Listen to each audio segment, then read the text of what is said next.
Um, I guess we'll just go into it. Yeah, we're starting where we last left off. Um, Luminora battled her sister Celeste and took her down with, we won't say ease out of respect, but um, we'll say it was the quickest duel yet. Um, and where we start our current session is going to be a few hours after the duel. Most everyone is going to be somewhat winding down, and Enoch was going to be up to something. Yes. Yes. Eddie, now that you're here, I can loop you into this. Uh-oh. Uh-oh. As we're all relaxing as we can in our little common room, Enoch like knocks on your door, pushes it open. Hey, did you get my bloody bandages? It's got some angel blood on it. I think you might want it for later. Oh, yes, thank you. Cool. You doing anything right now? No, I'm just relaxing. Walk with me. Okay. Let's just get up and go with him. And what is going on? I'm kind of running out of ideas on how to fuck with the other houses. So I don't know, I figured while we're here, we haven't explored too much of Conscriptus, and it might be helpful to see what the normal people are living like while we're here killing each other. And I figure you can help me with some hospitality. Okay. You want giggle juice? No giggle juice, and no experimenting on the citizens. Okay. As best as you can. But Just I know who I'm talking normal. to. Yeah, you know what? Do your thing. I'll stop you if it gets too crazy. Okay, sounds good. And I'm gonna walk out of the... We're like in the center of the city, aren't we? You would actually be... Sorry, new laptop, trying to find my map. You would actually be more towards the... kind of in the northwest. So the city is like modular. Mm-hmm. It's kind of like a... I mean, for those... Oh, sorry, southwest. Okay. For those who know, it's kind of built like the Imperial City from Oblivion. Where it's a bunch of like somewhat rectangular districts that are like a bicycle wheel. Right. So you are in the southwest corner of the city. Okay. I'm just gonna start walking north until we get into what could be maybe described as slums. Enoch just kind of wants to see the like behind the scenes of Conscriptus. Like, I imagine this is a sort of party for the rich and influential. I want to see what everyone else is doing. You know, I'll say. Okay, go ahead and give me an investigation check. 14.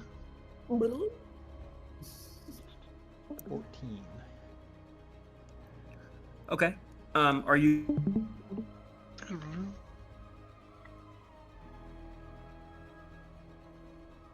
What do you say, Jasmine? He cut out. He's gone. Oh. Oh. Are they both dead? Or he's very deep in thought. No, Jasmine's still moving. She just can't hear us. Jasmine can't hear us. Jasmine! Jasmine! Jazz! I don't know. I can't sign. You're this close. You started out good. Yeah, whatever. We wait. Okay. So, I guess it's the same thing with this laptop and Discord. It doesn't like Discord. So, what I'm saying, I'm looking for any district in particular. Are the districts divided by houses? No. Okay, then no. I'm looking for a rundown district where I could help people, but mostly I just want to see how normal citizens are living. Okay. All right. 1 second for a quick Discord. And we're back. So as you make your way, we'll say you're kind of going like counterclockwise. Mm-hmm. You don't see the level of poverty that you would be expecting. I think most people in Conscriptus, on your like initial investigation, it's not like there's many slums here by the standards of other Far Empire cities. Conscriptus actually seems to be somewhat I mean, it's kind of like a massive military base where everything kind of feeds into the industry of the ship labs up to the north, and everything kind of funnels.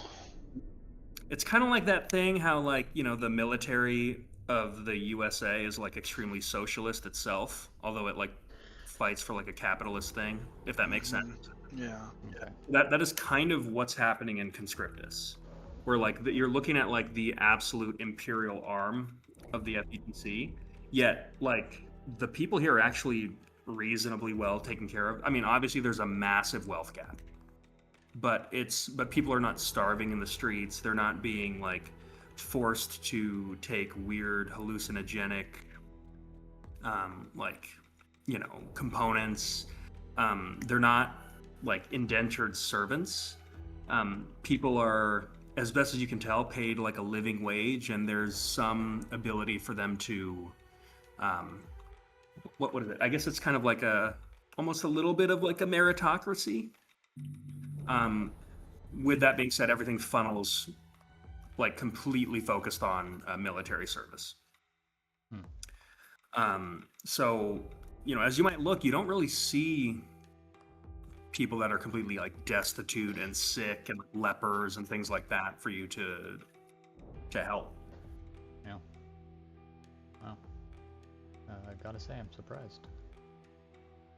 It's likewise. As we're just at this point kind of wandering aimlessly, I guess I'm kind of gonna keep an eye out for a military hospital if there is one.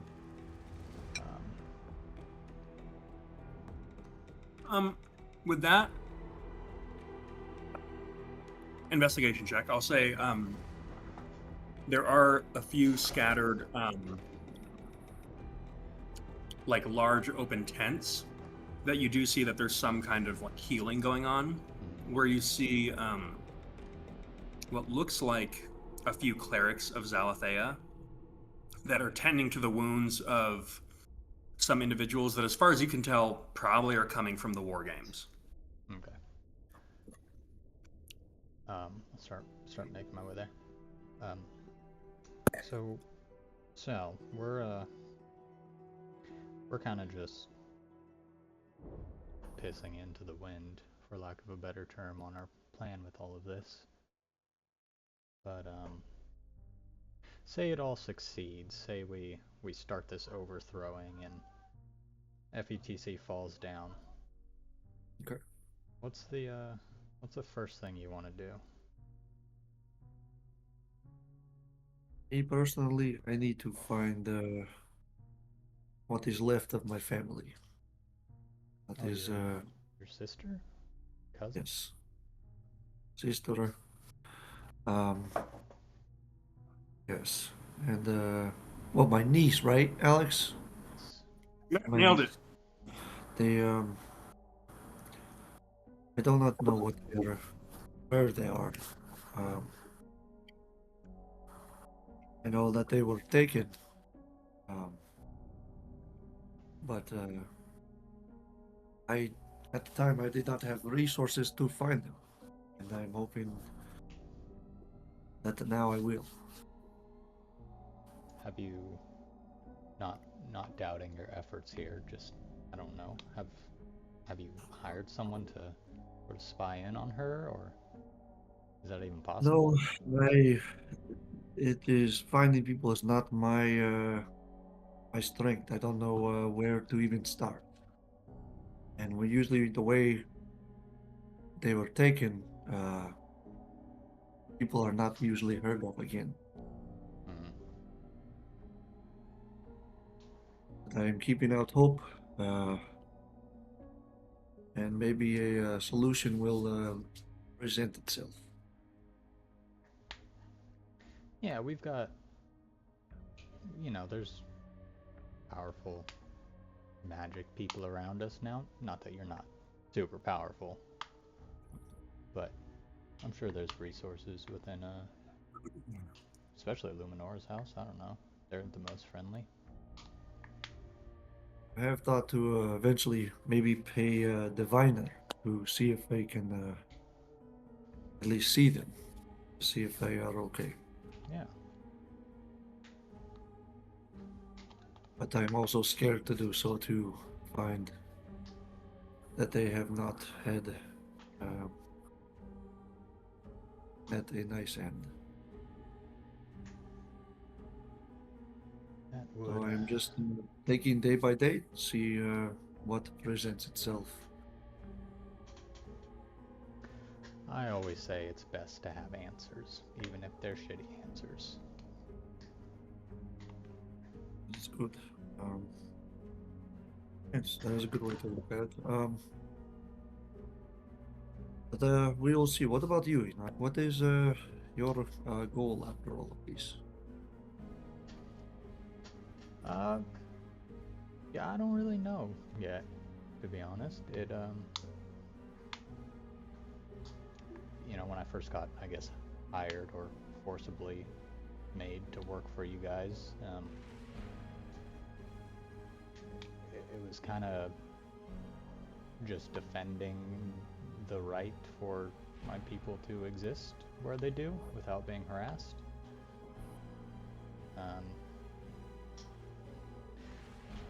But now I think the Agati are doing their own thing that isn't really helping Mordan as a whole.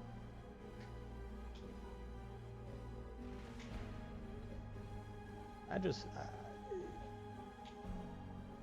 really don't know. It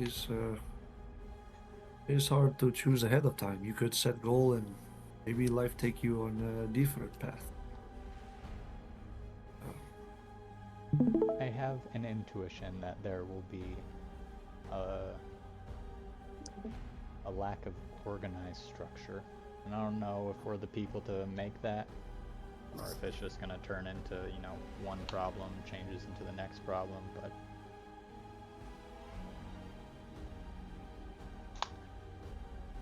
Yes, well, we can certainly try to do what we think is right, and we seem to be quite good at pivoting if problem presents itself.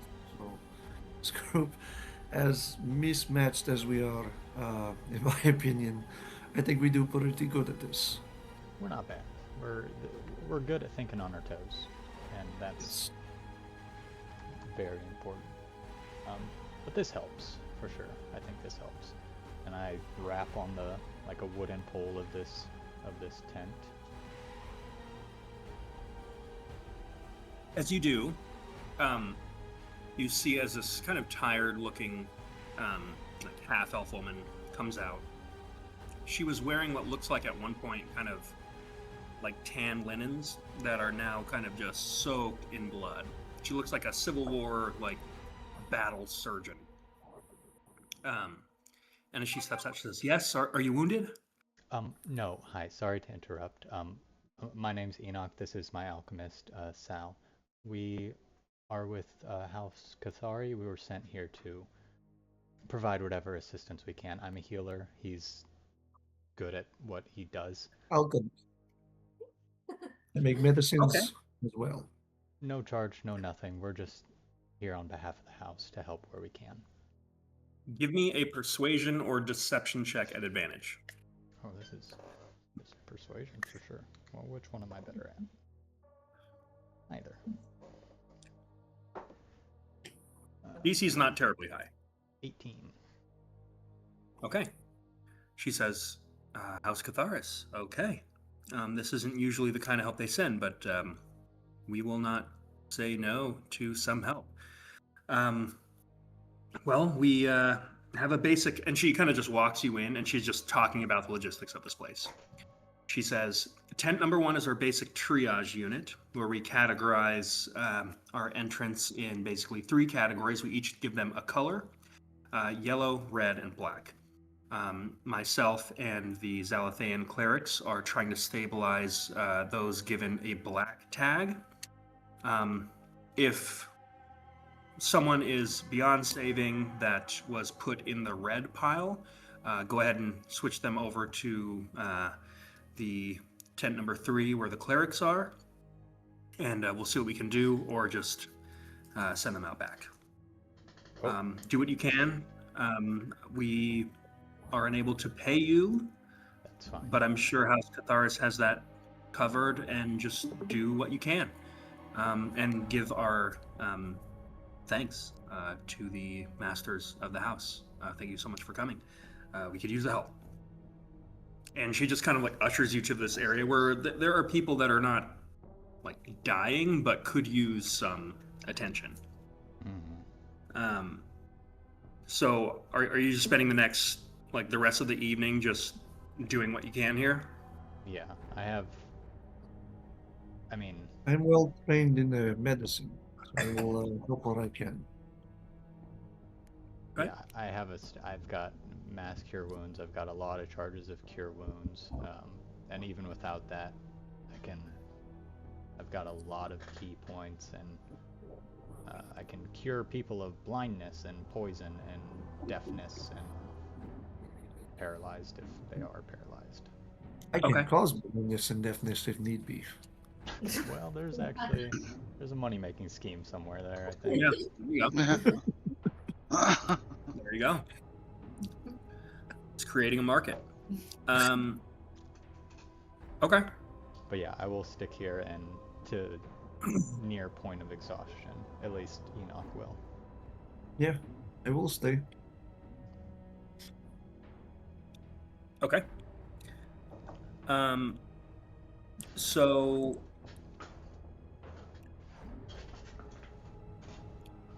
let me ask you this: you're burning everything you have. It sounds like, Enoch. Is that right? I'm burning all my key points, but what I will say for the staff is just to start, I'll go to the you're just a little bit fucked up crowd, and I'll just gently point the tip of my staff in the center of the room, and like a warm orange blossom comes out from it, and I'll mass cure wounds this group. Okay. And then everything else will just be standard key point curing those Let me ask you this, Enoch. Whether it's a unique interaction with one of the wounded or one of the clerics, or just a general sense of inspiration or some kind of motivation that is relayed here, what happens as Enoch spends the next few hours tending to the wounded here? I think the most probably evident or observable thing is that, except for that mass cure wounds that obviously came from the staff, he's not doing any of this with magic, so to speak. So he's where the healers and clerics and paladins and whatnot might be getting exhausted.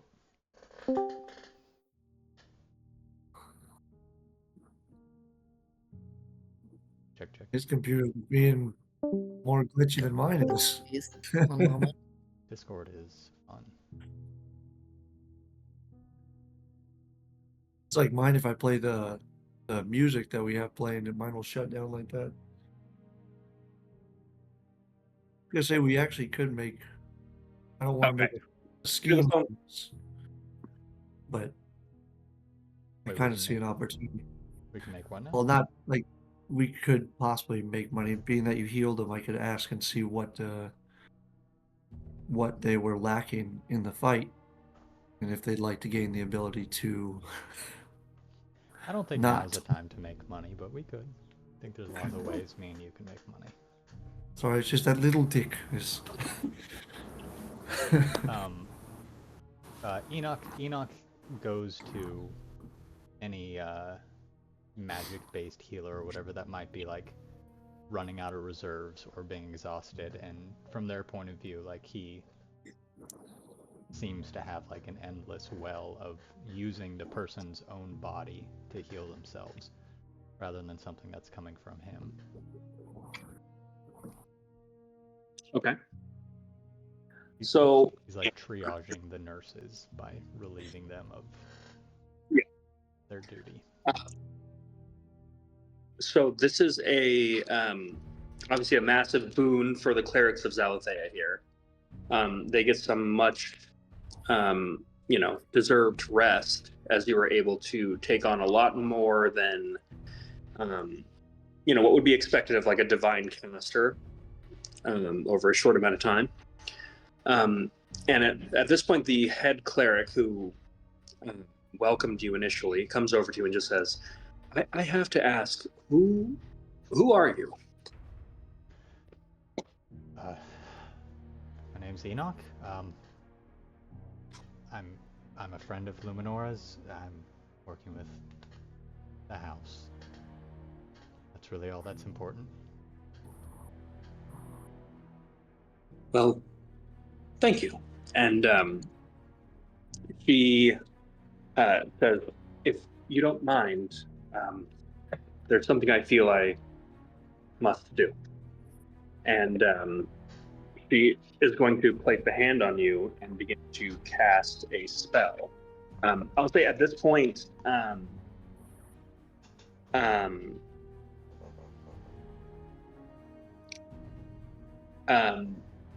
you pretty much gotten through all the infirm.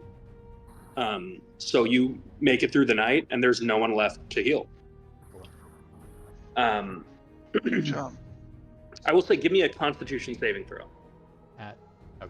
At some point during the night, Enoch's a little exhausted, and he's just like, "Sal, punch me.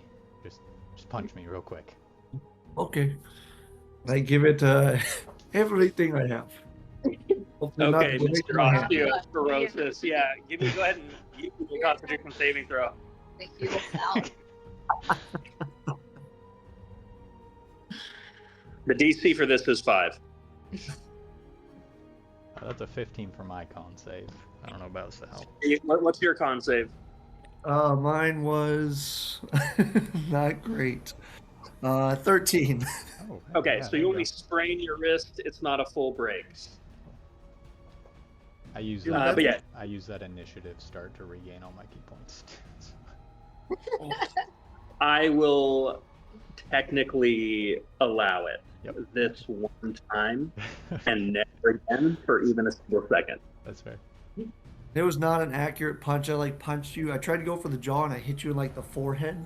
Just like dead nuts right in the forehead. Okay.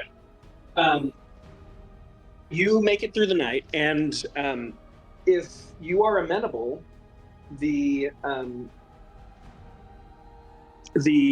clergy here are going to give you a boon. They are going to give you the blessing of Zalathea, and they are going to the way Celine, the head cleric, puts it, is she's going to make you an honorary The god. cleric of Zalathea if you accept. Oh yes, I will graciously accept. Okay. So she performs a ceremony of dedication. And this is different than a typical, ever so slightly different than a typical cleric's ceremony. But essentially, for the next 7 days, you have a heroic inspiration.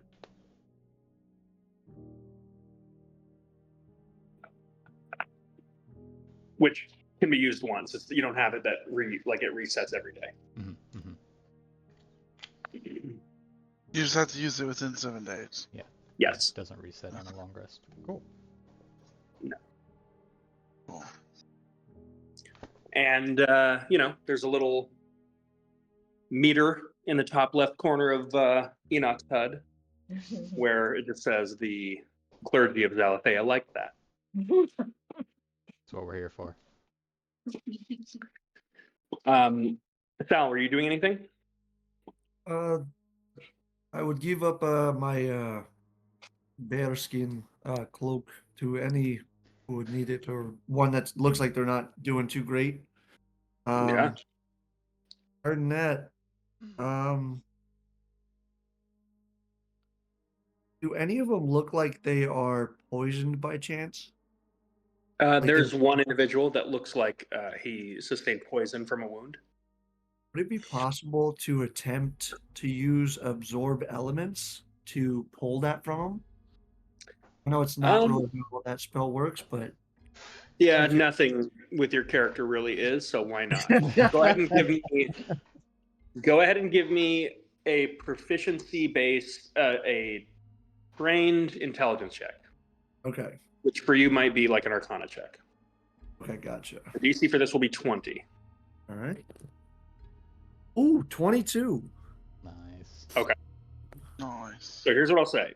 Nice. What you can do is you can choose to poison yourself to transfer the poison effect from the individual to yourself. Okay. You will be poisoned until it's healed, which should be a trivial thing once, Enoch regains his healing abilities. Yep. But I will say this. I will grant you what I'm going to, in this moment, call a poison affinity. Okay. Where if you want to learn any poison spell, I will allow you to do so at 1/10 of its cost. Ooh, okay. I will have to get back to you and look at poison spells. I don't know So what you that can is. you can So keep this do in what, mind like- as you just naturally kind of study the effects of this particular Drakmiri poison that was Okay. inflicted on this individual. So you have like your little notes and your journals, and you're like, there's some good shit in here. Once I get a Yeah. chance, I can come back and this will be useful. Okay. Perfect. So whether you want to add that to your inventory or your notes or whatever, feel free to do so. Sal and Enoch's night out. Neither of them are getting arrested or chased, or into any combats so far. Do we want to do anything to change that? Yeah. No, I'm I joking. don't think so. I think we're going to be We're good happy little with boys tonight. Okay, good little boys. I like it. Okay. Is there anything else you or anyone else at the table would like to do before you take your long rest? I want to learn. I want to read. Okay. Are you doing this alone? Yes. Unless Jessica wants to join. And studying about awesome. Then yes. Why Mazrin and I. Huh? I You can't need to learn more. rest. You gotta rest. Okay. Go see your girlfriend or something. Get the lover's comfort. Buff. Yeah. We got a bunch of books. About fuck. Orcus. Orcus, son of a bitch. I'm looking for specifically me. I want to learn how to contact Orcus. But I'm not going to tell Mazarin that that's what I'm looking for. Okay. Also, any general information would be nice. Here's what I'm going to first off allow. Are you trying to be secretive about what you're doing? As far as you just researching in general? No. No. Just to potentially allow maybe someone else in your party who is also intelligence-based to possibly contribute, I will say Luminora knows that you are doing this and may offer her help if she wishes. If she wishes, then yeah, I'm not going to stop.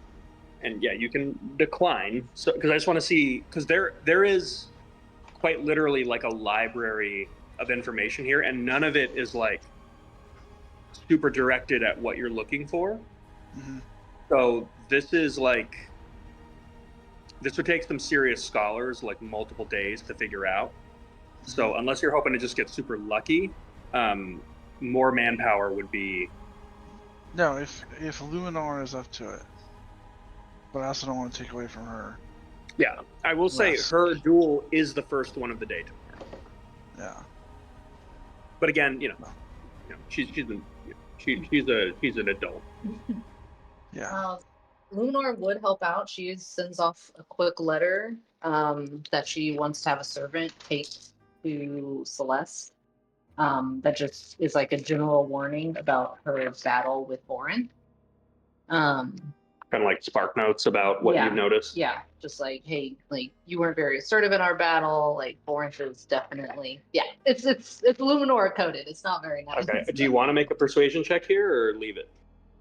A persuasion check to persuade Celeste To like somewhat compliment sandwich this. Yeah. I'll come. Okay. Go ahead and give me a persuasion check. Eep. He's not good at that. Clearly. Clearly. I mean, come on. We know who raised her. It's a 6. Cool. Cool. Good to know. You compliment sandwich it. It doesn't look good. But it also says in there, like, pay attention to Borinth. They've been very different this year, deeper into their dark dealings or whatever. Be assertive. You've got this.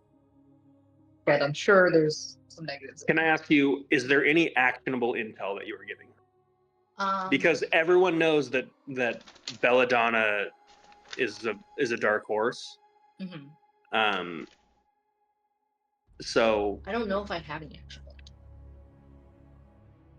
I'll allow you to go ahead and give me an insight check at advantage based on you watching her previous fight. My rolls are cold today, guys. 10. Okay. I'll say with that roll, best you can tell, a lot of her potency seems to be coming from the spell book Interesting. that she seems to be holding. Not the new blade. I mean, the new blade seems fucked too, but like, I'll say as far as you know, Belladonna is not an intelligence-based caster, and she doesn't act like an intelligence-based caster. But there's something about the tome that she's using that, like, she wouldn't be completely attached to it if it wasn't important. Gotcha. Okay. So yeah. it's not much, but So she'll say in the letter something along the lines of, "Don't get distracted by the new blade. Focus on the tome, if possible." okay. So that letter is sent. And then I see Charles and Mazarin walking off with a whole bunch of books and I'm bored, so I'm walking off. I change what I want to know. Yeah. I'd like to know. Sorry. Real quick, Mazarin and Luminor are both attempting to help you. Is that right? Yeah. I Yep. mean, yeah. Okay. So what was that, Charles? What are you trying to change? I would like to know more about the Wand of Orcus. I want to know what it is, what happens. Who, what, when, where, why. Everything I can find out. Okay.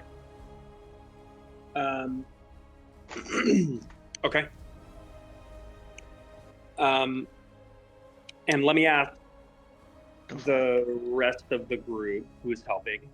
Mazarin, how would you like to focus your research as you help Charles with this? I think my intention is to um remove the curse eventually, but find out how deep in shit Charles is. Since we're kind of hatching two plans here at once. I mean, with Luminora and our political cause, and then, Charles being uh, swept up in a contract with Belladonna. So she's trying to figure out like where to place the most urgency, and so basically get like a feel for how urgent this is. Would it be fair to say that maybe Mazarin's almost like a lawyer that's like looking through like a series of contracts or whatever to try to find like some kind of loophole Sure. and to try to get a sense of like what Charles, like what kind of shit Charles is in. This is like a damage report. Yeah. Yeah. Okay. And then Luminora, what are you looking for? I'll say that from what she's learned from her father on how to like research this kind of stuff, she's going to start pretty broad and work her way down. Okay. Eventually trying to narrow down like the specific ties between Borinth and Orcus, but she's gonna start off broad. Okay. So here's what we'll do. We'll do this in a series of checks, and you might be able to refocus your study as you begin to learn things. With this in mind, it's sounding like you are doing no like socializing or espionage tonight. You're taking the night off and you're just doing some hardcore research. Okay. So I would like everyone to give me a Arcana, Religion, or History check. I will say you can give me an investigation too, but it won't be as potent. And tell me, when you give me a roll, you gotta tell me what it is. 27. Ooh.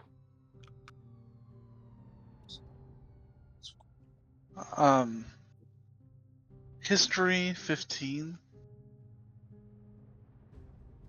I'm working with the -2, guys. Dang. No, not bad, not bad. Pretty good. Arcana 15. What was that? Arcana 15. And sorry, Mazarin, you said yours was investigation? No, Arcana or history, I guess, are the same for me. So I guess history would make more sense. Okay. So I'll start with you.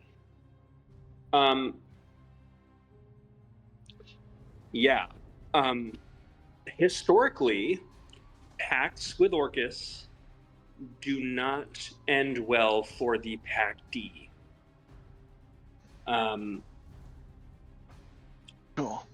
You don't necessarily find any information about someone who's literally like made a pact that grants them a piece of the Wand of Orcus, or of any demon prince, like granting a piece of their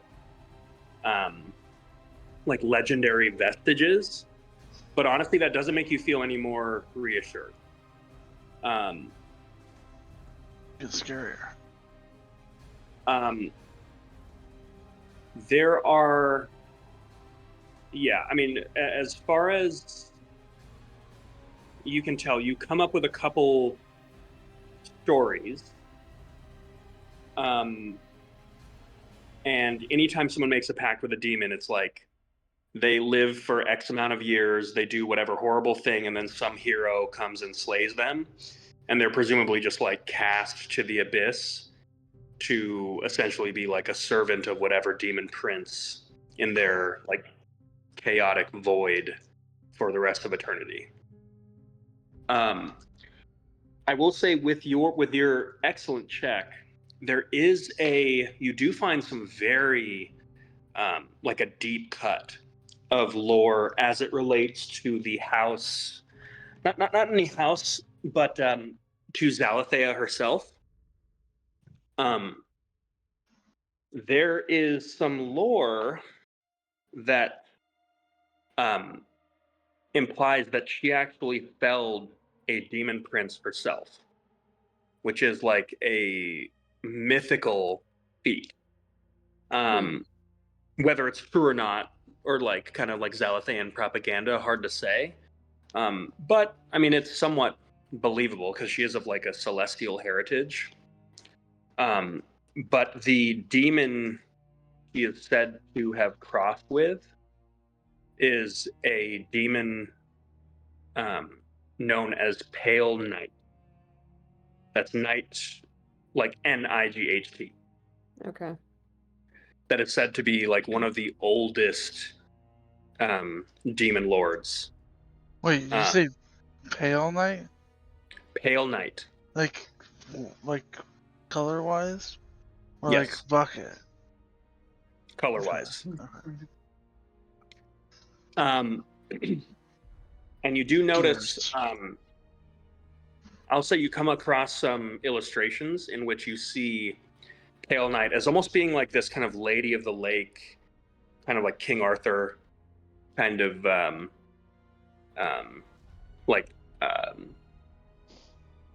figure. And in all of the images you see, there's this very artistic juxtaposition with Pale Knight being just this like complete, like whited out figure with no like color tone or anything like that. She looks almost like a kind of like a beautiful woman, but just completely like under a like a filter where you can't see any color on her at all. And it kind of makes her almost a little bit I can't think of it, but almost a little bit formless. It's like she's got this kind of like long, flowy dress that just kind of blend, all her features kind of blend together. And what makes her even more confusing is she's always holding this like black sword that seems to just exude darkness. And the juxtaposition between this like white light that's cast from Pale Knight and like this black sword is kind of jarring. So I'll say that's the only other time you see any specific reference to a demon prince or a demon lord with like a vestige of their own like manifested power. That's the first check for you. We'll go to Charles. Wand of Orcus. This is kind of bread and butter Orcus lore, so it's not terribly hard to find references to this. What you get is Orcus is he's a pretty big player in the Abyss. I'll say you're not too focused on other names surrounding Orcus, but he is a Tanari demon, which I'll say, Charles, you don't necessarily have any context of what that means, but it just keeps coming up. Your best like understanding is that Tanari is kind of like a new school demon.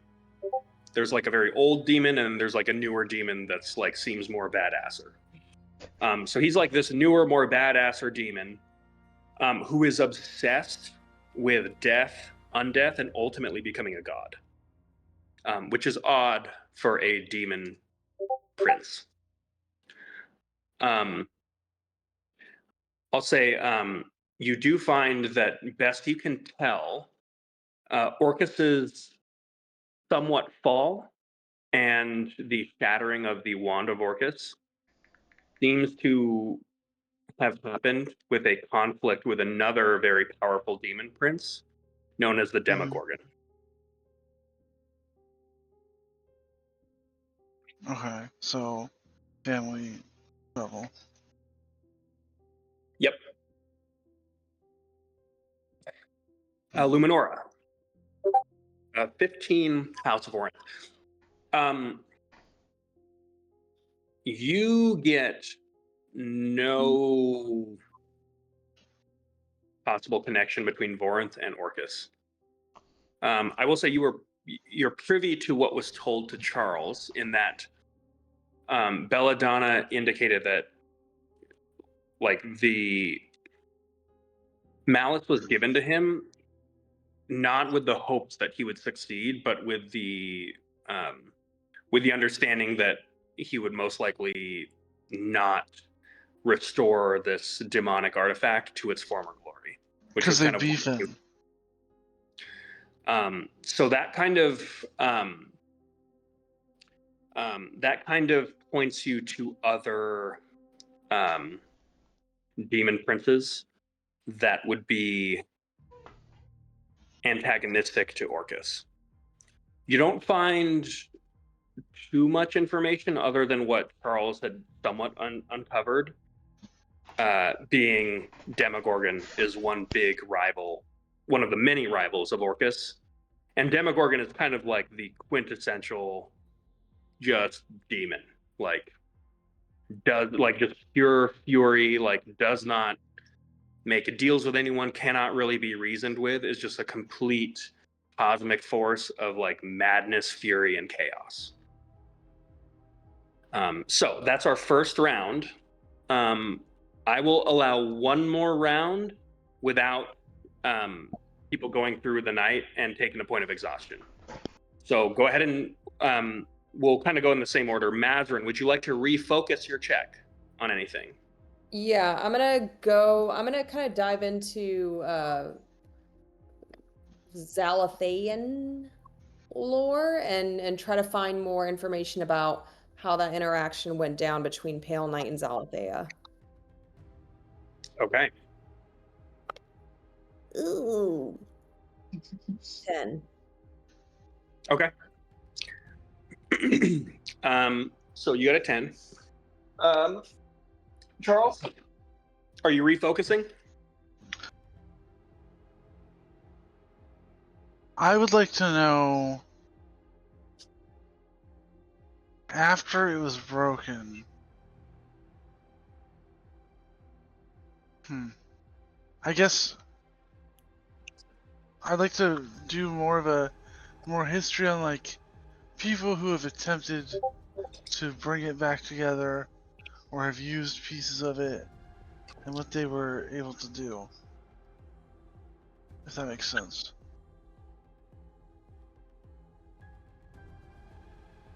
Post broken staff, like, are there people who have gotten it close, or what kind of powers did they show that they could use, things like that?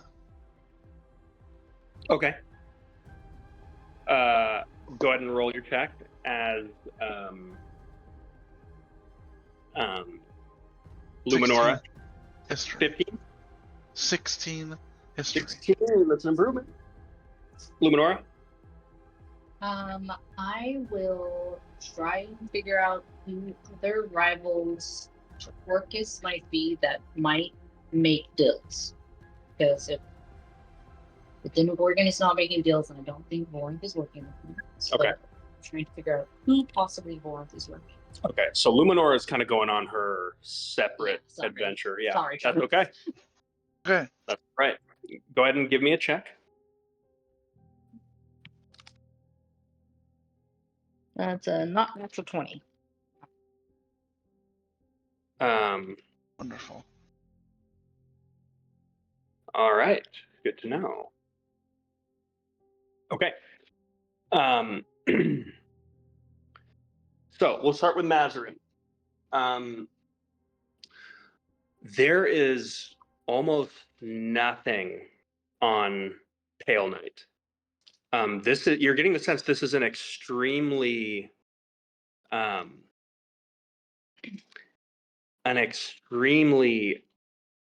esoteric demon. Some argue that she may even have been present like near the beginning of creation, like one of the very first demons that ever existed. You do know that her classification would be the old world demon, which is known as an Oberith. The significance of that, I'm not sure. There is a record of some of her offspring. The most notable being a demon lord by the name of Grazit. Grazit. Yeah, it's Graz'Zt. Obviously. Grazit. You don't know too much about like Grazit in particular, but it's said that you can just tell by the like the references in the book that there are just way many more references to Grazit than to Pale Knight, because anything that comes up as Pale Knight is just like she is supposed to be the mother of Grazit. Mm. But that. Very. I will say, as you find this, that is the biggest point of like scholarly debate regarding Pale Knight is who did she sire Grazit with? That's like the biggest. That's all anyone is talking about. Who daddy? And there are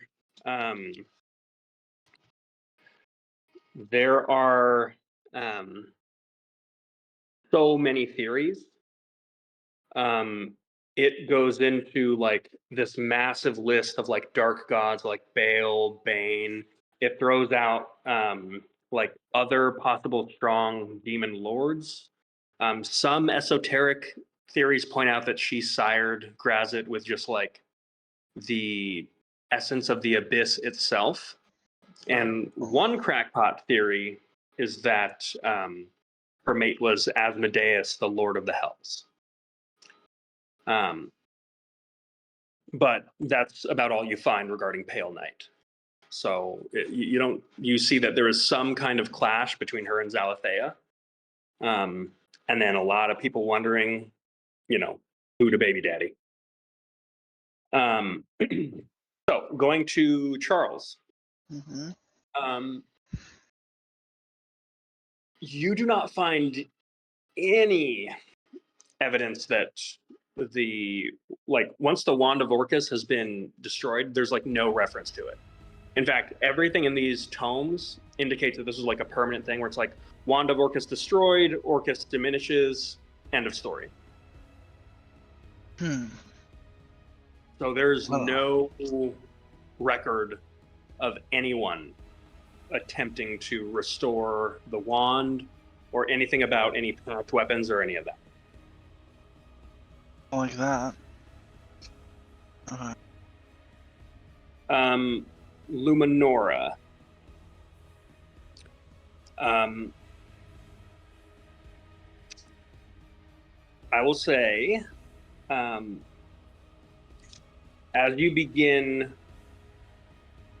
looking into lore about other rivals of Orcus, there are a few that come up. First and foremost, number one is the Demogorgon. Number two is a demon lord that goes by many names, but most frequently referred to as Grazit, also known as the Dark Prince, the Dark Man, the Shadow King, and the Prince of Pleasure. Oh, I like Grazit. Grazit is described as being a extremely handsome and lithe yet muscular humanoid with skin that's like polished obsidian, standing approximately like 9 feet tall, eyes glittering with like a malevolent yellow light. Stop. Are you really Settle down, down. James? I'm reading this. God damn it. looking up over at Charles and is just like furiously reading as she keeps looking at Charles. Okay, I'm gonna finish reading before I say anything to them. Grazit is extremely interesting to demonologists. Hell yeah. He does not act like a demon. There are many of his qualities that almost seem more devilish in nature. There is also a theory that he was sired by the king of the hells, Asmodeus, which some scholars will kind of assert that that's where some of these traits come from. Grazit is extremely well known for making deals with humanoids, interfering with humanoids. Interfered with me. He frequently is also known to enjoy kind of like carnal pleasures in like involving mortals, up to and including fighting. There's kind of many stories of Grazit like going to mortal realms and picking fights with powerful mortal beings, kind of like a hunter, in a way that would maybe be seen as like beneath a demon prince. Like the Predator? No. And say you would see he is always depicted wielding a blade that is known as the Wave of Sorrows, that appears to be a massive greatsword with a serpentine-like shape to its blade. Have I seen something like that before? When you look at depictions of it, it looks identical to the blade that Belladon was wielding. God damn it, I got We got that. Who said? much. Sorry, go on. That's later. So there, you kind of opened up like a Pandora's box of information on Grazit, and I'll say with what you've got here, that's about what you've got, unless you're going to be pushing into exhaustion. But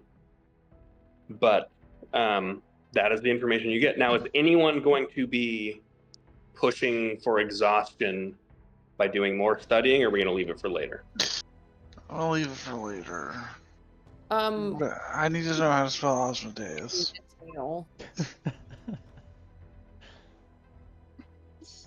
What's that, Mazur? What does pushing into exhaustion entail? Oh, that's an excellent question. You don't get the benefits of a full rest. First. Well, I am a trance sleeper, so can I, Trans sleeper? like trans, You know what? trans.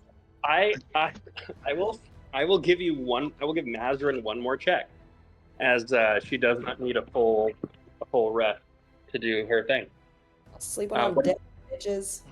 Yeah. What are you looking? Okay. What are you looking into? Okay. Well, first of all, I'm suspicious. Are we? Is this like silent library? Like we can't talk No. to each No. This is a group project. Yeah. And here's what I'm gonna say: Enoch and Sal come in as this discussion is happening. Because Oh, shut Mazarin up. Come on.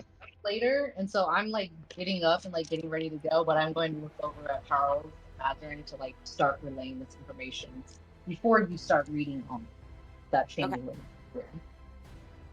So to bounce off that information that Luminora. Charles Pale.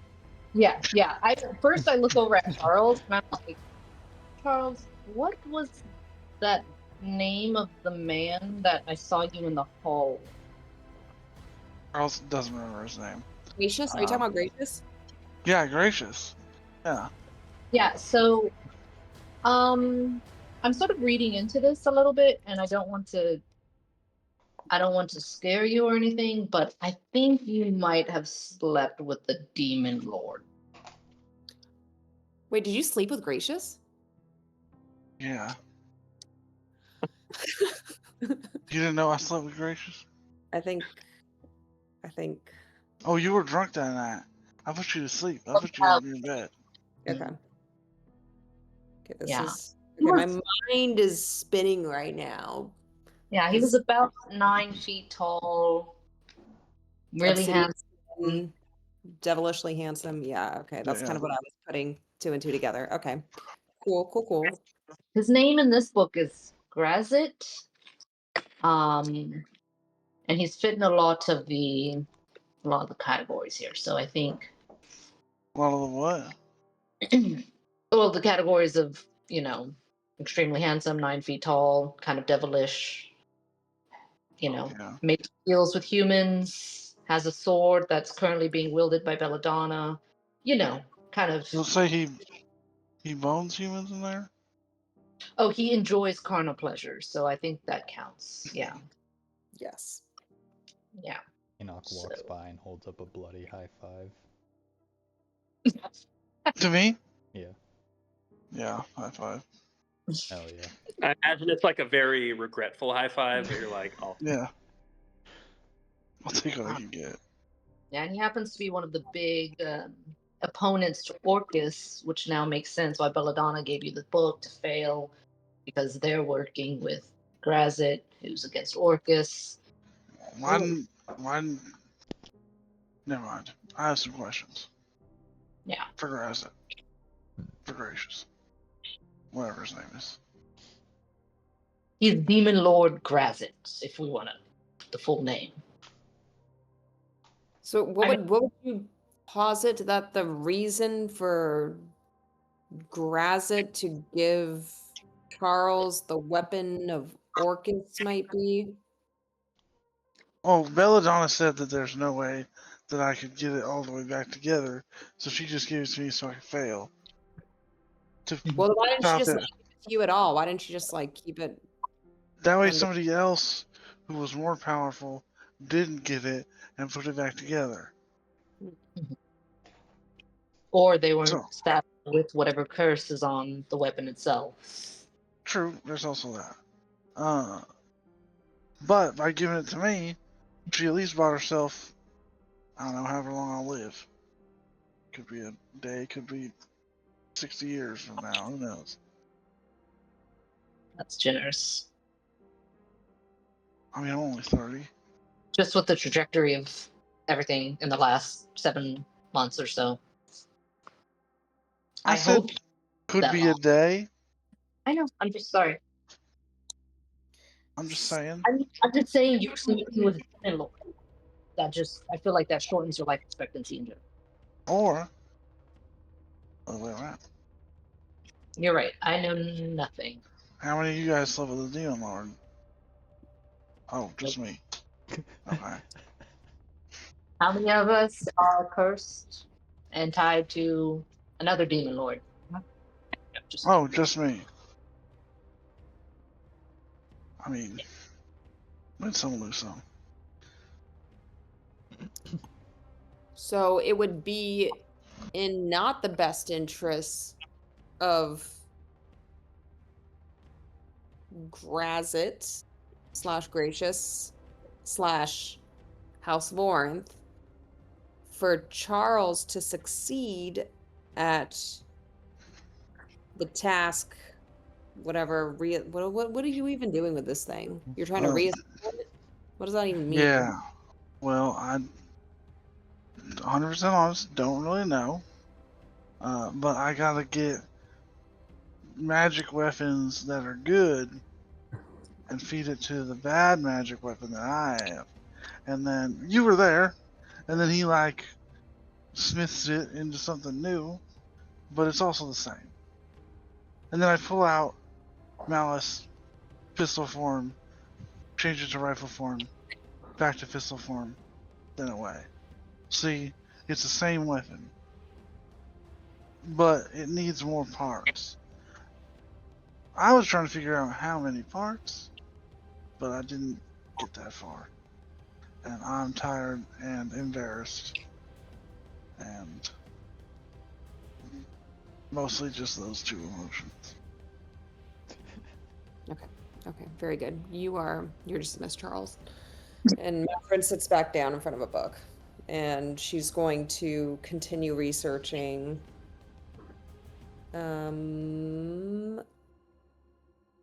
about. So basically, what Mazrin wants to know is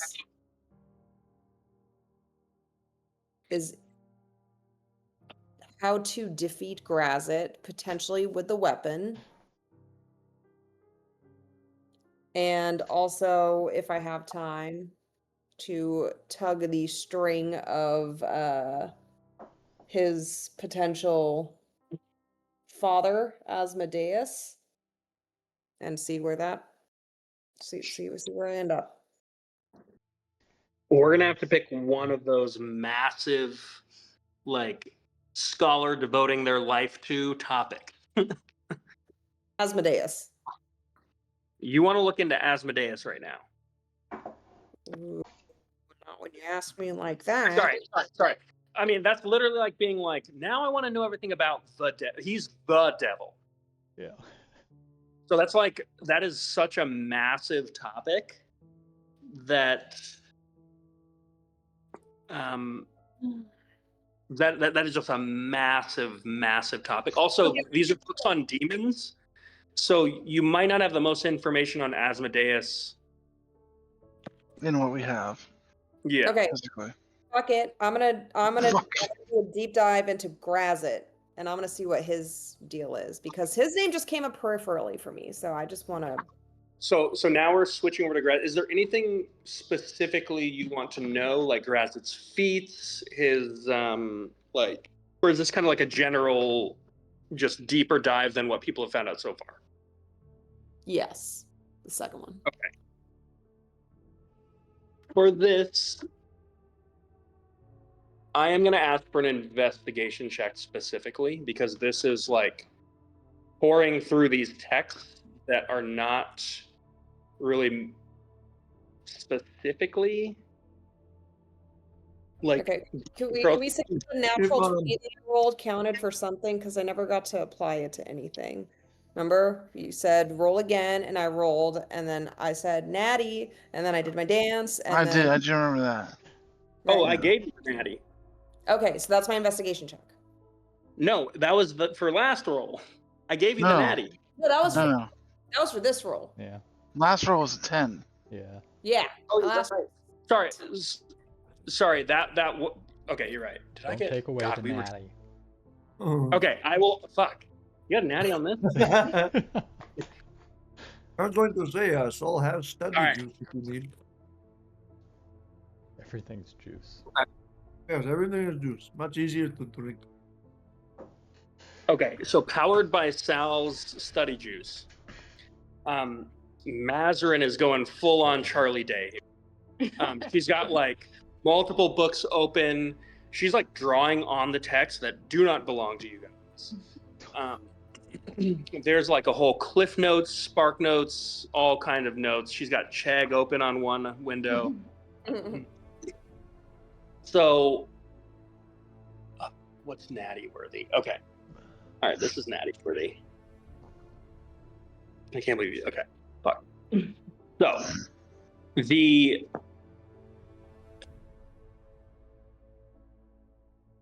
you keep seeing a single thing referenced in terms of where all this information is coming from.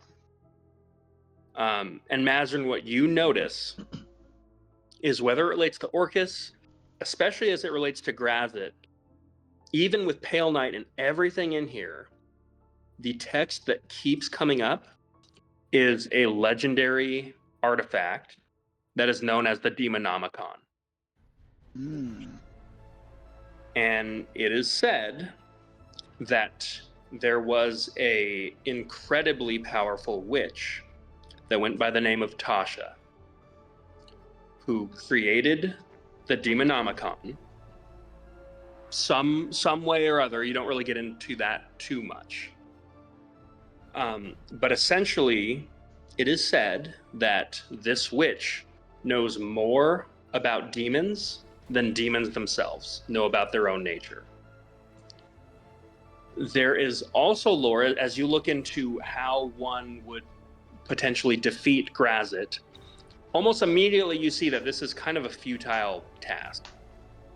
As someone who has sort of attempted to do this was actually the infamous like archwitch Tasha, who actually managed to seduce and trap Grazit and imprison him for a brief amount of time. And it is said that Tasha and Grazit have kind of had this, best you can tell, kind of push-pull, like toxic, like manipulative relationship where they each keep trying to like use each other to further their own goals. But it's very silly. Like they've nearly almost killed each other, and then Tasha imprisons Grazit, and then Grazit imprisons Tasha, and then like retreats to his own domain, and then she manages to like trick him into letting her go, and vice versa. And it's just this never-ending cycle of like these two very like fucked up entities that keep going through these cycles.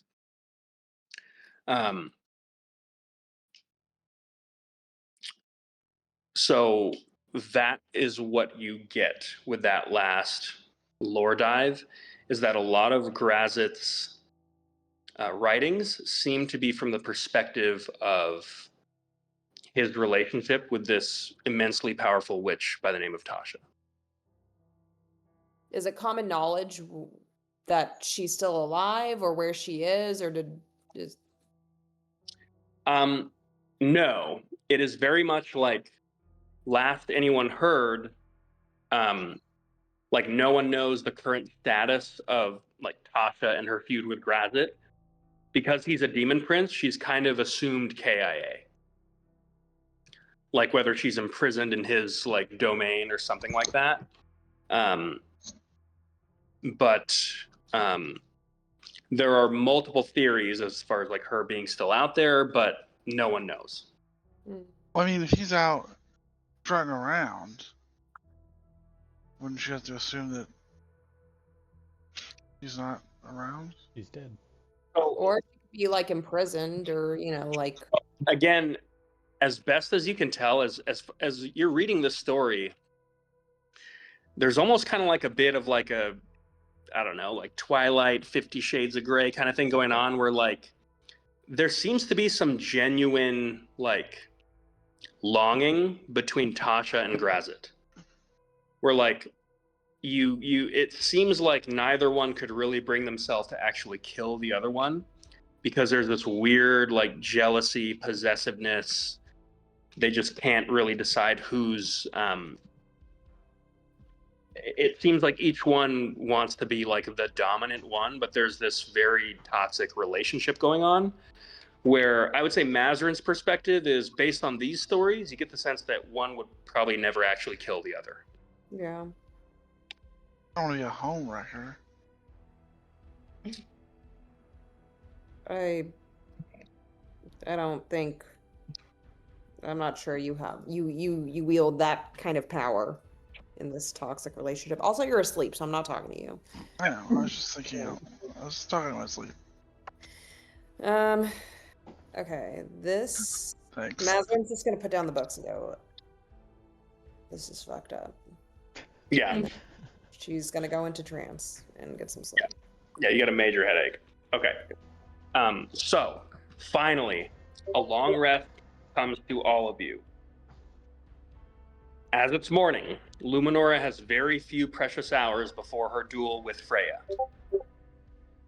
So, she's going to have to report to the arena pretty soon.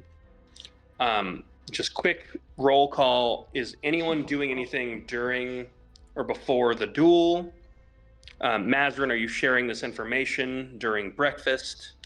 What is everyone wishing to do before Luminora's duel? I'm I going mean- to use Go that ahead. poison to get the stinking cloud spell. It's a Okay. third level spell. Okay, I will have you mark off 30 gold Cool, cool. from your inventory to get the stinking clouds. Thank you. After your doctor self-infection, I'll I'll cure you of your poison. Thank you.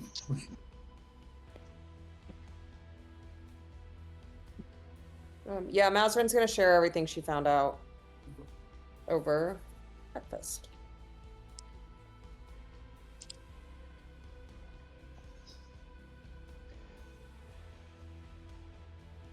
Well, Good job, Charles. yeah. Thanks, I guess. You really know how to pick them, don't you? I guess. At least they were both hot. Yeah.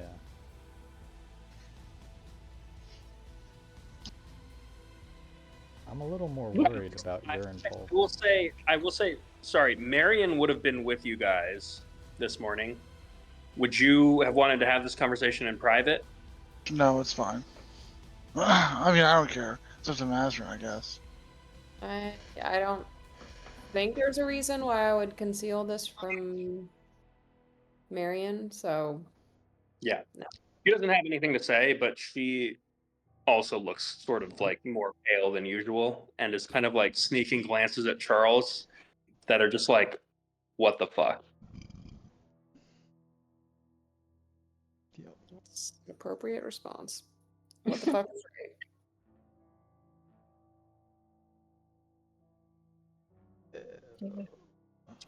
We'll find a way out of. We'll. Don't worry, Charles. Yeah. you're I gonna be am fine, worried. buddy. We already got the whole infection sorted out, so that's nice. Yeah. Yeah. Marion like raises the glass and just says, honestly, very impressed with myself that I was able to take care of that. And I didn't want to say it in the moment, but even as I did, probably 1 out of 100 times that actually works. So, I don't know if I told you this, but I am very thankful for that. yeah, no, I'm just, of course, obviously I would do it again, and I want to help you any way I can, but I'm just pointing out, pretty powerful sorcerer. Yeah, I mean, I mean, you're I'm always awesome. Sorceress. Great. That's all. Well, I feel yes. validated, extremely validated. So please don't mind me. I will continue to brood about how this complicates all of our plans. If we're brooding, I did want to comment. Catherine, did they say anything else about the witch's name other than Tasha? Did they say anything else about About the witch's name, or was she just called Tasha? Did they say they didn't say anything about where she was now? No, it was just a reference to her name. Like I was supposed to know who that was, which I mean, I have heard of her. But no, there was no other information about her that I found. I mean, I've heard rumors that the Queen of Brightwater is a powerful witch and an expert on demonology, and is named Tasha. Ah, well, that. Oh. Are you fucking with me right now? No, my mother has pretty extensive knowledge in Cassis. It's again rumors. She was never in Brightwater directly, but there was information kind of passed about that. So, I mean, I would say, yeah, that's worth investigating. Also, for whatever reason, I feel like Luke would know something about this, but yeah. No. I do miss Luke. No, you don't. No, I don't Yes, think we did. He's very fun. say that, and then he's here, and then Yeah, and then it's a whole thing. real fast. I mean, honestly, saying his name kind of is concerning. I feel like he's just going to show up now. I know. Yeah, I look around the room. Do Luke? I'll do that. We- Mazrin? In this moment, we cut to a dimly lit tavern somewhere deep in the Dalmiri Desert, as there is a shirtless Autoluke that just has, like, not tattooed, but etched into his back, just like tally marks that go all the way up to 14, as he is sitting around a table of Dalmiri elves and a Hongol general, as he just goes, "All right, let's see if you sand elves are as really tough as they say." And he holds out his hand and he conjures a shadow blade and just like slams it down and just goes, "All in," as he is currently gearing up for a game of knifey fingers. Cutting back to the group. Autoluke does not appear randomly just by you summoning his name. Yeah. As he is otherwise indisposed. It was a relief.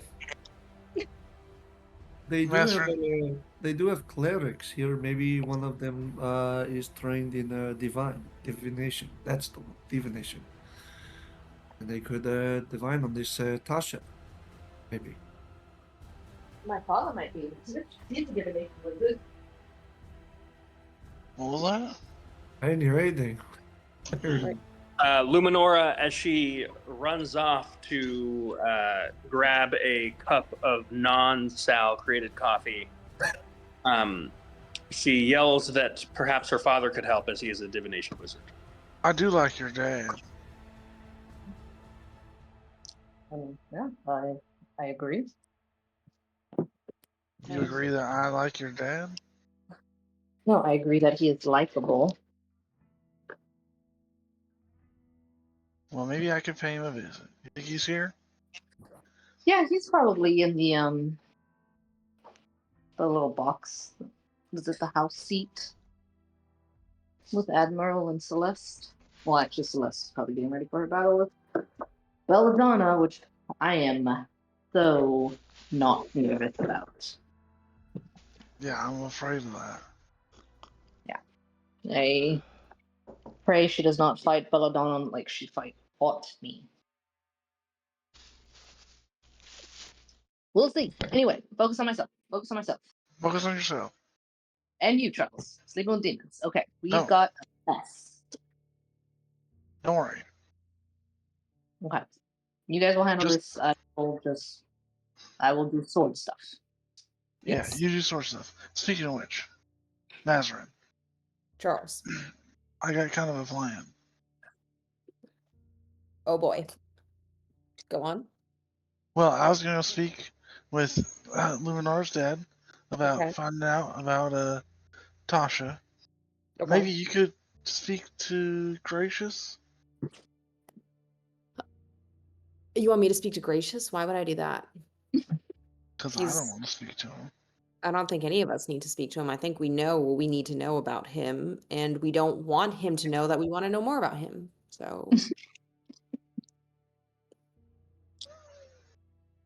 Okay. right? Yeah, Is sure. there something specific you want me to ask him? Do you want me to vaguely threaten him?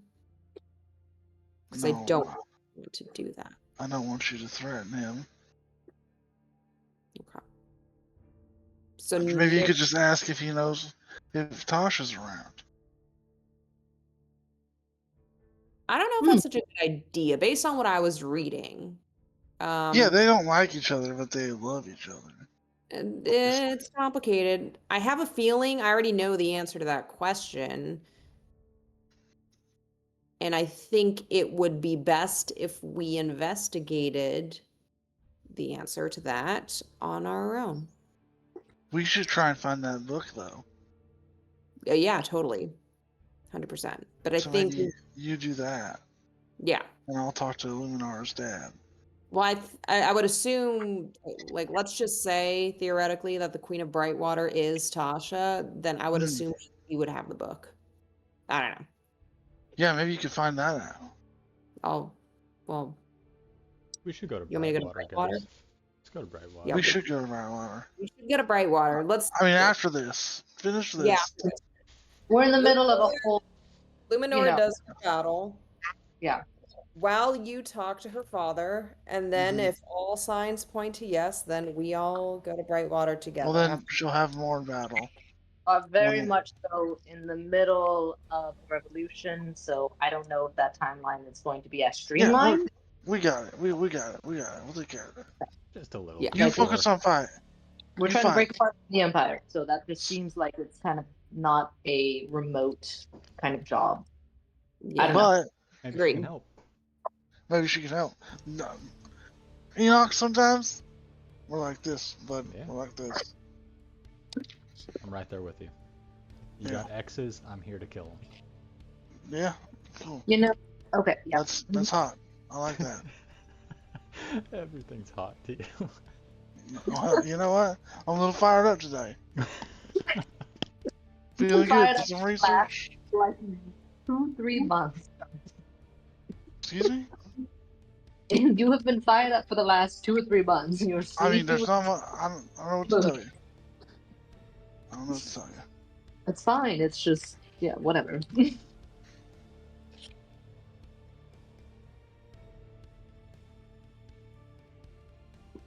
Okay. Well, I'll talk Okay, to your dad. So how is Charles getting in with Luminora's dad? I mean, they Are- know us, right? Sure. So you're just walking up. Yeah, and you know, Okay. unfortunately, Chester no longer there. You don't want me to come with you? You can come with me. I thought you were getting ready for your fight. How long to my fight? You've got like a couple hours. I mean, I can walk you to the You could do a quick like like a warm handoff. Like, hey, Yeah. Okay, You- yeah, totally. Yeah, warm hand off me. okay. because there's kind of like sitting rooms and stuff where Yeah, people yeah, have been interacting. Yeah, yeah. Okay. Yeah. So as you go over, I'm gonna say is anyone else going with the two of you? Or are people splitting I up? feel like maybe we shouldn't come as a whole party. I'm just gonna throw that out there. Okay. Yeah, I think this might be a solo, Charles. Yeah. Okay. So as Luminor and Charles go to the we'll call it the Cathareth camp. Obviously a lot of familiar faces. Mhm. A bit of a mixed reception. Actually, mostly like pleased faces as they see you, Luminora. Like people are like excited that you're here. Wait. As you begin approaching, you hear a voice behind you that just goes, and I see they're just letting anyone in here. As you turn and you see your brother, Daenric. Oh shit. And he looks at you and kind of looks you up and down and just goes, "You look terrible." And you know that I look the best that I've ever looked. He Is that this comes in person and gives you also? a hug. You've not met this person. Cool. This looks like a kind of a weird spitting image of like Luminora. Sort of a pale-skinned, slender. He clearly is like wielding like a wizard spell book that he's got in like a holster on one Cool. side here. And then he's got two what look like curved swords in his in double hilts on either side. Dirty red guards. Comes in and gives a hug to Luminora. Those for you. Yeah, And- Luminora lights up like in ways that she doesn't really with pretty much anybody else, even in her own family. And he just kind of whispers in your ear, "It's good to have you back." Well, I'm not officially that, but thank you. Well, just for the spectacle. We'll see what everyone thinks about that at the end of all of this. I don't think you care what anyone else thinks about it. Yeah, that's true.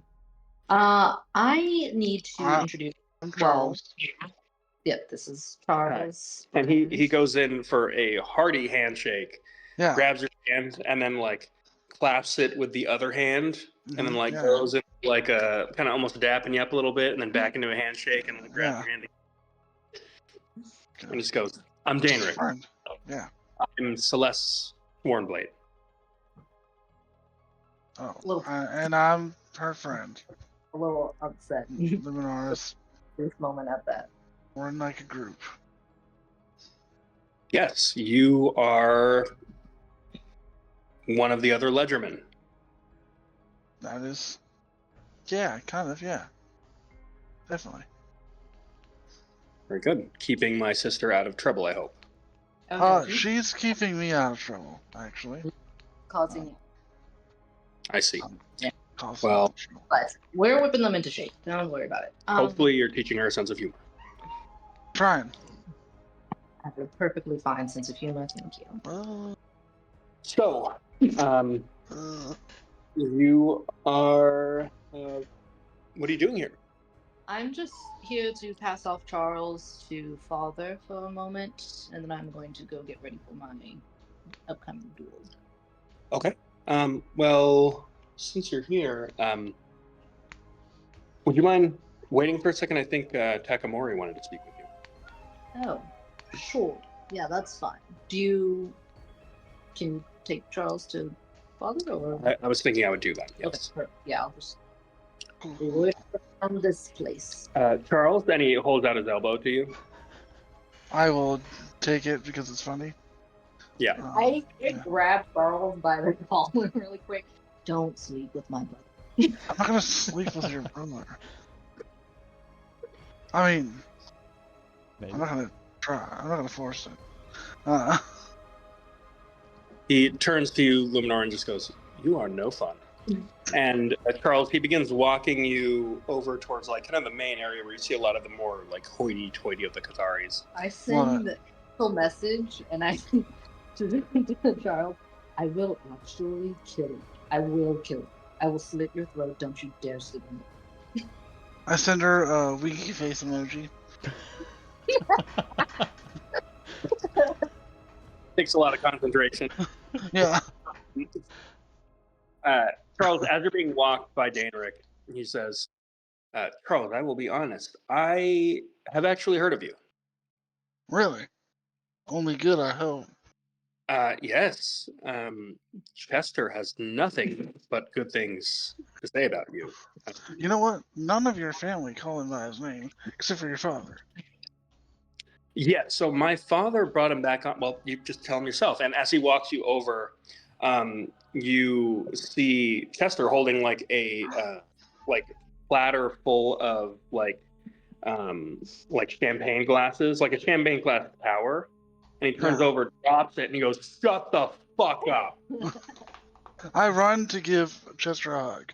Yeah, he gives you a hug, and he just goes, "Bro, Dude, what are you doing here?" I'm here to speak to the dad. But I thought they let you go. They did. The dad, as you call him, brought me back. Dude, no way. I got a promotion, bro. You got a promotion? Yeah, Making more money? but no, but I got better benefits.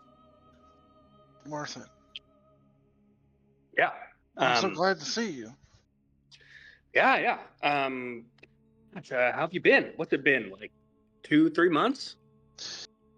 Yeah, I've been alright. Some stuff's going on, but we're working it out. Yeah, man. Just got one foot in front of the other. Life goes on. Yeah. Got to keep chugging on. Really So, glad to see you. Really glad. Yeah. Good to see Thanks for you. doing We got. good. I'm gonna clean this up because I dropped an entire party platter of champagne glasses that were full to the brim, and it looks like every single one of these glasses is broken. In fact, I'd have you watch your step. Alright. Thank you. But yeah, we should catch up sometime. Yes, definitely for sure. Yeah. Okay, I will. I'll leave you to it. Are you here to see Solvier? Here's his dad. I don't know what his name is. Yep. Sure.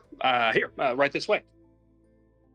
Nice. And he'll give a little Thanks. fist bump to Daenric as he turns, and he's going to go continue to join. He's going to join Luminora. We'll start with Charles. As you kind of Good, step totally in this ready. like more hoity-toity area that's like even behind like now a curtained area, you see like Oh man. very fine foods, like exotic Bless you. fruits on platters, and you see the familiar Solvier, Luminora's father, as Chester walks up to him and whispers something in his ear. And there's like this pause, and then this like nod of like, oh, okay, yeah, got it. And he turns kind of towards you and just goes, Charles Brand. That Welcome. is me. Thank you. I have been following your party's endeavors, not knowing who you were, but you brought my daughter back to the war games, so yeah, that was the goal. I heard you wanted a meeting with me. Yeah, I was wondering if we could have a word in private. Sure. Drink? No, not. Yeah, definitely. Yeah. Okay. For sure. And he kind of like whispers something to Chester as he just goes, we're running low. And he's just going to like whisper something else. And he goes, yeah, I can do that. And he rushes off, comes back with some pretty top shelf booze. And it's a cup of whiskey. You got a big old pour. Yeah, cool. And he just kind of like walks you out back to what looks like this large overlook of the stadium itself. So these are like box seats that you're in, like well above everything else. And he goes, so, any friend of Luminora's, very well worth my time. What can I do for you, Charles?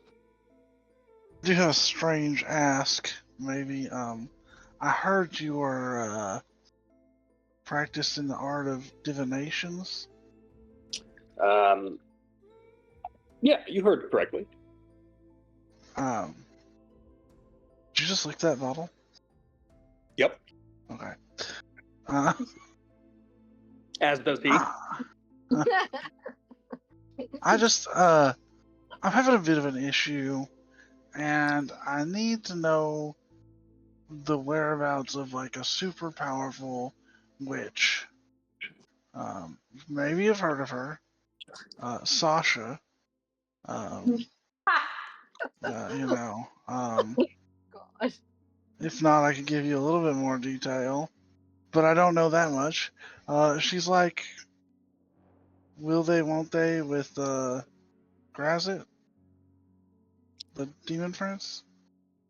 Naturally. I'm just wondering if she's on this plane or like where she is. Okay, and what are you hoping to do with that information? Okay. I assume that anything I tell you will be private and not shared with everybody. After we finish our conversation, I'm going to modify my own memory so I won't even know what we talked about. That's the nicest thing anyone's ever done for me. And totally kidding. I'm not going to be doing that. But no, I understand what you meant. I will. You have my discretion. Okay. I might have slept with Belladonna and then signed a pact with her, and now I have pieces of the Wand of Orcus, and then I might have also slept with Grazit, who implanted a demon in me that one of my friends took out, and I'm trying to find the Demonomicon, and I was under the impression that Sasha, who wrote it, still has it, and I was trying to see if maybe I could talk to her, maybe read it, maybe just get some information from her. And that's pretty much everything. Can I vote for Charles to get the session summaries every night? It's a bit ridiculous. That's exactly to how lay it all out. Yeah. Okay, and how can I help? I'd like to know where Sasha is. And I was under the impression that divination was like find out where people and or things are. But I could be wrong. I don't know much about magic. Believe it or not. I just shoot. You saw. Okay. I tell you what. Why don't you find me in my seats after both of my daughter's duels, because sort of a daddy-daughter thing. I watched the duels. They're here. Totally understand. Great father. And maybe in the intermission, or better yet, after the events today, I can Yeah, take yeah. a look into it. Do you happen to have on your person or available to you approximately 200 platinum pieces worth of ivory, or perhaps an exceedingly rare arcane object known as orchard glass? I do not know, but No I can worry. find out. If you can, that might speed things up. Otherwise, I have a workaround that might not be as reliable. But this is fun. I haven't had a chance to stretch my, divination legs, as it were. So, yeah, I like a challenge. Presumably, you're talking about the legendary witch Tasha. Yeah, that's yeah. Yep. Exactly. Okay. Making all sorts of new and interesting friends. That's why it is important to travel. So I am going to leave because I need to watch my prodigal daughter wipe the floor with the firstborn of House Maelstrom. It's going Yeah. to be a blast. Find I'm yourself a excited. refreshment. Take something from here. For sure. And he'll walk off. And I will stand there for a second. Just taking everything in. Yep. And I will leave. I will try to find Luminara if she's still here. If not, I'll just go back to the group. As you go back, it looks like she has gone, which in the meantime, Luminora, as your brother joins you, he kind of takes you by the shoulder and begins kind of walking you into like the like backstage, more living quarters. And he goes to a training room where you will find Celeste wielding the Meridian Blade as she is kind of going through some sword forms. And your mentor, Takamori, who is just kind of sitting in a chair, just shouting, again, again. And there's Daenric just gives a gentle rap on the door and just says, Takamori, I've collected a vagrant that I believe you were looking for. And he turns and looks at you, Luminor, and then looks back at Celeste. And Celeste just sees her blade and just kind of looks at you with like a sort of playful yet somewhat annoyed look as she just goes, I got your letter. Mhm. You are so annoying sometimes. What? I thought I. You know, if it wasn't for the shock factor of me finding out you were here, I would have beaten you. Okay, well, that's not true, but. I don't want to get into it because Okay. I have to get my head straight Yep, for yep, Belladonna. of course. So I'm gonna leave you to it and just Remember, focus on the tone. That's all I'm saying, and we can duel another day. yeah, can't wait. Yeah. Okay. She walks off with Daenric, and Keep up the great work. as she walks by him, you hear him kind of like from across the hall just say, "Touchy, touchy." And with that, Takamori kind of looks you over and just says, "You were dropping your elbow."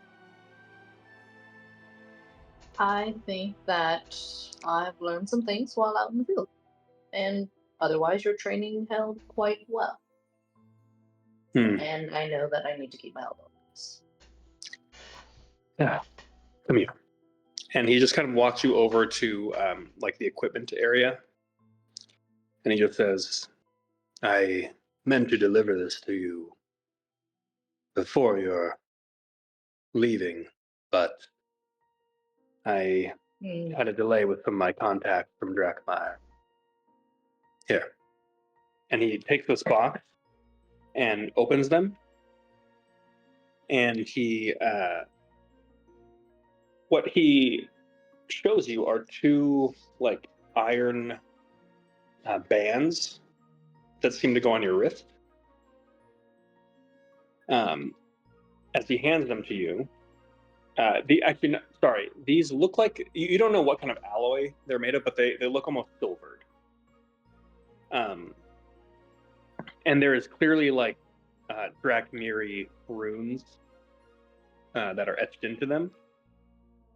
And he says, these actually at one time belonged to me, as it was customary for the royal blade dancers of the Drakmiri region to use. But I feel that you've earned that. And he is going to hand you this box. And you can add bracers of defense to your inventory. Nice. All right. And he says, it's good to have you back here. We will see how you do against Celeste on your rematch, as she's made some improvements pretty quickly. I wouldn't count her out so soon. Of course I would count her, but I think we all know she never really had her head in the game. I'm just saying, no bonds. Well, be that as it may. He kind of looks like he's going to give you some advice and then just kind of stops and says, unfortunately, my duty to the House Catharis forbids me from going into further detail, but good luck. Tavernero, there are few things in this world that I trust completely. Your instruction is one of them. If you ever have anything to say, I'm with you. I understand that you can't speak freely currently, but hopefully in the future that changes. Of course. You still have much to learn. Her Perhaps. face flinches at that. He just goes, but perhaps after the game. Now go. You have a map. Of course. Do us proud. Always. And with that, right as you're about to leave, he just goes, wait. And he just comes up to you, like looks around and leans in and just says, Freya has an extremely powerful strike. With a heavy blade, she carries her weight into each strike. Her parries are slow, and she will almost certainly never faint. Just don't get cut in half. Also, if you've paid attention this year, it was a good reminder that the Daughters of Maelstrom, when they're cut down,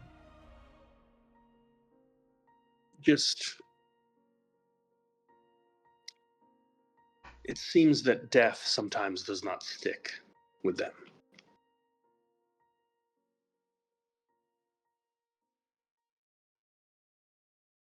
Thank you, Tekimura. I will keep this in mind. He gives you a nod and kind of goes back to like dusting off some equipment. And you are due to present to the arena.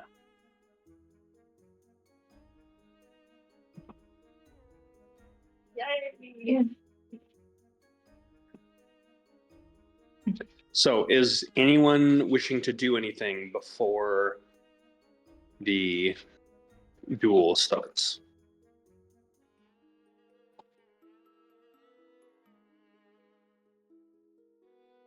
I'm hearing silence, so looks like we're going to be going right into it. Can Sol make a No. bet? Make a bet. I just wanted to put a Sal, bet wanna make a down. bet? I'm gonna Okay. bet my remaining 400 gold on Luminora. I will say there are 4-to-1 odds in Luminora's favor. Okay, that's fine. Make your bet more specific. Increase Um, your odds. oh. Increase your. I don't You, know. you Yeah, I don't can know. make your bet more specific. Shit.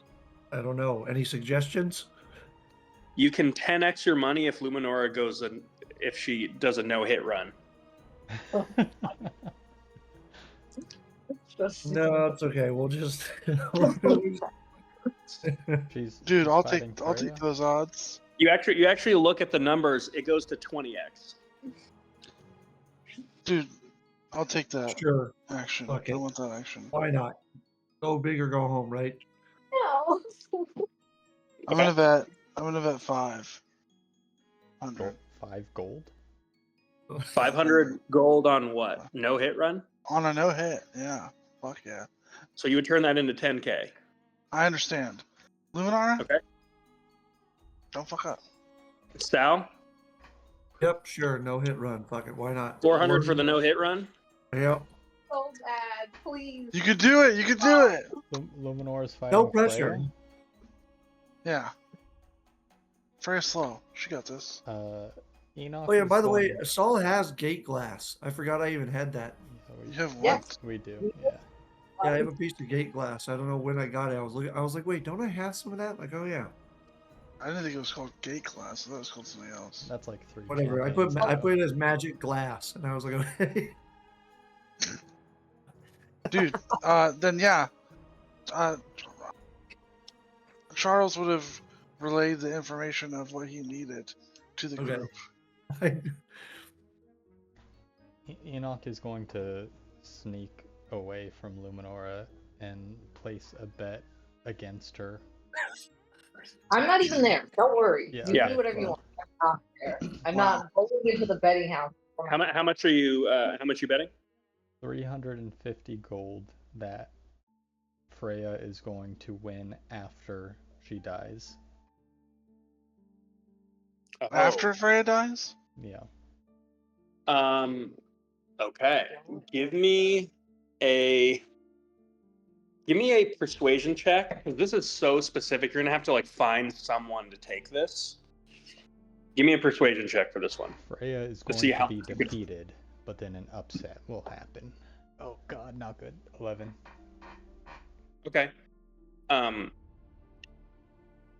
You see this kind of like savvy looking, gnome that's got like his pencil thin mustache. Just go, hey, I'll take you up on that. 350? What are the odds? I'll say 10 to 1. We take that. We take those. He holds up a hand. I will give them all I got. You like that deal? We take that deal. Yeah, good deal. Okay. All right. Some of you boys are paying your mortgage if this goes a specific way. Oh, did you give me that glass? Give me that glass, boy. Sal's dead. We'll say Sal gave you Yeah, the. you can have it. That's fine. Nice. Okay. Do you know how much you had? 1 glass. Let me check my character sheet. Where the hell is my phone? You have a written character sheet?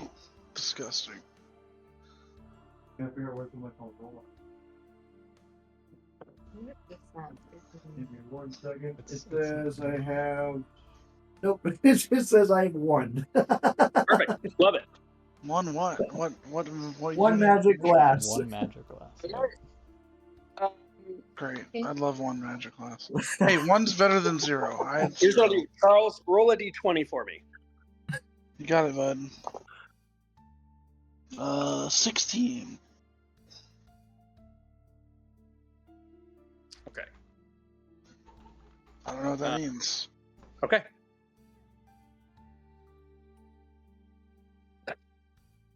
I will take the 1 glass. Writing down numbers. Okay. Now, to the matter at hand. Sorry. As all this is happening, Luminora is getting ready for her duel. Is there a chance that you can put the picture of Mickey Geek in chat so I can just study it while we? Oh, you know what's great about that? I don't have it on this PC. Okay. And But I have this. I have your stuff. I don't have your. I have it too. I don't have your stats, but I have your move set. Do you want me to send you your move set? Sorry, someone got interrupted. What's happening? I think I can. I can do something.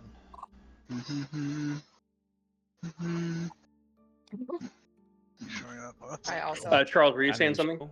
No, I I was don't- humming the Mulan theme Trying song. to probe into your mind. Solid, Like, solid choice. Or not the theme song, I guess the training montage.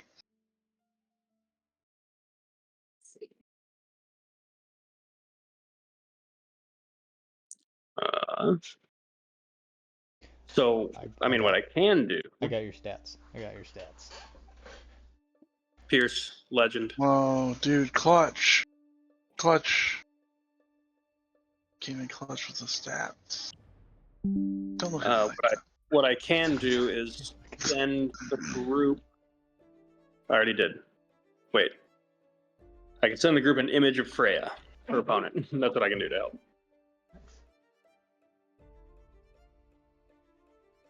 Thank you.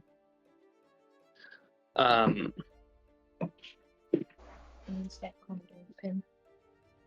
Yep.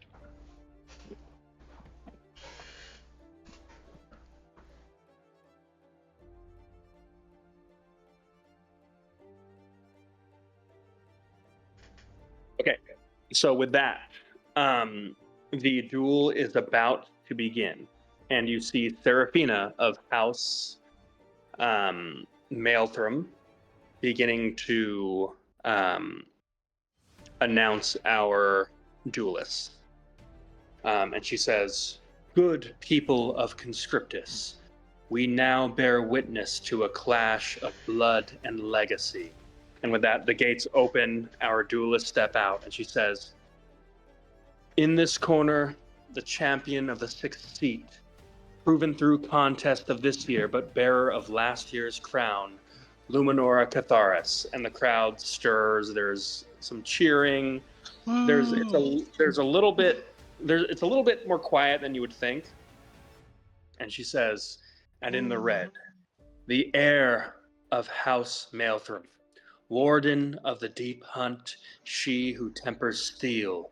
And there's just this like loud cheer for Freya. And with that, she says, "Daughters of Conscriptus, you may begin."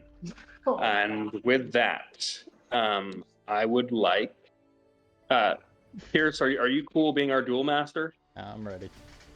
I'm Duel Master. Master. You're cool with it? Yep, I'm ready. I'll skip the Pokemon Stadium quotes. We'll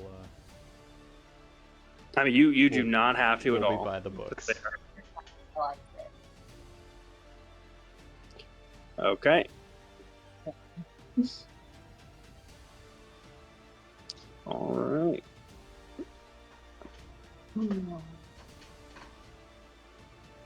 All right. Okay. That just means you get Sending my multiple action. players. I'm nervous. Don't be nervous. We win money no matter what happens. Do you? Thanks. Yeah, I don't think they. I think everyone is probably going to lose money. Well, actually, yeah. I think we. All right, we got a strike from Freya and a Zeresian blade strike from Two strikes. Luminora. Okay. 16. 23. Nah. Sorry, guys. So immediately, Fuck! Freya rushes forward, With a blade, as Luminora goes for a strike, Luminora lands a hit into Freya's shoulder, and Freya does not care. With the blunt of her blade, she falls on bonks Luminora on the top of the head, knocking her back, sending her reeling. And Charles marked 500 gold off. Sal marked 400 gold off. And Luminora, you can mark right off the bat. because it's a heavy blade. You can mark 2 points of poise off. All right, that brings us to the next round. Oh, that's where are we? So how does Luminora recover? Okay.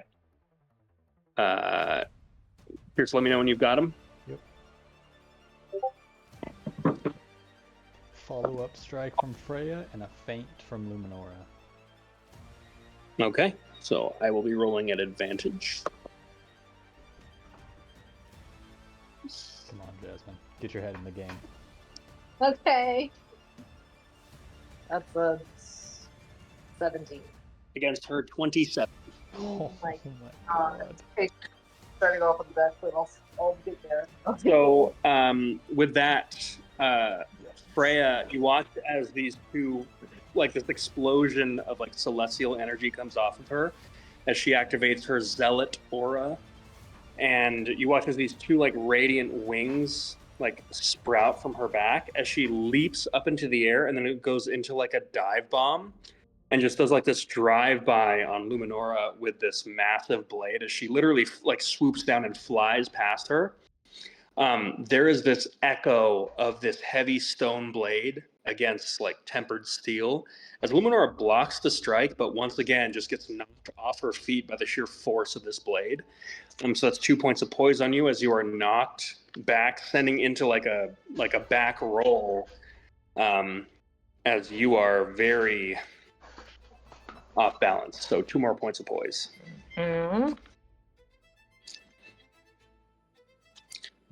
All right, we'll take our third action. You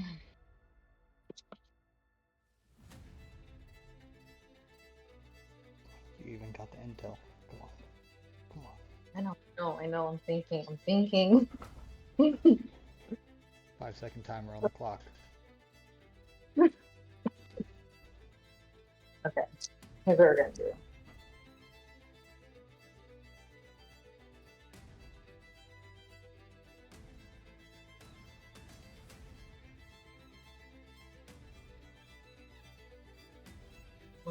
Okay, sorry. Freya keeping it strong on the offensive and typing still.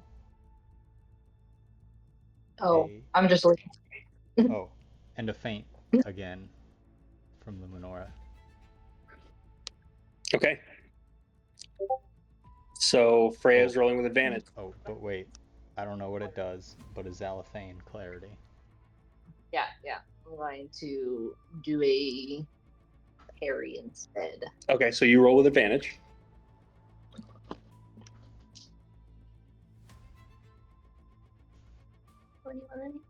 A natural 1.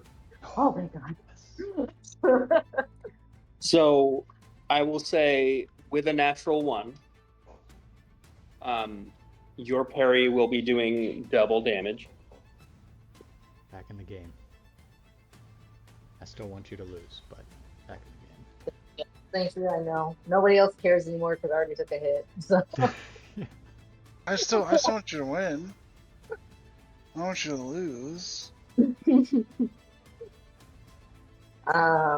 So she was striking, so I think that does 4. Right? Because Harry does double and she got another 1. Yep. So I'll take 4. So she comes again with another airborne swoop. How does Luminora parry this and knock her off balance?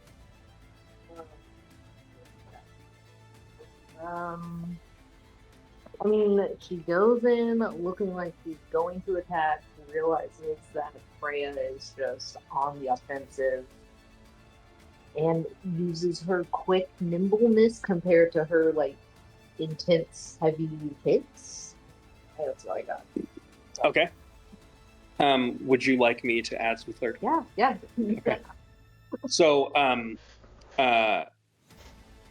so we'll say as Freya is diving in with a strike, Luminora actually runs at her, and as Freya swoops down, you watch as Luminora jumps up in the air, and Enoch, you'll see a little bit of some inspiration maybe from you here.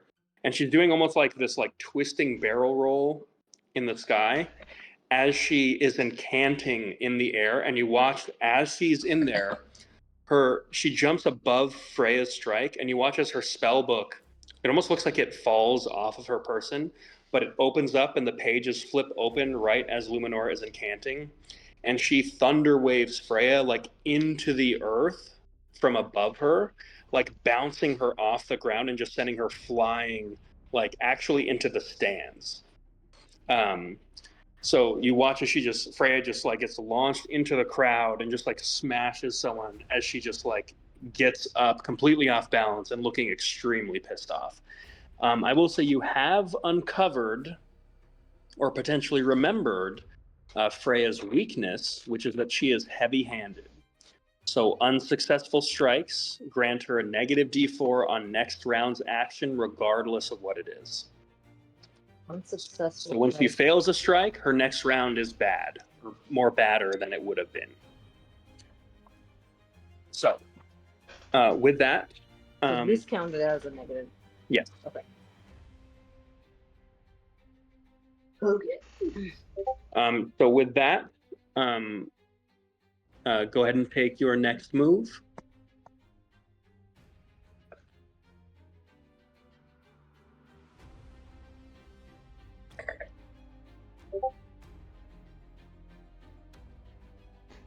Freya bracing for an impact with the parry, and Luminora fainting with the Faraday's Gambit. Okay. So, here's the thing. With Freya's bracing, this is her special Maelstrom ability, she takes no poise damage from feints or parries. Yes, I will use the Faraday's Gambit and do a strikes. Okay. Yes, okay. Cool, great, love that.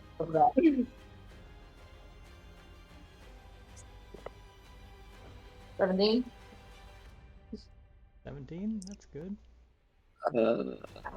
Hang on, I have a minus D4. What looks so good? So that brings me from a 19 down to a 15. Because I rolled a 4 on the D4. I'm happy for you, thank you. Okay. Okay. So with that, Freya braces, and you watch as Luminora just sweeps in with a bunch of like really quick cuts that don't seem to bother Freya at all. And then you watch as Freya takes a step forward shortly after, you watch as each one of those cuts just like glows with this arcane energy, and there's this explosion from each of them that seems to be just like throwing her further off balance, and it drops her to one knee, so she takes a point of poison. Her debuff is reset, and she is now unhindered by her previous bungled strike. So, we can take our 5th action. Parry from Freya, or no, strike from Freya, parry from Luminora with the Cathari riposte.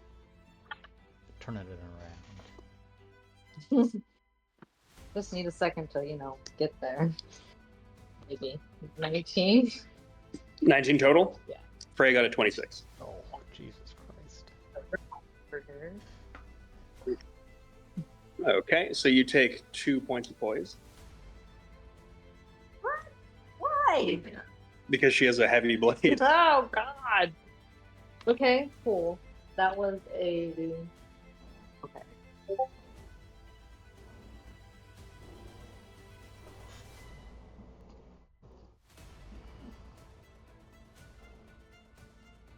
don't know how I feel about this.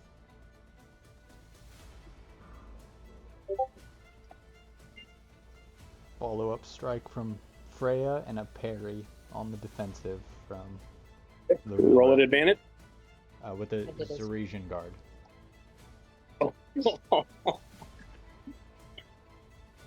Ooh, okay. 22? I believe there's a pretty heavy penalty for a Zeresian guard. 20. Way worse. So what happens to me? Hell yeah. Successful roll. Was that a strike? Yeah. That deals 6 poise damage. Oh my lord.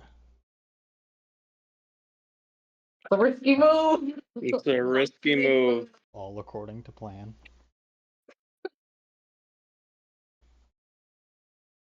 Okay. So with that, firstly, Freya rushes forward, just swinging like an overhead, just ultra great sword at Luminora, who actually attempts a parry by like knocking it to the side. And you watch as Freya literally, Freya's learned some moves. Freya literally, as the sword is going to drop, she literally lets go of the blade and jumps to the side of it and full on tackles you, Luminora.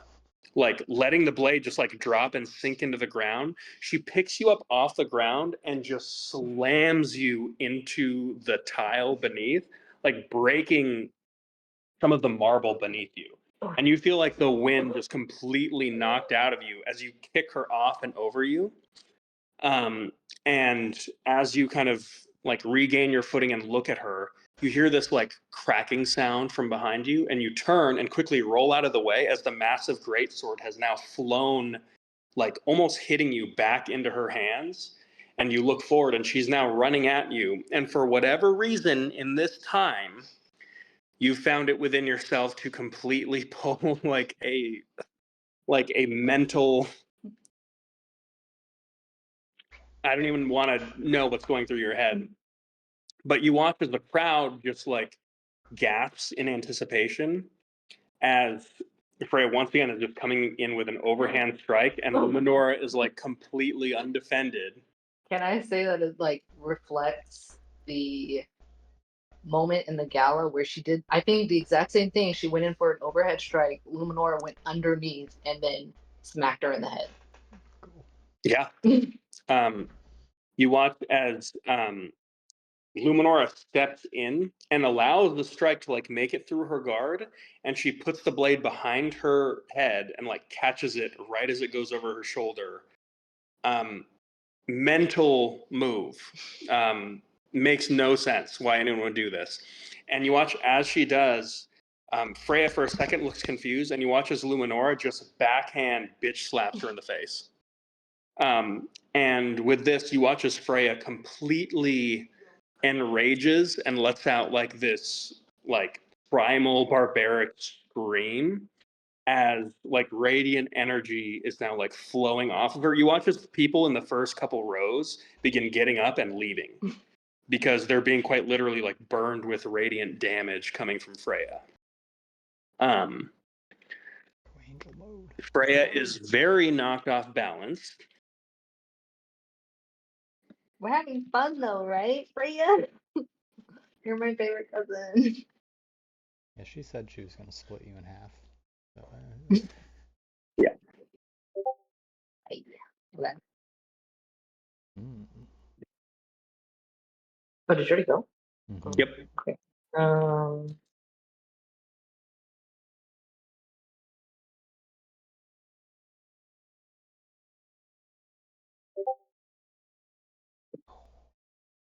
That is cool.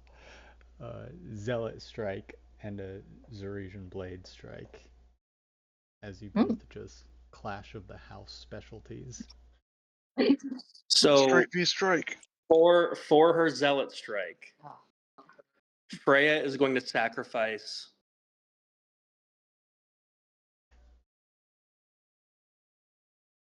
3 points of poise to add to her damage if she hits. Oh. Ooh.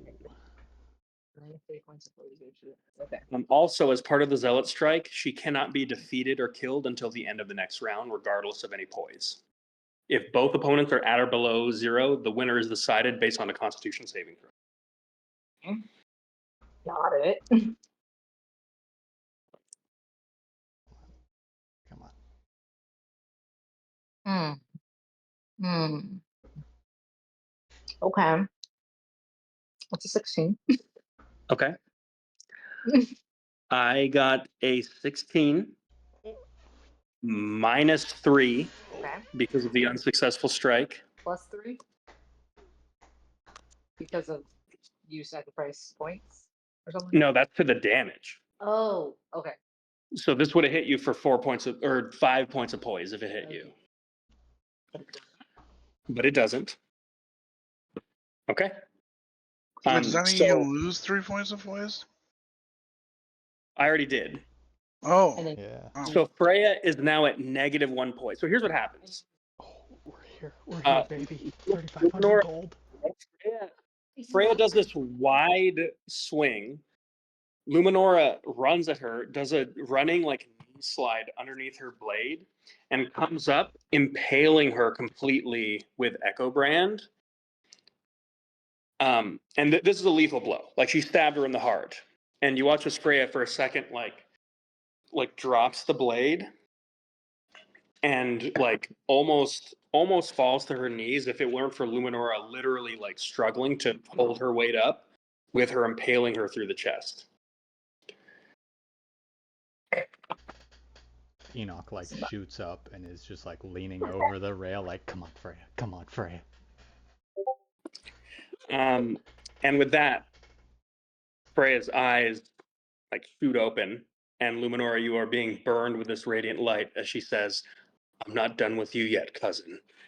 Pick up your sword." And as she does, you watch as her sword like pulls itself out of the marble into her hands, and we're doing another round, even though she's at -1 poise. right, she's terrifying. Also, still Michael is so good. Okay, you know, feeling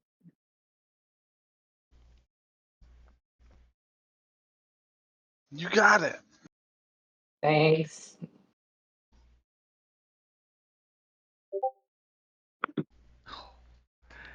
That is a Zealot Strike from Freya and a parry Cathari Riposte from Luminora.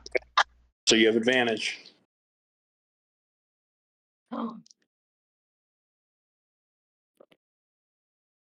Would you get something stupid? yeah, that's fun. Okay. So with that, Freya just like swings around wide, like going for like a decapitation. As she's swinging towards your neck, Luminora, how do you want to do this? I think maybe finally Luminora lets a little bit of her celestial energy out, Mhm. which is also like kind of forceful and pushes her sword back. Instead of like actually defending with her own sword, she just uses her celestial energy to defend and distract. Okay. Yeah. You're talking about like with like arcane energy. Yeah, like with Okay. like, her transformation. Yeah. Yeah. But I mean, like, okay, so edit this if I get this wrong.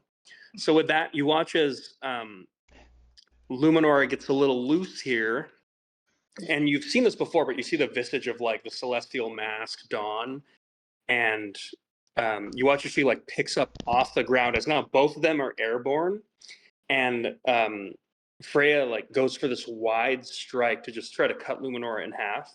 And you watch as Luminora just, instead of blocking with a blade, she throws up a hand, and there's this arcane reverberation that cracks as the weight of Freya's blade hits the arcane shield. And with that, Luminora just like, you watch as the blade is just infused with this like arcane energy, and she just swipes across Freya's like entire body, like diagonally. And you watch as there's just this slick like splatter of way too much blood on the ground beneath them, as Freya just like collapses and just like crashes and burns into this like airplane landing of dust as she just breaks through this marble tile. and her whole form is completely obscured at this point. And like she clearly, that was like a lethal blow. You did. And the crowd goes to cheer. Yet, amidst the dust, you see your cousin still standing. No fucking way. As part of the zealot strike, she cannot be killed or defeated until the end of the next round. So make another action. This lady is terrifying. Okay. Oh yeah. And you've now done, I think, 2 parries in a row. No, striking the parry. Okay, so okay. Ay.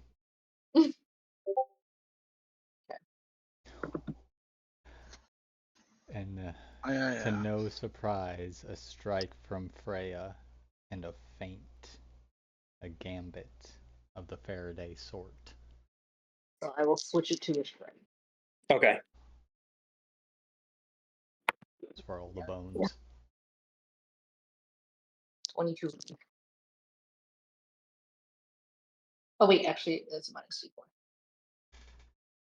2. 8. Okay. I mean, Freya's now done like, this is her 5th strike in a row. So she's at a pretty heavy penalty. So that brings her just to a 10. So how do you want to do this again? So it's more at this point, it's exacerbated. She's just like walking up to this crater. There's dust. Laura's a little bit like frustrated at the point. Yeah. She's just like, stay down, cousin. And then she goes to attack. Yeah. So they both just run at each other. And you watch as they begin running. After about their 4th step, you watch as they both just kick off the ground. And the rest of their like samurai run at each other is them like flying like a few feet off the ground. And you have this very dramatic, like both of them just like whisk past each other. You can't see who struck what, but there clearly was like some kind of contact. And both of them are like holding their follow through as Freya is just like panting on the ground. And you watch as she just, Luminora just like stands with like just perfect posture and just sheathes the sword and begins walking away as Freya, your cousin, just yells at you, wait, and just like takes a couple steps towards you and then like can't hold the blade anymore and just like sinks the blade into the ground and then falls to her knees and then just looks at you. And the last thing you see is her just smile and give you a nod of like, okay, you got me this time. And then she just like rests in that pose, bleeding out as she looks towards Seraphina the judge and just like nods like, yeah, I'm done. I can't go on. And the crowd erupts in this massive cheer as that may have been the most entertaining spectacle thus far. And Enoch, you're out 350. Sal, you're out 400. Charles, you're out 500. Yeah. God damn it. Luminora. The crowd. Okay. I lost this group so much money in one. I mean, they Hey man. they took the bets. Yeah. Those are wild odds. Well, yeah. Run? What? Hey man. We went all in Weirder- without saying the flop. Weirder shit has happened in the group. I mean, not a terrible bet. 20-1 odds is kind of crazy. If it Hey, hasn't happened yet, Luminor wants to try and watch the last battle with Belladonna. The left battle is last. Yeah, we got another battle in between there. The next battle is Azalda versus Yuna. RNG it. Here's what I'm going to quickly do. Who wants to play? Who wants to play as Yuna? Sure. Okay. James, we're going to do this in just 3 rounds, rock paper scissors style. Dude, I love it. Does Yuna strike, parry, or feint? Strike. Okay. Roll a d20 and just tell me the total. Just straight d20. 18. Okay. Second round, strike, parry, feint. Parry. Okay. Roll a d20 with advantage. Nice. 16. Okay. Final round, strike, parry, feint. Feint. Roll a d20 with just straight d20.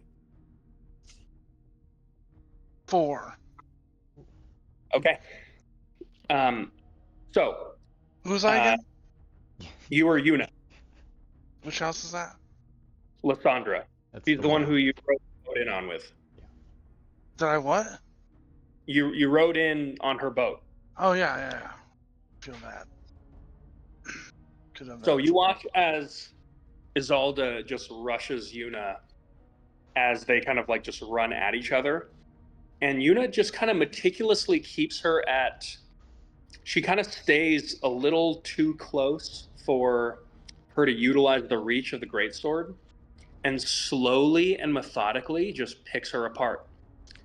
This is probably the longest duel of the series, but Isolde being a favorite, this was actually a pretty big upset. There potentially was quite a bit of money to be made off of this. I won? Isolde is knocked out. She was the second Holy crap. second seed of the whole tournament, knocked out by Yuna, who was absolutely not a favorite. Way to go, Oh Yuna. yeah. Now, who wants to play Celeste? Make Fierce do it. Come on, Okay. you duel. I'll play Celeste. Okay, James and I, we're on we'll the do this same kind of wavelength. quick. Round one, strike, parry, or feint. Just get in the mindset. Okay. Parry. Okay. I will be rolling advantage against you. Okay. And I will take my D4 bonus because of Celeste's inexperience buff, where she has the minus D4. Oh, actually, Isn't you... she good at parries? She's good at parries, but you have a minus D4 against this because you suck against feints. Okay. So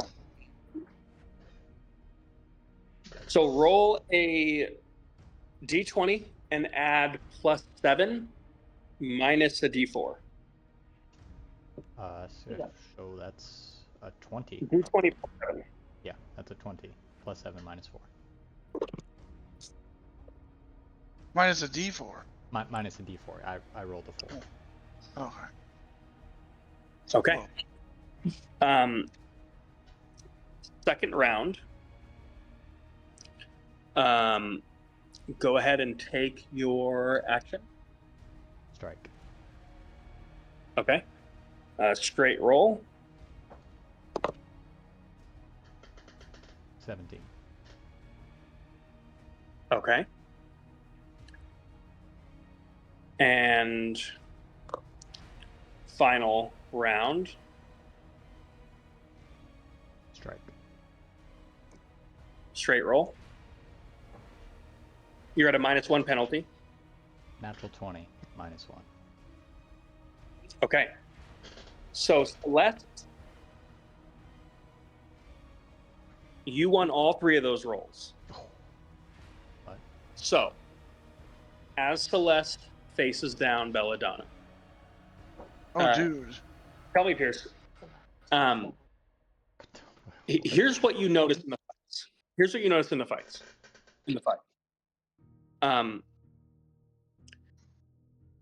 Belladonna is a little bit of a glass cannon.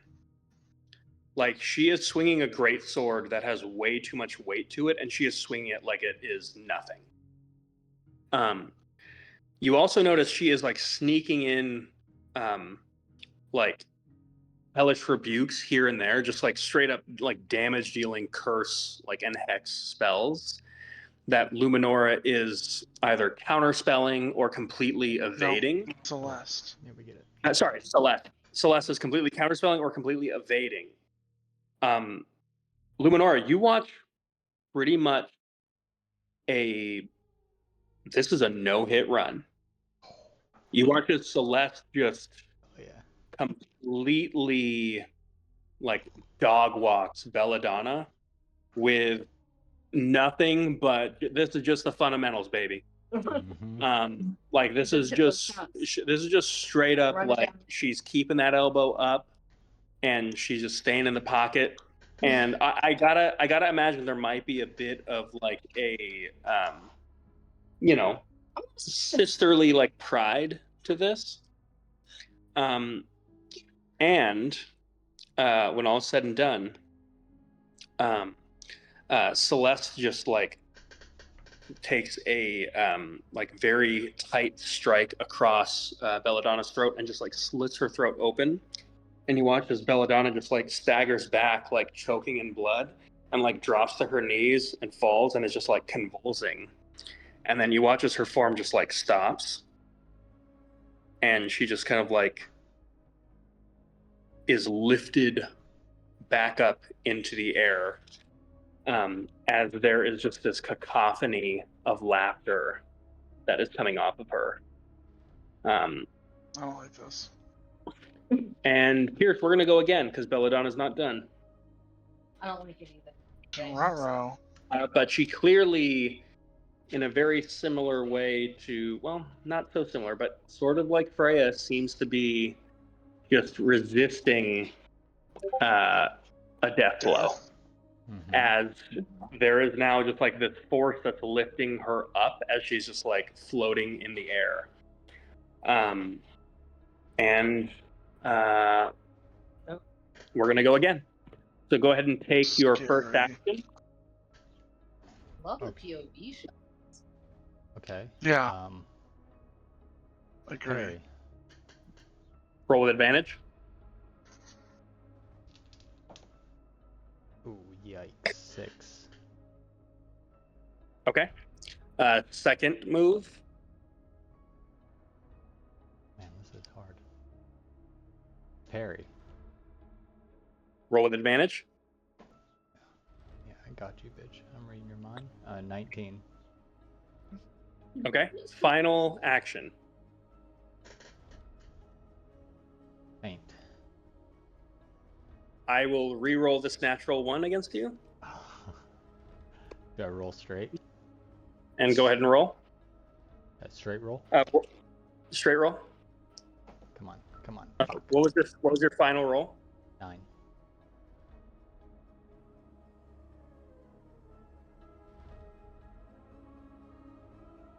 Okay, we're gonna do one final round because we tied on one of these. Shit. So for all the marbles, what is your final move?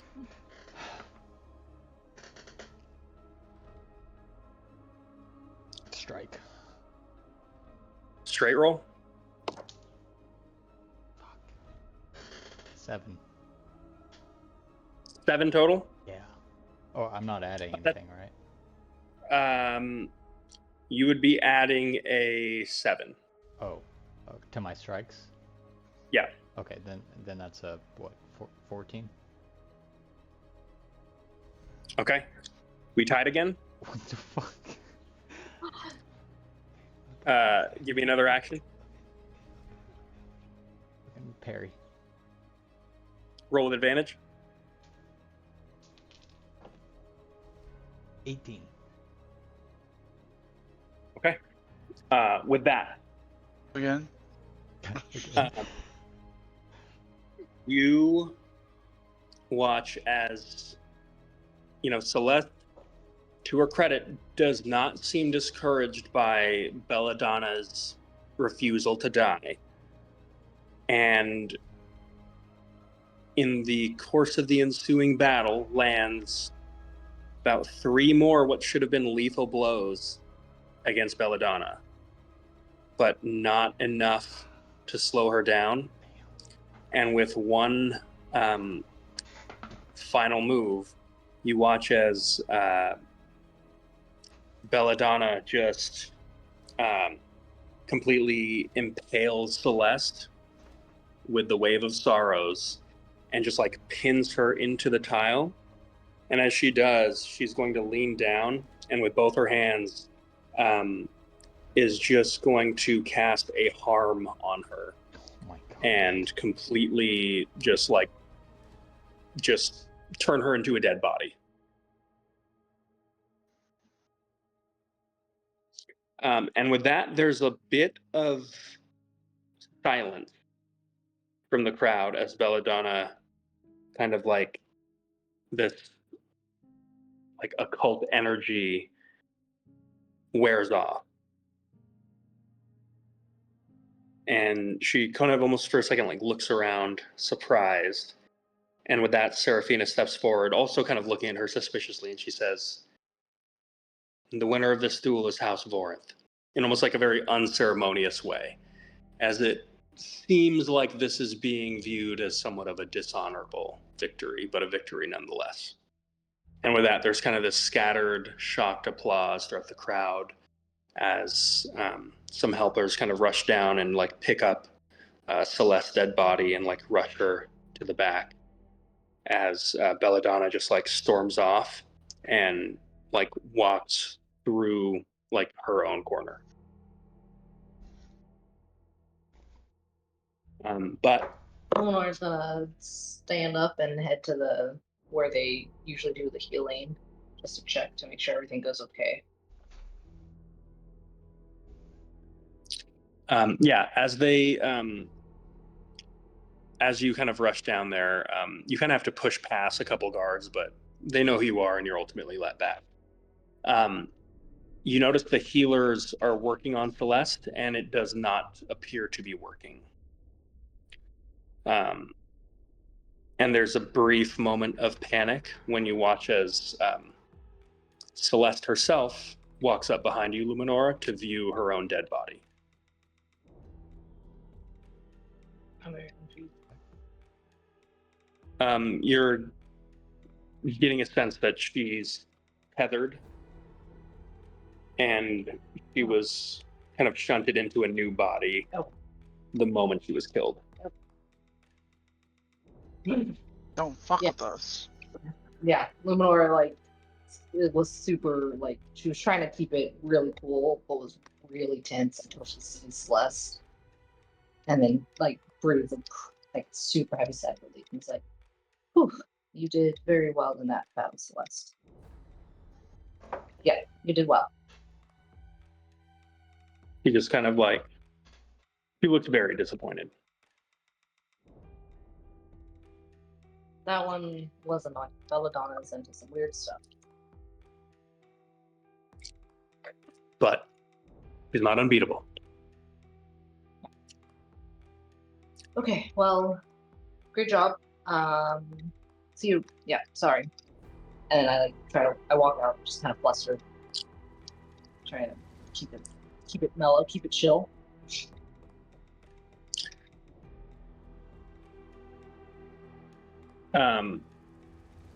Based on the performances, you leave. You do know, based on the performances, Luminora, you actually have the highest seed.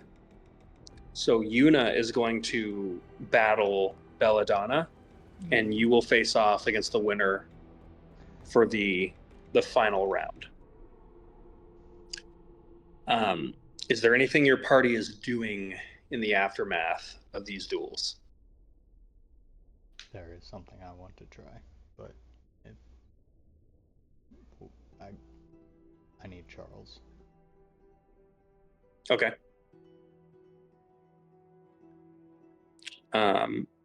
We'll go with Luminora then for now. What are you doing? I will regroup with the group Okay. first. Trying to keep it cool, trying to pretend like she was not freaked out at the fact that her sister kind of died, and it wasn't working. Mm-hmm. Yeah. I was like, oh, hey, what are we up to? Are we grabbing some food or dinner? You guys wanna trade notes on the next competitors? What are we doing?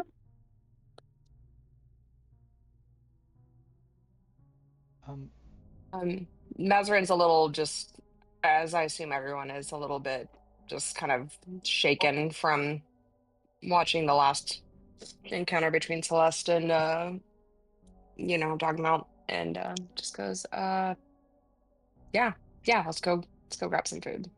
And she pats Luminor in the back and starts walking over.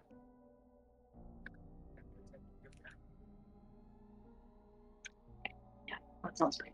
Okay. Maybe So- a chimney cake or something. I don't know. One of those. Yeah. I'm not sure what everyone's in the mood for, and I'm getting kind of tempted and stuff. Um. Yeah, or just like I don't know, glass of wine. Something like that. Who did I see Mary? Where's Mary? With that, Marion like just rushes up to you and gives you a big hug. And she says, "That was so thrilling. That's one more for Your cousin is so badass." Which one are you talking about? I guess all of them, to be honest. I really did not think I would enjoy this, but I'm so invested. Glad you're having a great time. We're gonna grab some food. Quick sidebar. Luminor is gonna just like kind of like usher Marion off and just like kind of start venting to her in the corner for a second.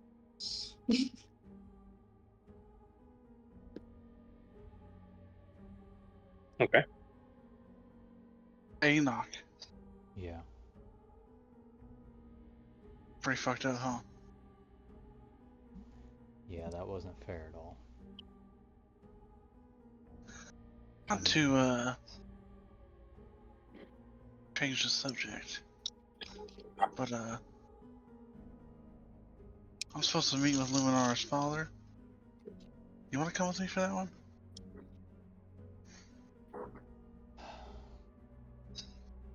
I can, yeah, if you want me. Unless you got something you're trying to do. I'm trying to fuck with Belladonna, but maybe we can do both. Hey Sal, you there? I'm here. But, what happened? Did I win? Well, Did you win what? no, I think we lost all of our money. Oh shit. Okay. Was worth a try. That was a It's- while ago. It's been drinking. Sorry, I lose track time. You just see him, and I was like standing there, like nodding off, just like an old man. Like The crowd's like jumping up in excitement and screaming and stuff. Sorry, I literally had to run and go get a shower because I could smell myself, and I'm like, Jesus Christ. Sorry. Right. I love it. Right. Thank you for letting us know. Yeah, Yeah. You're welcome. important knowledge. So Belladonna's obviously not. We knew she wasn't going to play fair, but We didn't know it would be this unfair. yeah, she lost that fight in all measures. So I mean, yeah. I agree. Are we thinking influence her next bout, or what? What I'm is it? You thinking, I'm thinking more of a persuasive threat. We know she gave you that gun because she thinks you're inept. She thinks you can't do whatever the gun wants you to do. And that was kind of her failsafe. Okay, I agree. But according to what Mazarin found out, the sword she's using belongs to a certain demon prince that has been seen hanging around, and I don't think it's smart to fight. If you can fight with someone when they got a demon prince on their team, and I'm just vaguely working for one. No, here's my plan. And maybe this won't do anything, but it's all I got, guys. You already have one fancy weapon in there. Sal, and Enoch takes the staff from his back and like points it towards you. What are the chances you could use this staff and the angel blood I got on my fists to make this staff seem holy and sentient and more powerful than it is. Least I can do. Okay. Maybe if we come to her, to Belladonna, with a bit of an open threat and say, you know, she better lose, or we've already got 2 magical items consumed by this gun, or 1 and 1 on deck. And, you know, if she doesn't want that to happen, maybe she throws the next fight. I don't think it's a bad idea. Here's my only concern. A, we don't know how many pieces there are to the staff of Orcus. Mm-hmm. So 2 might not even be that significant if there's like 50 or something. Right? It's a gamble. But if we go see Luminar's father beforehand, he might know a little bit about this. He seems like a pretty knowledgeable man. Worth an ask. Well, I think, Sal, you can work on this, and then I imagine it's going to take a little bit of time. And then we... Maybe you stay with Sal, and I'll go check with her dad. Because I did ask him to do it in private, and it would be weird if I brought someone after that. That works. Okay. Just send a mental link. I can be there, and... Yeah. We'll stay connected. Alright, Sal. Tell me what you need. Okay. Let me see. I did not have anything prepared, but okay. So I don't have anything in mind for any particular stuff I need. Get creative. I'm trying to see what I have in my inventory. You literally have a spell that does the thing that. Yeah, you yeah, know- I know. I've got the 2 spells. I just didn't know how to flavor it. That's what I was thinking. I got you. Okay. I spice things up a bit. So yeah, I'm gonna do the where is it? The magic aura. I've got where are you? There it is. Nistul's magic aura. It puts a false aura on an object. You change the way the target appears to spells and magical effects that detect magical auras, such as detect magic. You can make a non-magical object appear magical, a magic item appear non-magical, or change the object's aura so that it appears to belong to a school of magic you choose.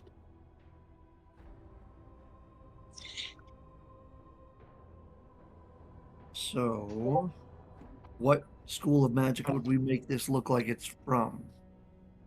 And then I can also stack the stored value on top of that. Divination might be the Divination? closest tie to divinity, is my Okay, base assumption, but I'm not a religious guy. Well, sure. not besides. And me neither. Nowadays. And then I can give a bit of polish, and I'll do distort value on it as well. Yeah, I'm looking up the price right now.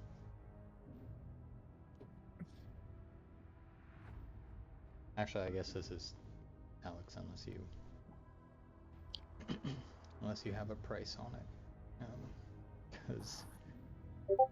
because everything I can find online says 500 to 5,000 gold.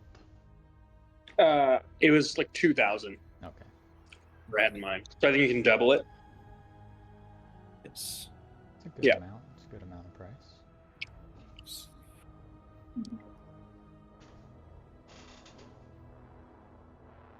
And then to jump in to make sure, can we flavor the divination aspect with the angelic blood from Freya, to where it kind of seems like it's part of that angelic lineage?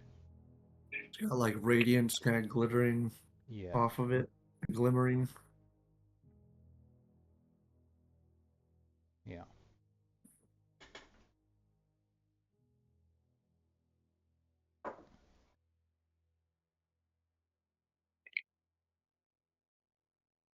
Yeah, you can absolutely do that.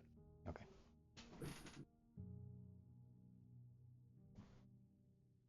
That's what we're working on. Okay. And what is Luminora and what is Mazarin and what is Charles? I haven't heard from Mazarin in a while. What is she up to? Mazarin wants to kind of snoop around on Gracious without being too conspicuous. Okay. Perception check.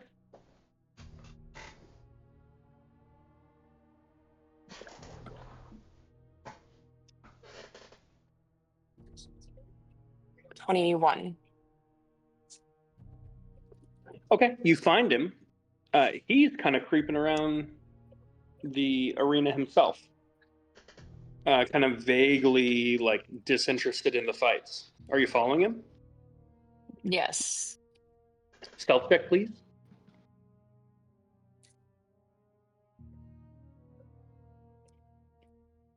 Ooh, 7. Okay. We'll get back to you. Oh no. Charles, what's Charles up to? Back to Luminar's dad. Okay. You got that glass? I don't know if it's enough. He looks at it and just goes, this is good shit. And you watch as he begins to pulls open his wizard's book and casts a spell and breaks off a massive chunk of the glass that he was given and gives the massive chunk back to you. Says this should cover it. And Really? you can add, yep. And you can add 14,000 gold pieces worth of mythalium. He took 2,000? No. Did Out not of the say. 16. Right? Yeah, you gave away 2,000 and you have 14,000. Yeah, okay. Yeah. I'm gonna definitely add that to my inventory. I've got it on the Excel sheet. We don't forget. It is? Yeah. Yeah, thank you. Okay. I was gonna add it to the party equipment, but I couldn't figure that out, so. Yeah, Someone else could. part of your inventory. He will specifically say, I suppose I can step out. I'm supposed to, House Catharis is going to present to some trial. I guess Tessa has raised some concerns about Belladonna's practices, and they're seeing if she's going to be disqualified from the remainder of the games. But this political jargon means nothing to me because I know that my daughter would wipe the floor with her, regardless of if she's disqualified or not. So let's take a look. And he takes a thing. So he goes, what is your question? I would like to know where this witch Sasha is. Got it. He'll begin Wait, casting. do you need a more specific question? I'll finesse it. Love it. I like that. Yeah, you sit back and relax. I can do that. Be a couple of cold ones. And you watch as he begins casting a spell. Luminora, you are invited to Belladonna's trial if you wish to observe. Sure. I will say, as members of the Sixth House, or the Sixth Seat, the rest of you are also invited to said trial. His house represent. Well, Charles, you're doing this with. No, yeah, I just meant, you know. Is anyone going? I guess depending on if me and Sal can get our project done before then.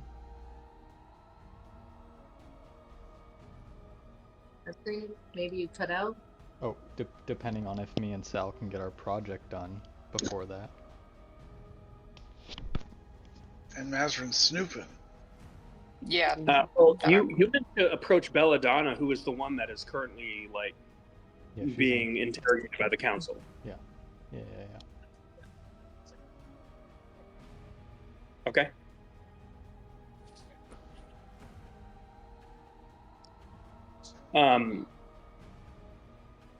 So it sounds like all of you, aside from Mazarin, who is kind of sneaking around the background, and Charles, are going to be present for this event. Is that right? Yes. Cool. Yep. Yep. Okay.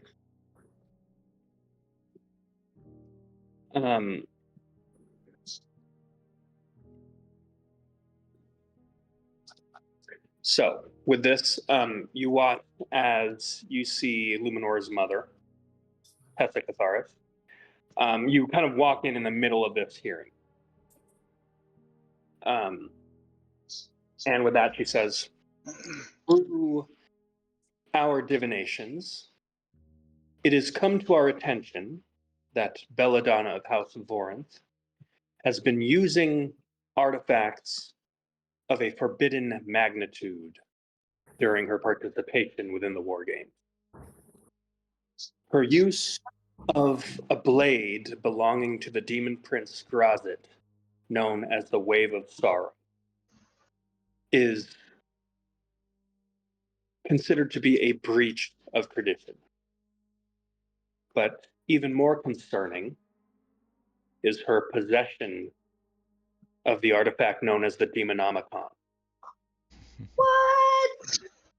And using it when such an artifact would be better placed in a protected sanctum. We feel that this very much is an affront to our traditions, to the culture of our houses, and constitutes a breach of tradition that warrants her disqualification from the games. And with that, you hear the matron of House Volantis speak up and say, if this is true, this is a very, very serious infraction. How do you respond? And with that, Belladonna looks very defiant. She kind of cocks her head and just says, breach of tradition. You dress it up so nicely, as though this was always a game to all of you. You hide behind rules and rituals like they actually mean something, like any of your houses actually have any speck of honor. Well, they don't, and you don't. I spit on your houses. I spit on your tradition, and I spit on this little theater that you choose to play these games in. Let's see how well it holds. And with that, you watch as she just flays open her hand and cracks the Demonomicon open. And you watch as there's this distant rumbling sound. Can I run up and punch her? Yeah. We're breaking rules here. Punch her in the face? Yeah, go Yeah. knock her out. I mean, So go ahead and give me an initiative check. Well, 9, 10, 11, 12, 13. Okay. Mazarin, at about shortly before this, you're following around Gracious as he is making his way over towards the trial. I'm using my inspiration. You are completely you think you are completely hidden when you turn a corner. As you've been 10 paces behind him, you turn a corner and see all of a sudden there are no people as you turn this corner, and he's standing alone in a hallway looking up at you right as you turn. And he just kind of gives you this knowing smile. And you watch as he just completely vanishes. And you hear footsteps leaving his position. Enoch, what did you roll for initiative? I rolled a 13, but I'm gonna use my inspiration and make that a 20. Nice. Okay.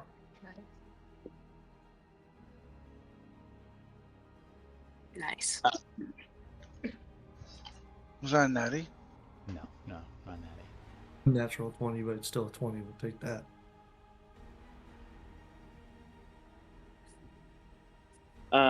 Someone I'm probably dead if this doesn't succeed. gets to move before you. Uh-oh. Maybe we'll Right. see.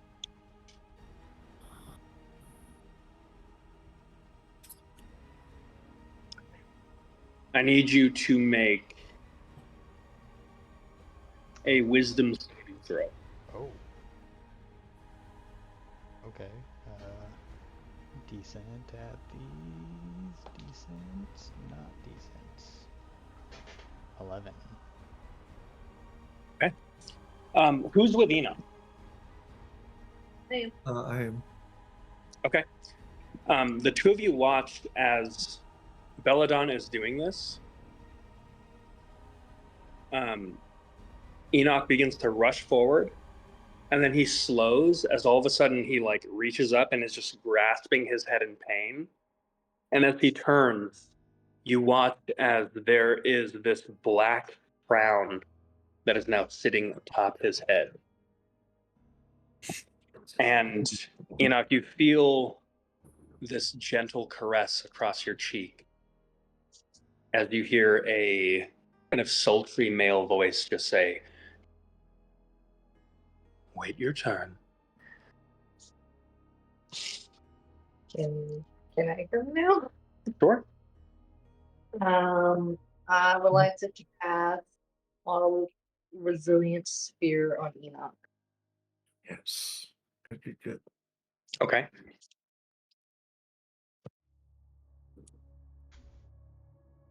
That is a dexterity saving throw, Enoch. Okay. Oh, Hopefully, I'm really good at these. Sorry. I'll be bad at it for once. Well, you can choose to fail. Can I? I'm kind of mind controlled. Mm, I guess I'll just attack. the spell that you are under the effect of is it's a nice one. Okay. This was a gentle one. So we'll say your faculties are like this is a Crown of Madness spell. Mhm. So your faculties, as I understand, are kind of with you in between rounds, and the caster can choose to use their action to control you, Okay. which they're not actively doing right now. So I'll say that you can you kind of, I mean, your turn was essentially taken from you, but you can kind of Instinctually, I rolled very well. Well, yeah, this doesn't. I rolled very well, but I see it's Luminora casting something, and I'm gonna choose to fail it. If I can Yeah, choose I at mean, any time, it's like we can even say that like narratively, she's casting a spell, and you can use your dexterity to like jump into it. yeah. Yeah, Okay. it's like a hug. A warm hug. Warm, sweet, sweet hug. Now, Luminar, what were you hoping to accomplish with this other than protecting your friend? Protecting him and protecting us if they choose to use him to attack. Okay. Nice. Smart. It was a two-way street. But also spells can be cast through it, so I don't know if that would have break the. What does this do? Can am I hamster Really? wheeled? Yeah, you can hamster wheel, but spells can go in. Physical energy can't go in. So I don't know how it works. This is odd because I'm going to say the spell is still up, but the crown breaks as soon as you go into Autoluke's sphere. Okay. Great. Repressed. Um,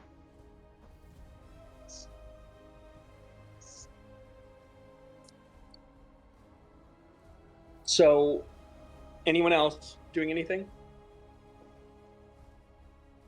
Save the I think data. Sal, you're the only other person that's there. Mazarin, you can take a round to close the distance, but Sal, you're the only person that's there.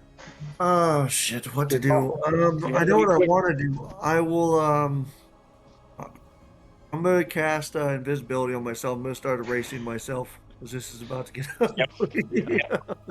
Good call. Smart move. Yeah. Stay alive. Grease up. Here we Yep. go. Grease up. Sal, you have so much power, and you always just Yeah. do something Yeah. like this. It's As this happens, you watch maddening. as Belladonna is incanting. Not much is happening right now. There are shouts from the council asking her to stop, as like there are extremely powerful spellcasters there. Yet it seems like what she is doing is not clear to them, but they're choosing not to just completely erase her from existence right now. Counterspell?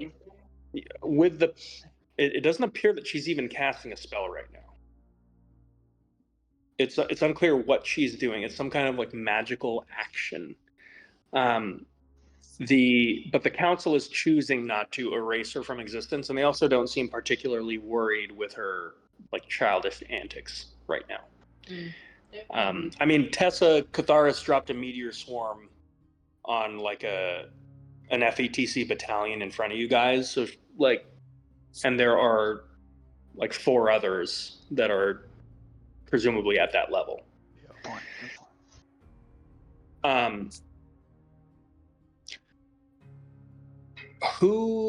I'm gonna allow Mazarin and Luminora to make an Arcana check here with a DC of 22. Fuck. You hit those. Advantage. Ooh, 'cause- natty. Come on, magic ladies. Oh yeah. Ooh, 23. Mine's a 28. Whoa! There you go. Okay. Dude, magic bitch is in the house. Here's what happens. I'm gonna tell you this. You are magical girls and you do magic. It's gonna take you a second to realize what's happening though, so I'll tell you what you get at the beginning of the next round. So Belladonna finishes what she's doing right as Tessa just casts like a simple thunderwave spell and just like blasts her back and just like slams her into the side of the arena. Wait, where is all this happening within proximity of where I'm snooping around? It's pretty You're there close, yeah. now. Yeah, Oh, you're okay. So I'm kind of on the outskirts of the arena, and this is all happening in the center yeah. of the arena. Now you're looking Okay. inward. Okay. Wow. So a lot of shit is happening right now.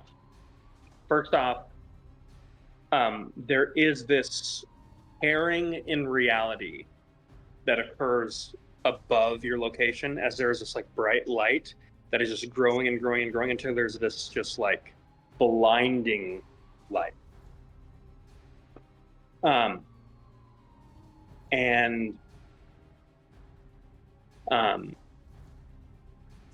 As the arena itself trembles, there is an explosion of radiant energy as Zalathea the Forever Blade appears above the council and Belladonna and all of you. The lady that we're all, the one The god. god.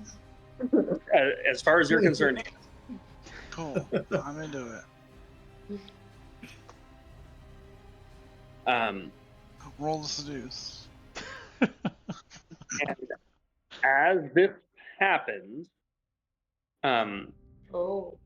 you are all watching as Zalathea speaks down to Belladonna and just says, "Petulant child." And you watch as her voice just like echoes throughout all of your heads. She just says, "You have forsaken your house, your city, your blood." And as she begins to descend, her feet, like her bare feet, just like touch the marble, and you watch as it just like disintegrates the marble into like a fine sand that she's now just like stepping through. And you watch as it's like there are bits of like embers that are just falling off of like her robe that again just are like disintegrating the marble that she's standing on. And the blinding radiance of her form is made tolerable by her conjuring the forever blade in one hand. This just like uncanny blade of just complete blackness. Mazarin, it looks familiar to you, to some of the research that you've been doing. Mm. And at this moment, Luminora and Mazarin, you begin to get some understanding of what Belladonna was trying to do. She was not casting a spell, but she was interacting with something that was already present in the arena. It looks as though she was trying to, I'm going to say Luminora, what you get is that it looks like Belladonna was trying to like create or interact with like some spell sigils that were placed in the arena. You don't know how long they've been there, but that's what it looks like she was doing. She was not casting a spell, but she was essentially interacting with like ground that had been enchanted. Mazarin, with that natural 20, here's what you pick up on. Belladonna activated something within the arena. Your best guess is that this would actually be something that's somewhat like ballistically similar to a hallowed spell, meaning her and potentially some other casters spent a lot of time, days, weeks, months before this happened, placing this here with a specific plan. And there is essentially some kind of magical effect that is like ready and in wait in the center of the arena. You have no idea what it targets, what it does, any of that. So,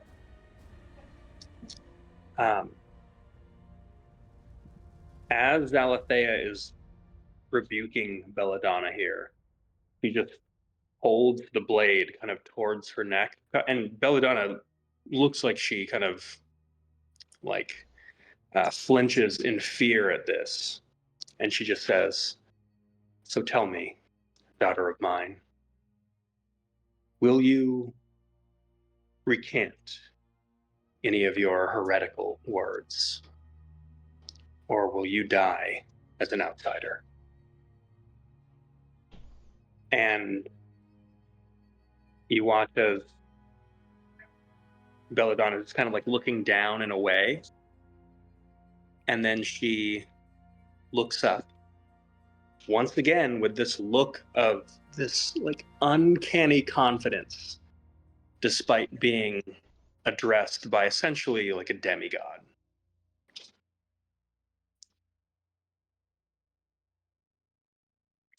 And you hear her begin to chuckle and then begin to laugh.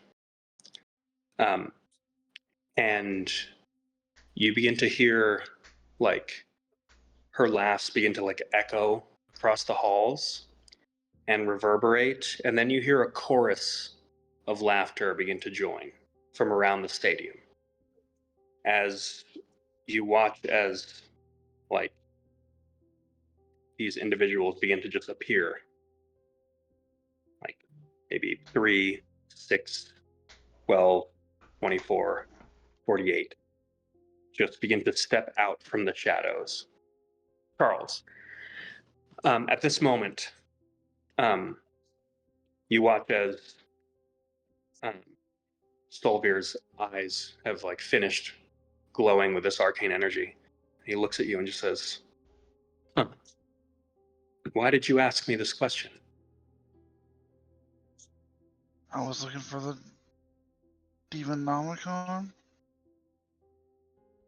Well, I don't know about that, but the witch Tasha is here. Well, where? And at this moment, you begin to hear this cacophony of laughter bouncing off every single wall. And it's coming from the center of the arena. Going back to the interaction between Belladonna and Zalathea, as her laughter fades, Belladonna looks up and just says, "But I'm not your daughter. You cast your daughter out. Don't you remember?" And with that, you watch as at 3 different points in the center of the arena, these runes begin to glow with this deep purple as soon as Zalathea takes a step towards Belladonna, and they explode with these black chains and completely wrap around and bind Zalathea to the center of this arena. And at this point, you hear Belladonna just say, "Hear me, all who are cast aside, daughters discarded, sisters spurned, witches of Mordun, Karsus, Drakmar, the Forsaken Reach, and beyond." And with that, you begin to hear a chorus of hundreds of female voices just chanting, "We the unclaimed, we the unchained, we the binders of the betrayer, we the unclaimed, we the unchained, we the binders of the betrayer." And as that chanting goes on, you begin to see there's panic growing within the crowd as there's some kind of commotion, like scattered commotions that are being that are popping up around the Colosseum. You begin to hear panic coming from the outside of this closed council, and there appears to be like some kind of attack or some kind of melee that's going on all around here. And with that, you watch as the Forever Blade is scattered to the ground, and Zalathea is completely bound and restrained. And with that, you watch as these hooded figures are beginning to descend upon Zalathea as they are all chanting in unison, "Bind the mother who betrayed us. Bind the blade that rebuked us. Bind the throne that renounced us," just over and over and over again. With that, what are you all just standing shocked at this point? What are you all doing? I'm going for that sword. Let's protect Zalathea. Luminora's moving in. There's no hesitation. I'm going. I'm going for one of the guys in robes, kind of walking down towards us. What can I see? So looking around, it looks like there are maybe about 100 of these individuals. Holy Fuck fuck! We're in it. I'm fucking I don't care Doing what race magic. anyone. We fought worse. Doing Yep. Yeah, I'm I'm doing going magic I'm going shit. for the robe guys. Okay. So Enoch's still Am I- pushing towards Belladonna. That's what I was gonna go for originally, but I think we gotta break the circle of these robe dudes. That's what I'm working on. okay. Am I in a box seat? You would be towards a box seat. Can I see this arena from here? Got a sniper in the box seat, baby. Oh yeah. Target practice Alright. time. Yeah, I mean, as soon as her dad says she's here, I sprint to somewhere where I can see the arena, and I realize what's going on, and I bring out the Annihilator. Okay. And Okay. Yeah. Go ahead and let's have everyone roll initiative. Thank you. Okay. It's been so long. Finally. Oh, no. Fuck. That's pretty God damn fucking it. good. Oh, no. Pretty Whoever- fucking bad.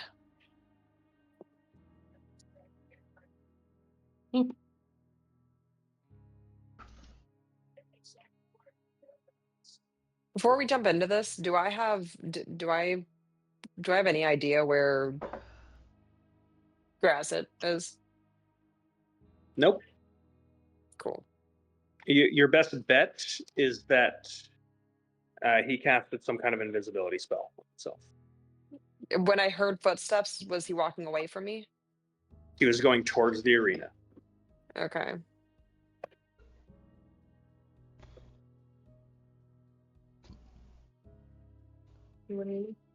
Yeah. What wine you guys got there? It is a Sangiovese. Uh huh. Yeah. I know Dude, what that this means. sounds fake. Yeah. Probably would be good. How about you Sangiovese me? Buddy, Yeah. It's- It's you. it's about to happen. Alright.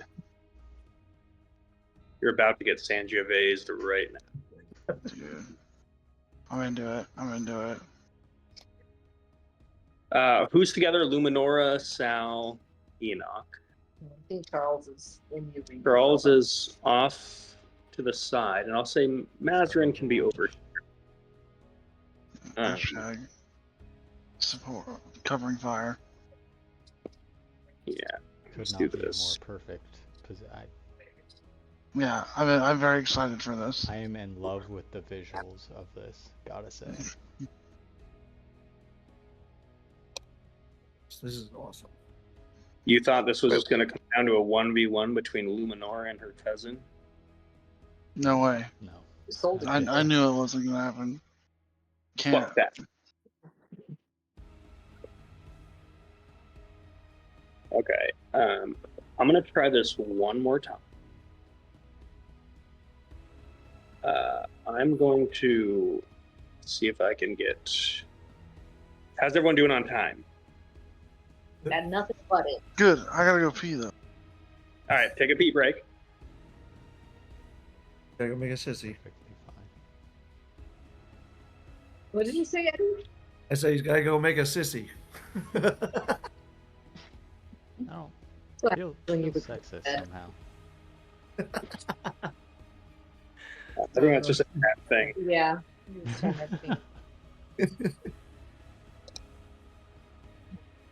God, what I should have done was done the thing where I light myself on fire and then go invisible. And then I would have been invisible. Classic One combo. quick fire. That'd have been way cooler. I can't wait for us to be level 14 because Sal, you feel like you're. It feels like you're cosplaying as like a level 3 spellcaster, Yep.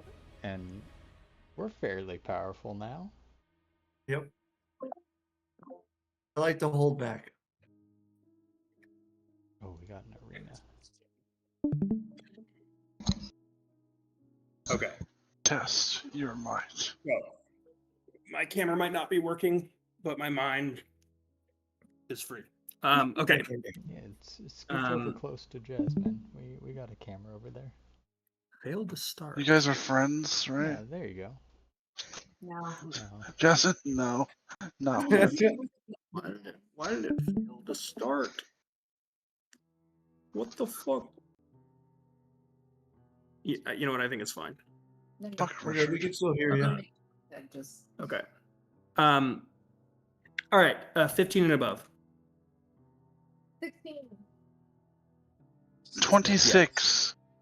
God damn. 26.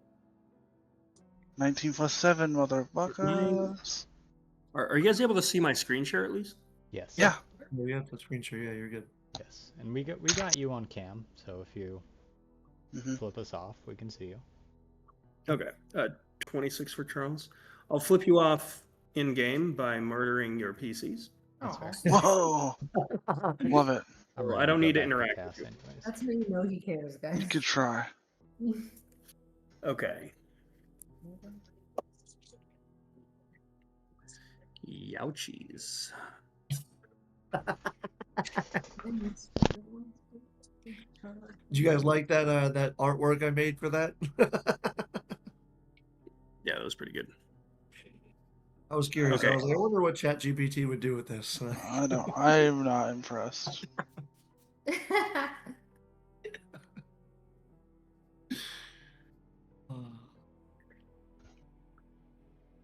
Okay. So Charles, you are taking a shot. You are a sharpshooter, so you have a shot technically. Technically. Technically. I mean, I You're can see essentially the. shooting through Zalathea, but I think What? you're a sharpshooter, right? Yeah. Yeah. So you don't care.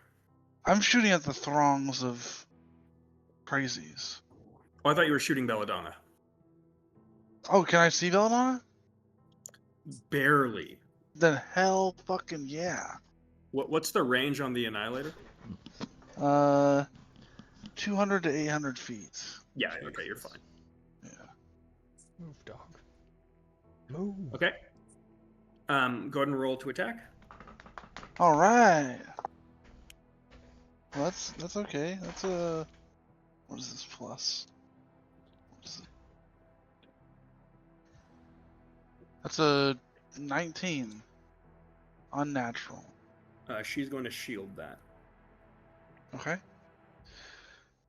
Then I will Oh. use my second to reload. Okay. And that is that. Oh, Okay. wait, that was Luminora, you are deep over here. If you can see. Okay. You're far from this situation. Far from the situation. That's not okay. Okay.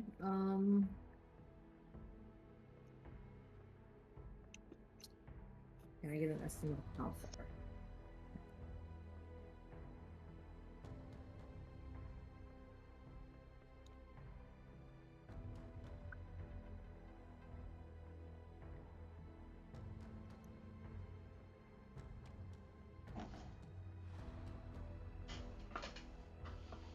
Can I get an estimate of how far?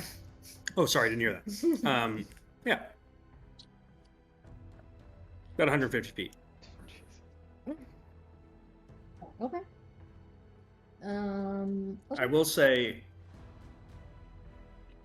looking behind you, Mhm. there is a single one of those witches Mhm. that is like hood down, reading out of a book and just like incanting something. And you watch as her form is just like shuddering, Mhm. and it looks like she is ever so slightly like growing larger. What is it? What's the whole Zalathea chain down, people moving in on her location situation look like? Like, So- how close are they to that?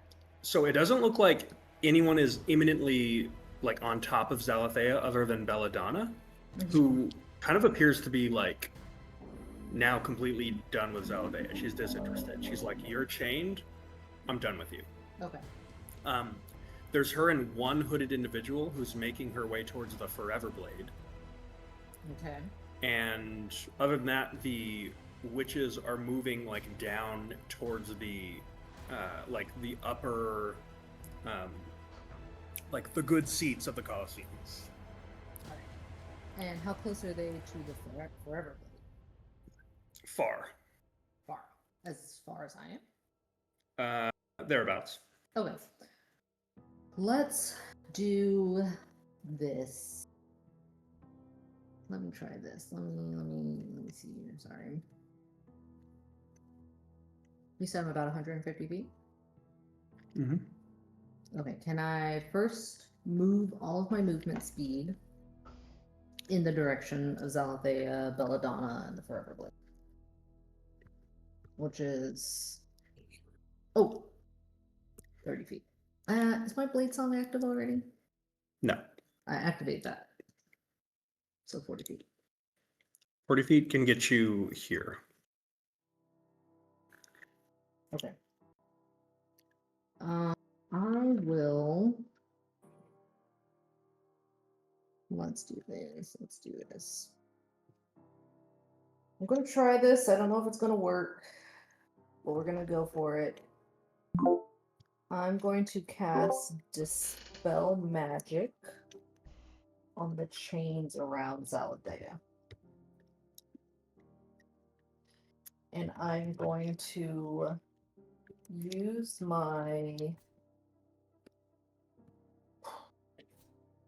I'm going to use my Medallion Charm to upcast it to 6th level. Wow. Charm of Hey. Authority makes it 1 level higher than that, so it'll be a 7th level dispel. Holy Damn. shit. Damn. Damn, bring out the big guns. We're level 7. What the hell? Right?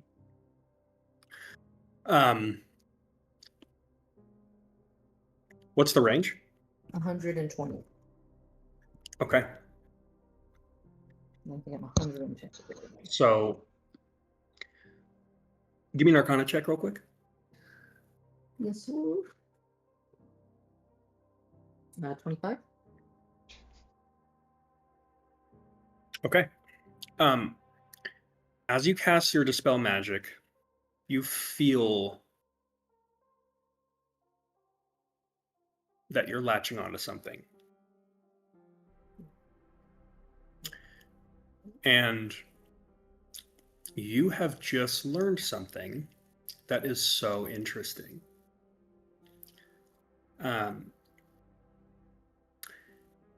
The level of magic that you are attempting to dispel does not exist, or it should not exist. Okay.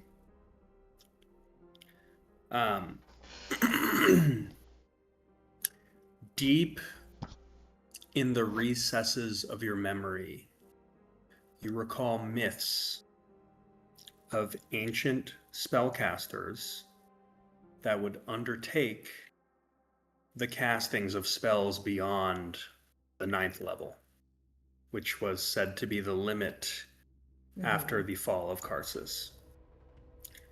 And you vaguely remember a concept of requiring multiple spellcasters to undertake such a feat. So you are currently attempting to dispel one of these runes, which through high magic and the casting of a coven of covens is a 12th level spell.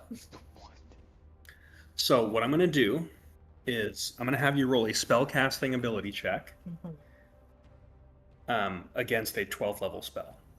So this is a 5 levels of difference between these spells. So 8, 9, 10, 11, 12. So this is a spell casting ability check with a DC of 20. Okay. Why 20? That's so high. Because you cast it at 7th level, Okay. and it's a 12th level spell. You can do it. Thanks for the belief, guys. Okay. Let's see what we got. Do we have anything cooking here? No, nothing cooking. Okay, cool.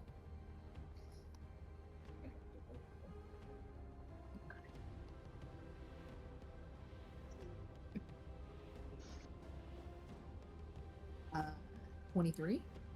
Oh, yeah. I rolled a 19. I have a plus So 4. one of these runes is shattered, and you watch as a single one of these points of binding breaks, and you watch as chains around Zalathea's neck just like glow with this celestial energy and completely shatter. is there anything else you How were many doing? points there are? There are 3. I used every piece of juice that I had, and I cannot do that again. Alright, guys. Fixers. Actually, is Enoch still... Is he still Frowns of Madness? Thorns of Madness? He's in the sphere. He's in the sphere. I'm gonna leave him in the sphere for now, sorry. I'll wait to see what you do. Yeah, I don't think I ever said my initiative. I'm 5, so like last. Okay. Good to know. I have 9 for mine. So, oh yeah, you might be behind Saul. It's very rare. I'm 10. Nice. You want me to throw you some crack, Enoch? The Is sphere. that- I like crack. No, Okay. it's not. Wait, you're gonna spider on the side of the sphere.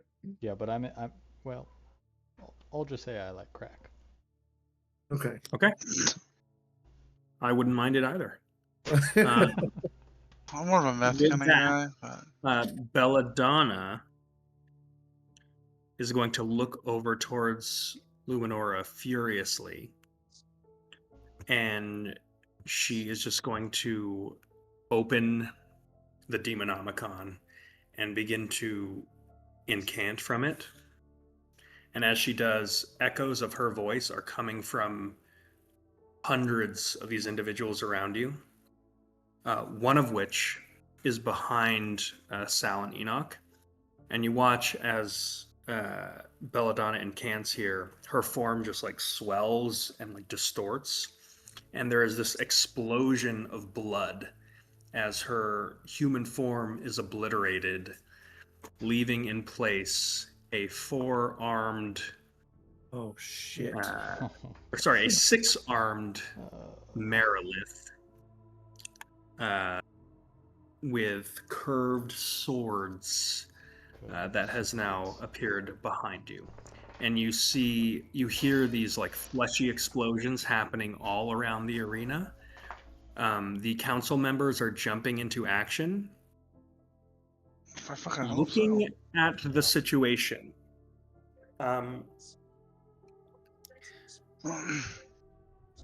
At the rate that this is going,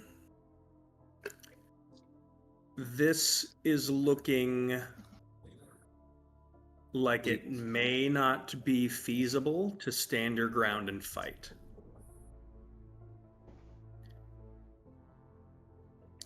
As there are potentially going to be 10s to 100 of these demons that are going to overrun this place unless something changes. And that's including the multiple up to 9th level casters of the council that are here. Jesus. So that is the battlefield in its current state. With that, Belladonna is going to use her action to cast a spell.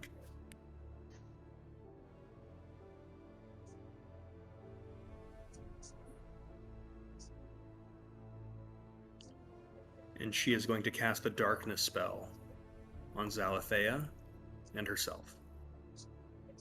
I thought she So the- exploded into a demon. Nope, not Belladonna. But My but bad. it looks like almost every single witch, of which there are maybe like 100, is beginning to do that. Cool. That's going to bring us to Mazarin. You hear Can I that take- happen here. Could I take my? I don't know if this would be a bonus action. I think it is. I can use the study action as a bonus action, and I want to see. I want to study, I guess, the runes that are binding Zalathea, and determine whether or not they can be just destroyed rather than whatever Luminora just did to it. I'll give you this for free. These probably cannot be physically destroyed because it's not a physical object. It's like an arcane enchantment that was made by more than one caster From your view, probably like a while ago. Like every duel that was fought on this ground was fought on top of these ruins that no one knew were there. Okay, and I cannot see Belladonna, is that correct? You cannot. Damn it. Okay. Oh shit. Does anyone else want to go? I'll have ideas. Sal and Enoch are up as well. Yeah, go ahead if you want to. Are we in Eddie, the you're- sphere still? Sal is in the sphere. Okay. Or Where's the edge of it? Because I need to get out of it. The sphere? Yeah. You're not in the sphere. Oh, You're not we're in the sphere. Oh, okay. Enoch's in a hamster ball. Okay. Gotcha. Enoch's in a hamster. Okay. Are there any softer targets other than the 6-armed god thing? Any of the There guys are in the- multiple. I'm going to say the arena is scattered with multiple witches Okay. who seem to be turning into these 6-armed demon things. Okay. Fuck. All right, we're just gonna go for it. I want to get Jesus, how to do this without bonus action spells. It makes this very difficult. Fuck it. It's gonna break my invisibility, but oh well. I'm going to cast Kinetic Jaunt on myself and just put a little like blubber jelly on my feet, and this will increase my walking speed by 10 feet, and I don't provoke opportunity attacks. Mm-hmm. As I'm sitting there like running in place faster and faster and faster. And I'm going to. Is that thing going to make it to me on the next turn? Probably not. Probably not. I don't Probably trust the not. way you said that. Yeah. All right. I'm going to run like hell. Shit, I don't even know where. Dude, wherever I think would be safest, even if it is near another enemy. And just get like a running start. As for what I'm preparing next. Because there's nothing I can really do, unfortunately. Okay. So like doing laps around the arena, whatever you think would be. Yeah. So you are running around? Yep, just doing laps. Okay, what's your movement Nuts. speed? It is 40 feet now. You run past Charles. Are you dashing? No, we'll just stick with basic running. Oh, good. That puts me near Charles. That's good. Yeah, you're Oh, right next to safe already. Charles. You All right. just rush up. You are going to be witnessing multiple of these demons Yep. Oh my god. that are going to be laying into just like citizens that are trying to run and get away. Okay. Ah, Children. okay. Is there some sort of seeing that my understanding is that multiple spellcasters created these runes, would there be a chance that multiple spellcasters could combine forces to dispel? If they knew how, sure. Honestly, you probably wouldn't even need multiple spellcasters to dispel them. It'd be a matter of having the time to get down there and interact with them without being impeded. Luminora took one out on her own at distance, Well, which is like Luminar is wild- better at that than I am. Yeah, So it's what kind I'm of a wild asking is, feat. could Luminor and I and Like, cast one big dispel Wonder- like, magic? Twin, you do not know how to do that. I don't know how to do that. Down. Lifetime of Also, study. so Pearson, Yeah, I did it. Like combined casting is something that like theoretically should not be possible. 17th level took us, I think. We've Yeah. done so many other things over here, I think. What? Yeah, so that's not a viable option. Okay. All right. Enoch, it's all you, man. Okay. Okay. In the hamster ball. Save the world. Okay. How Enoch sort of took the jump as soon as Demonomicon opened. How far did I get before I got mind controlled? Because that kind of maybe changes Uh, what I do. You made it here. Okay, so right. Okay. Okay. All right. Next. Basically, like your intentions were made known, and then something or someone casted a spell on you. Jasmine, how far can I hamster wheel? You can hamster wheel half your speed, or you can get picked up and be moved by someone else. Okay. All right. Oh no, I don't like flying. This is an issue.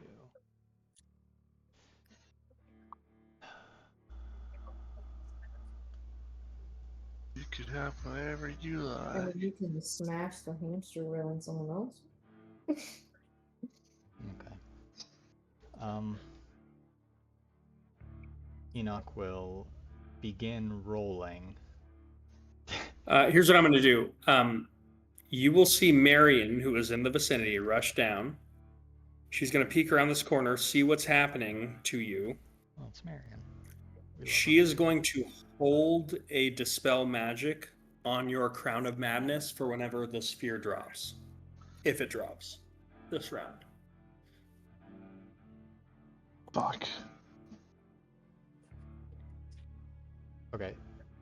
I'd just like to say concentration can be dropped at any time. Yeah, I was gonna say I can drop her next. With that knowledge, I will begin hamster wheeling down the stairs in front of me. Okay. And as I Yes. reach the bottom, Enoch's calves grow 3 times their size as I cast jump on myself. Mm-hmm.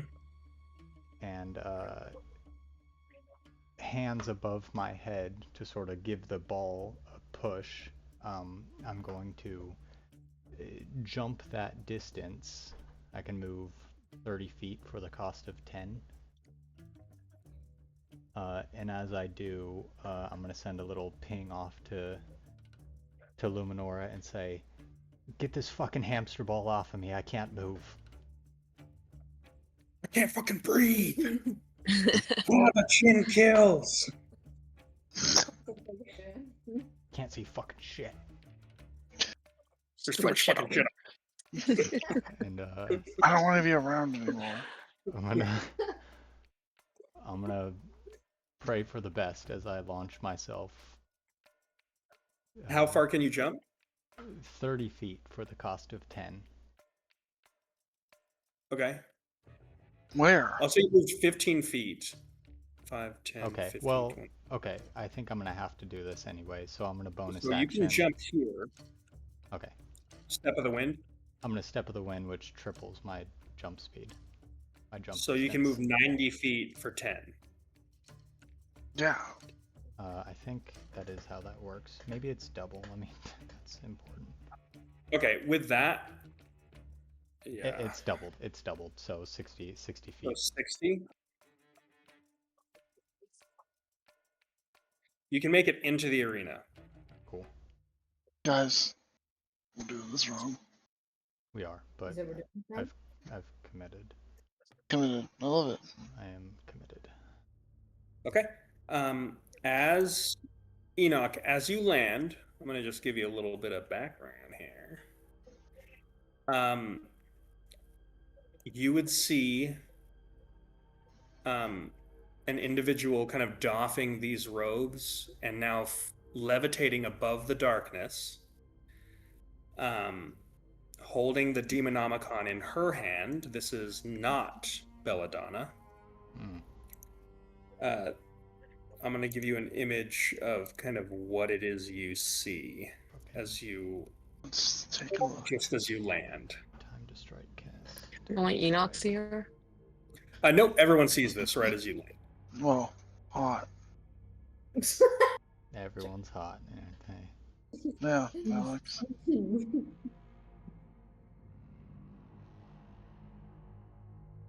Okay, so you land. You are in this. Wait, is the Sorry. darkness dropped? Or is she just Nope. above the darkness? No, she's above it. Okay. Okay. And she's holding the Demonomicon, Demonomicon. Yep. the Demonomicon. Can I get within 30? Is Enoch? Are you done, Enoch? Not quite. Okay. So that was, I've got 90 feet of movement with that. Is my bubble gone? Did you listen to me? Yeah, literally as soon as you Yeah, said yeah, I bubble's can't gone. move it. And Okay. your crown of madness has been dispelled. Crown is Oh, gone. wait. Yeah, I'm not going to be a dick about it. Yeah, it's gone. Cool. Love it. Thank you. How many Love you. points are left? 2.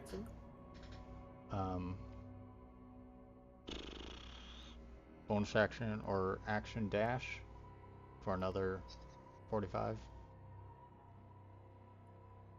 Goodness gracious. Where are you going? Edge. Actually, you know what?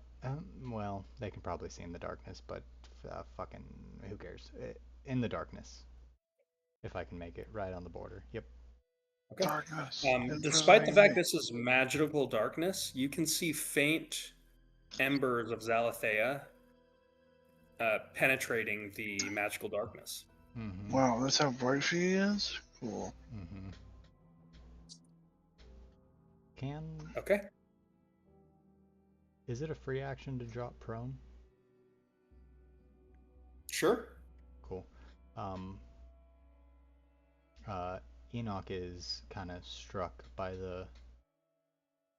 He goes into a bit of a reverent pose and drops to his knees. Both because she is pretty much a god, but also very strikingly familiar to the god that he worships. Yeah. Very much so. So he's sort of brought to his knees as he sees her sort of bound and disgraced. Mm-hmm. Yeah, that's what I'm doing.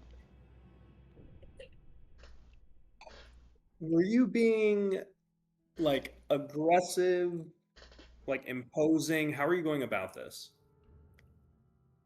I think he was absolutely driven with purpose to, like, he launched himself 30 feet into this arena. Drop roll. Let me put it to you this: like, this is kind of like a microcosm of a huge battle that's happening in this arena right now. Yeah, And I'll say Enoch would kind of be seen as like I'm a gnat. like a buzzing gnat. Yeah, I'm a gnat. Yeah. So are you continuing to be a gnat, or are you trying to draw fire? Well, I dropped to my knees and am in a submissive position at this point. Yeah, so let me put it to you this way. Zalathea and Belladonna are kind of locked into like a crazy mage battle with the council of like 9th level wizards. Uh-huh. Are you trying to like sneak in here? Nope. Or are you trying to split focus? Nope. I run in there. I am very aggressive. I see Zalathea bound. I drop to my knees. Okay, and got I'm it. prostrate. Okay. Dude. You drop. Straight? Yep. Nice. That is going to bring us to. Can I go? Oh yeah, Mazrin, you did not go. Where am I? You are over Around. Oh, I'm so far away. Yep. How far am I away from like the center of action? Like 150 feet. It was 150 minus 70. 80. 80. Okay. Well, that's not useful. Damn it. I'm just. Okay, well, I guess I'm just gonna start double dashing 70 feet as close as I can get to. I'll say you can get to the top of this gate. Okay. With 7 feet. Actually, I'll go ahead and put you here. Okay. Flower. Ooh, and a flower. And I don't know, what can I do? Oh, how am I like, am I 90 feet away from You're 80 feet. the flying lady? I'm 80 feet now from the flying lady, Yes. and she's the only person I can see, presumably, from here that I care about. Yes. Okay. Oh, why not? I just want to do a little experiment here, and we'll try Tasha's mind whip. Love it. It should not work at all. It shouldn't, right? But we got to find out one way or another. Okay. That's Wait. great. Isn't. Okay. Yeah, go for it. Yeah. For science. For science. Saving throw? Yeah, intelligence. Mm-hmm.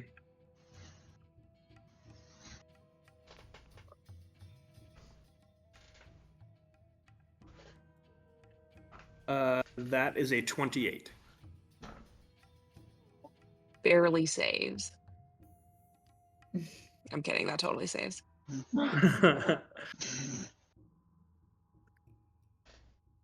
Okay, anything else? Nope. It's a good attempt. Good effort. Thanks. Yeah, we like. We the still don't gusto. know. We still don't know Yeah. what would have happened. Research will continue.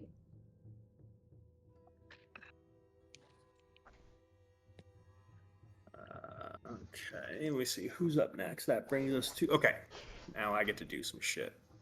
No. Okay, there's too much fucking shit on me. Oh wait, I have it in my OneNote. Oh god. Okay, movement speed. Spells. Look at spells. Not really. Oh, I do. Ooh. Oh, that's even better. Oh, that's even better. Okay. All right. Who fucking wants it? Jesus. Where are you? Let's do. Ooh. Merilith is going to move here, peek out this window, and teleport up to, but not limited to, 120 feet, and land over here next to Charles and Sal. I don't want you to And run I'm- over here. He's gonna blow on me and I'm gonna die. I gave away Yeah, my that's a good float, so I'm point. back to the 11 AC. Yeah. I will use. Let's see, I got a lot to play with here. Yeah. First off, I'm going to use a tail attack on Sal. Good. 11 AC is something. Bonkers. 23 to hit. Just barely, Yes. bud. Ah! All right, where's these D10s? 10. That's a right. As I said, D10's plural. Yep, I You're think you dead. did. I think you have Pretty 12 much. HP. That's not good. Okay, that's only 6 points of bludgeoning damage, and you are grappled and restrained. All right. And as long as you are restrained, it can automatically hit you with its tail. Okay. It is then going to make a sword attack on you, Sal, as you are restrained. Okay.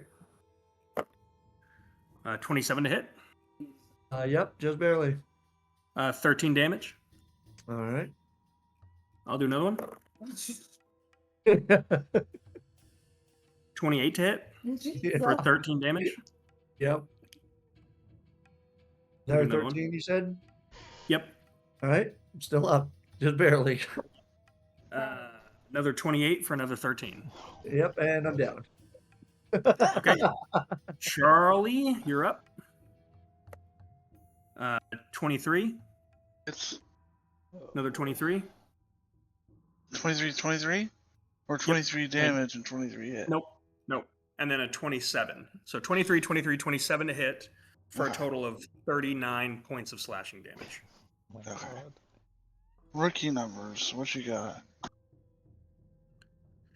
Hey, Not maybe- even half. Maybe we should run.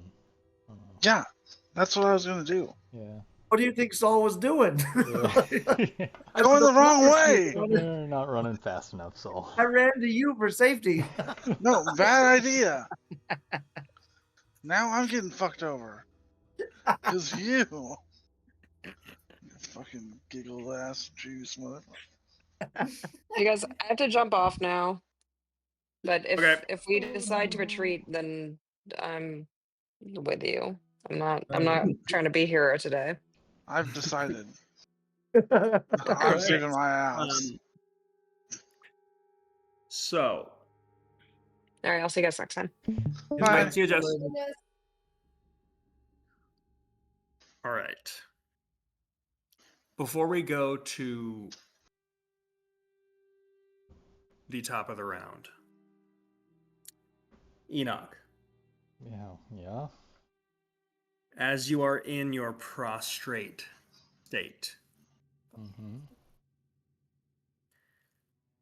your vision is completely gone. You cannot see anything.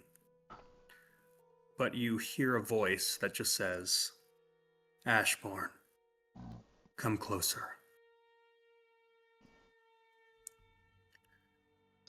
This blade, it was not meant to be taken. If it falls into the wrong hands, Conscriptus will not survive. Take it. What the fuck? And that will bring us to Charlie. Charles is gonna use the disengage action to get the Okay. fuck out of there. Maybe Which Saul, way- Saul should have smoked crack and then done that for Which running. way is the fastest way for me to get the fuck out of here? Off the side. Go for it. You're just gonna leave this all to die? He's Oh, dead. man. I can't heal. There's nothing I can do.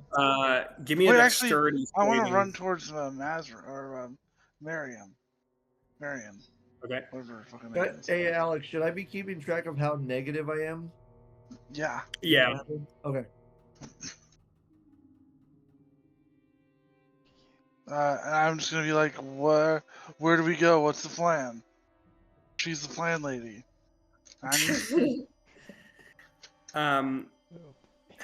She's gonna look at you and just say "fuck," and that's it. God damn it. She looks like she assumed you might have had some plan as to getting Sal out, and she looks like she doesn't want to, but might try to get him out alive. This guy's gone. Oh my god, dude. I just got the shit stabbed out of me like 6 times. I saw the dude get stabbed 3 times in a row. I can't do anything. And I was like, against I'm that. okay. I also I'm got stabbed 3 okay. times. This thing has 6 stabs in it. Yeah. And a tail. So what are you doing with your action? That was my action. Disengage. Oh right. Okay. I don't want to get fucking whacked. That brings us to Luminora, Save us, please. and you and Marion are on the same initiative. Okay. If it's okay with you, actually, Marion's gonna go first. She's gonna go, Charles, we at least have to look like we're trying. 5, 10, 15, 20, 25, 30. Look like we're trying. True. That's 35. He doesn't know. Right? She is going to Dimension Door Sal Oh, thank God. towards the exit. Exactly. Just bench me, I'm good with please. that. Good with that. Luminora, you're up. Get the fuck out, dude. Get the fuck out. Sal, you gotta get that AC up, man. Yeah, I know. I It's really do. real It's hard bad. being an old man. Yeah, it's It's the terrible. worst I've ever had it. It is If somebody blows on me and I fall Alright. down. Get me in there, coach. I would like to Misty Step as Where? close as I can into that area. Into the pit? Yep. it's not Okay. helping me. Fuck. And then use all of my movements, which is 40 feet. Are you dashing? No. Okay, you can get it here. Is the Zalpe is in the darkness? Is the Forever Blade in the darkness? Mm-hmm. Okay. And Tasha is hanging out up top. Yep. Okay. Okay. I cast a lightning bolt up there. Hell yeah. Natasha? Love it. There's no one else I can see, right? Nope. Or just some handsy people. Yeah. Yeah. Okay. We're being aggressive. We're being I love it. aggro. I love it. Excuse me. Jeez. Okay, lightning bolt.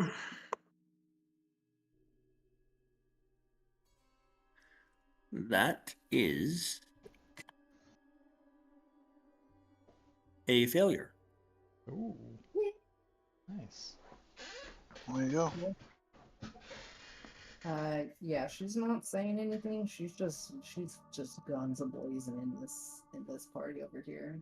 Not paying attention to who's running, who's staying. Whoa, That's- dice has showed up on my phone. That's a lot of dice. Yeah. Good numbers too. Kind of, yeah, kind of a good roll. There's some fives in there. 33 damage. Yeah. It rocked. Okay. She takes it. As soon as she gets hit by it, it looks like you watch as her robes seem to absorb a lot of this, and she just looks like, where did that come from? And she looks down at you, Luminora, and she like cocks her head and smiles, and she begins incanting at you. Oh. What a vibe. What a vibe. Mm. That is going to bring us to Belladonna.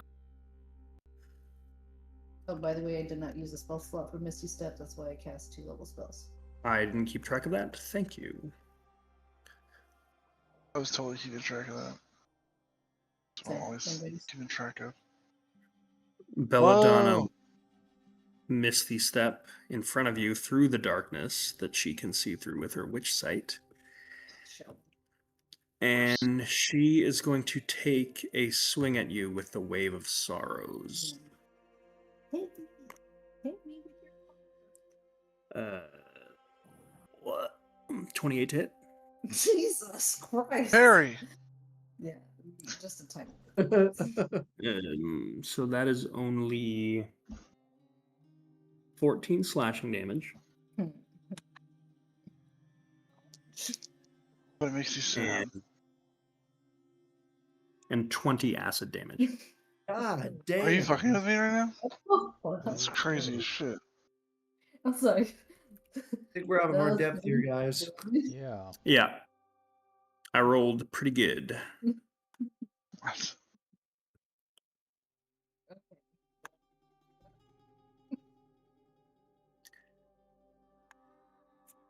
Okay. That is all she has. That is going to bring us to Tasha's in play. She's going to look down at you, Luminora, and say, so this is the one that's been causing all this trouble.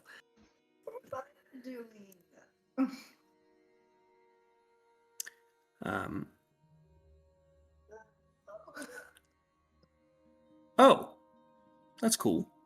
Oh no. There's no save. Oh no. Portal to hell? What a Oh, terrible no. thing to hear. Oh no. So you watch as Tasha looks down at Luminora and just says, we have so much to discuss. And she waves her hand at her. And you watch as there's just this like almost like a popping sound. And Luminora just disappears entirely. Oh fuck. Cool. Oh boy. She just waves her hand, and Luminora's just gone.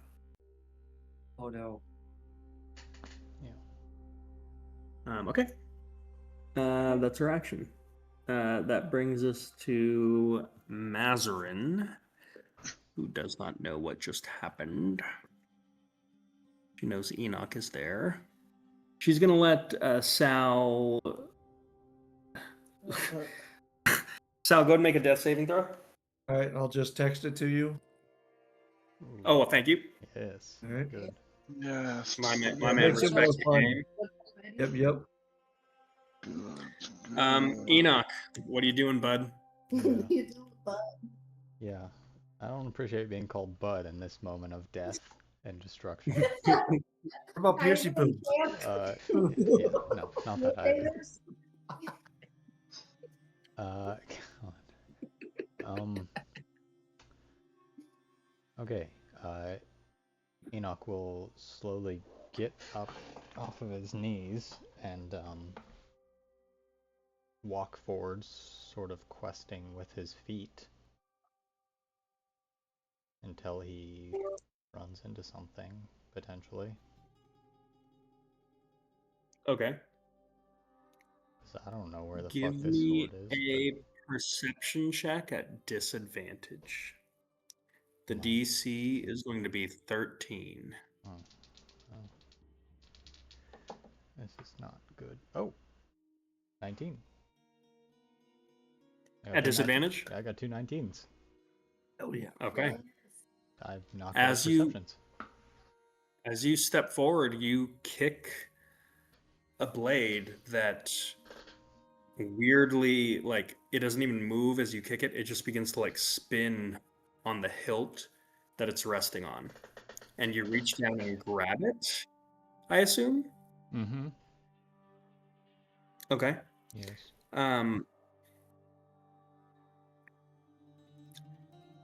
As you do, Mm-hmm. the darkness around you, you can completely see through. Whoa. We like that. We like in that. fact. And as you turn and look around you, so as long as you have this, as long as you are holding this blade, even though you are not attuned to it, you have Devil's Sight. Okay. Devil Um, side. And I will say, Okay. yeah, that's what you see. We do. We be brave. We be brave. That's what we do. Run! Run! Enoch looks up into the eyes of Zalathea and, like, just for briefest of glances, meets her eyeline if she will deem him worthy. As you look to her, she looks completely unfazed that she is completely, like, bound and restrained right now. Mm-hmm. Like, she just has a total poker face, and she's looking at you like, I knew you were going to pick up that sword. Like, yeah, that's what you do. Mm-hmm. And she's giving you this look of, like, you know what to do. Really? Because I don't. Oh.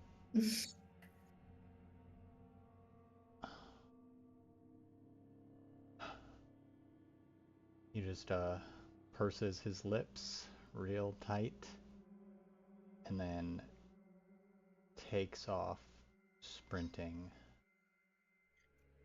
turns heel straight towards Belladonna. Okay. And not using the blade. Is this a one-handed blade, please? For the love of God, say it is. It is a one-handed blade. I will attempt to sucker punch her from behind. Jumping out of the darkness. She sees you. Yeah, okay. She sees you. Well, I'm still going to attempt. Yeah. You go to attack her. This is a bonus action flurry of blows. Okay. Give it all you got. That's a big ol' yikes. That's a miss. I don't need to add anything. She's a witch. Maybe she doesn't have good AC. Yeah, well, Better well, than freeze. better than a 10, I imagine. Yeah. Okay. Second hit.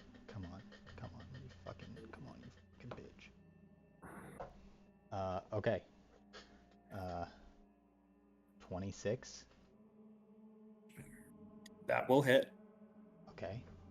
Now, okay, the damage. I don't care about damage, but okay. Con save.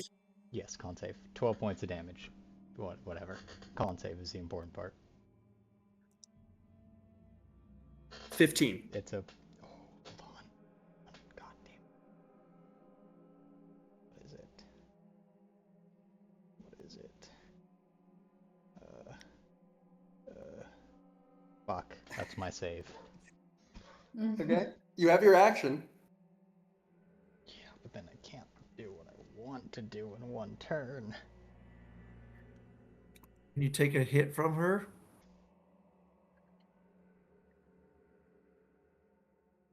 Depends on if you can like take one of the shots from her or the witch lady, or dodge one of them. Belladonna is preferred. Luminor is gone though. I know she was here. Well, actually, I don't know she was here. I will. With your, I would say you would hear her approaching. You would hear what Tasha said, and then Luminora got like Thanos. Okay. Collect my dust ball. I don't feel so good, Mr. Enoch. Fuck. We're gonna. God. We're gonna dodge. Okay. Yeah. Okay. We're gonna dodge. I'm gonna roll a luck dice just to see if a certain someone notices certain things. I don't like them. He's hiding it. I don't like it. I don't like that dodge, guys. I don't like it. What else wait, do you do? Wait a minute. Hold on. Can she be poisoned?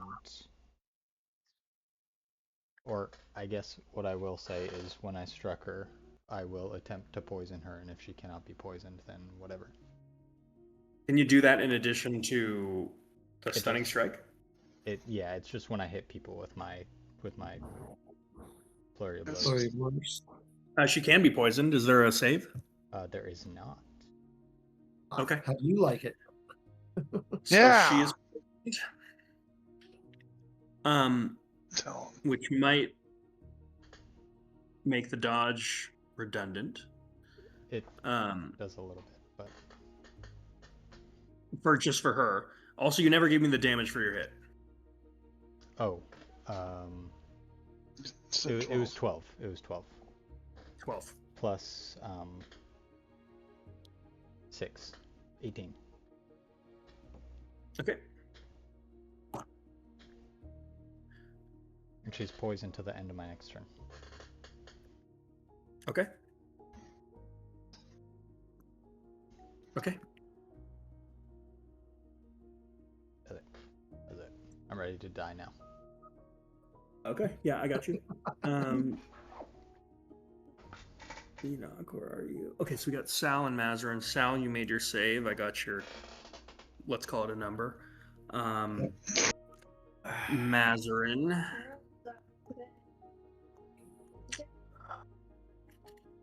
Magic lady. Want to play magic lady? Okay.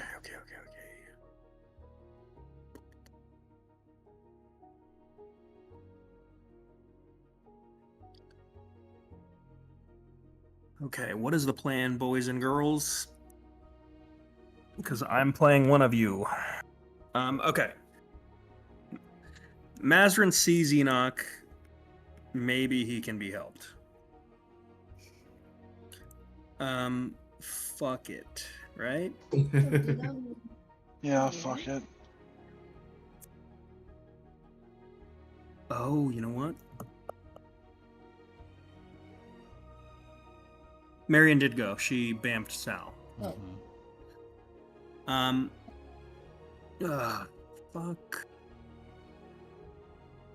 Do you want? Okay. Is this conflicting? Can somebody else play Mazarin? It's not. Okay. No, I got it because I already decided what she's doing. I think it makes sense. She is going to try to clear a path for you, Enoch, because she sees you footballing the Forever Blade. I don't know, seems important. She's going to do a warping shatter on Belladonna. Big money. Ooh, that's a fail. So she'll deal some damage. Which, how much damage? I think it's 3d8. But more importantly, yep. More importantly, she will pull her 20 feet towards this, like, little gravitational hole that she makes.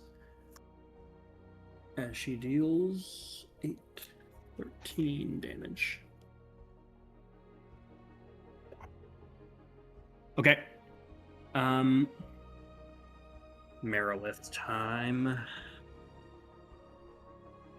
Who gets fucked up? Oh, hi. Who's that? Sure.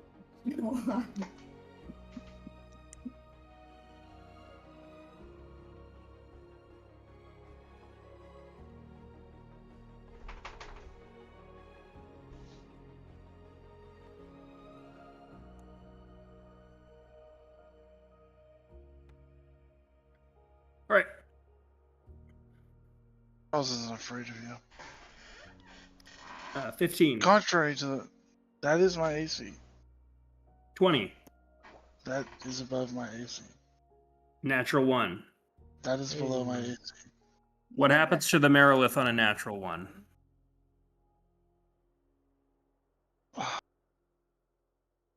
I don't know. It starts to cry. Okay. It was so proud of itself for jumping over me, and then just whiffs it. Here's what I'm gonna do. I just want to get away I just want to live. without Yeah. having to waste a. I can run without using a disengage. That's what I want. Yeah. Here's what's gonna happen. The Merilith on that natural 1, you'll parry the strike with Malice. And I'm gonna say you'll be able to block 2 hits. Cool. I'll take it. So she only has 3 left. Cool. 3 left. That's still messed up. Yeah. Or sorry, just 2 left. 1, 2, 3, 1. No, 3. Yeah. You got it, man. You can math. Natural 20 That hits. and a 14. Miss. Tail attack. I 19. don't know what that hits. Why are you rolling so well? Because God hates you all. God hates me and Sal, it appears. Yes. I mean, Luminor Really? got hurled through hell, I think. So Yeah, but Yeah. she's still alive. for now. Am I? For now. Okay. So I'll just do this. You take. I'll do the natural 20. Yeah, let's do that first. So the natural 20 is 20 points of slashing damage Okay. plus 39 points of slashing damage. Oh my Okay, I'm now down. Okay. And hold on, I need to do math really quick. It's not that bad, but I'm gonna want to keep track at least. Yeah, and So then you are 39. grappled. Yeah, hold on. Yeah, continue talking. What's 22, 39? 39. 40, 41. Okay, I what got did it. you just I do? got it. I'm ready. Actually, I think it's just I'm ready. going to Or leave. 51. No, other way. It's I going to got it. leave your unconscious body here and go on to kill some bystanders, and it's going to. Wait. So did I only get the natural 20 then? No, you got 'Cause- hit. The 39 was the 3 hits. Okay. Well, I'm down. Either way. You got shredded too? Fuck. Yeah, you got shredded. I'm not gonna worry about what damage happened where, what your hit points were. We'll just say it all happened at the same time. I'm not gonna deal with like. It wasn't necessarily trying to just like completely execute you because it just sees you as one of the bystanders. It's gonna hit you until you stop moving, and then it's moving on. It's not trying to coup de grace. No, it's just gonna assume that you're gonna like bleed out, and if you get back up, it's just gonna come back and kill you again. So that's Yeah. the way it's. Like this isn't personal for it. It's just, enjoying killing people. I get it. Okay. Totally get it. Okay. Feel the same way. Top of the round, Chuck E. Cheese. Death save, I guess, right? Yep. Go ahead and text me. You got it, bud. You got it. What is your face look like? Here we go.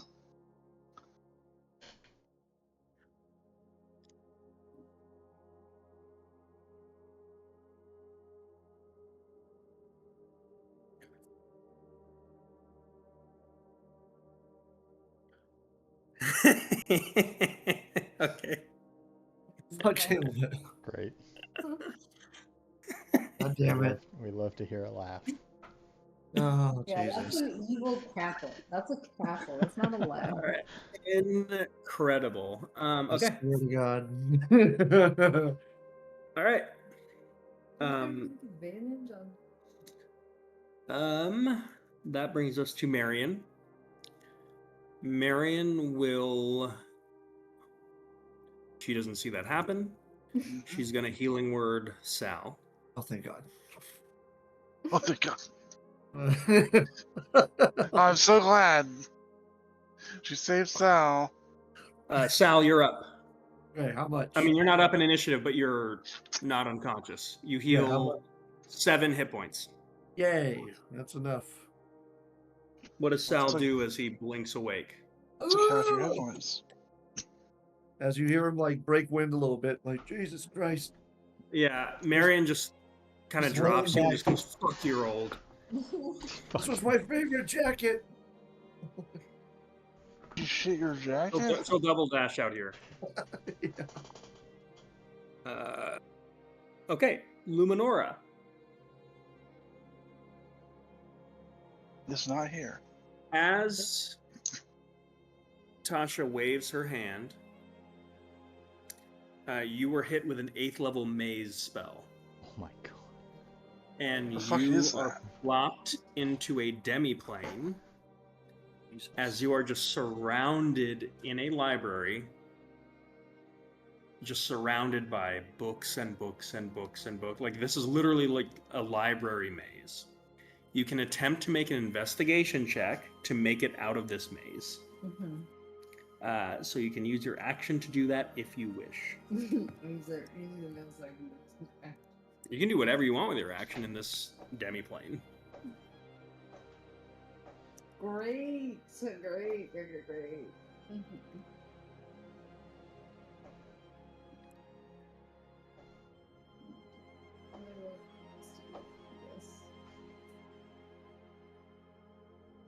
Oh, I'm sorry.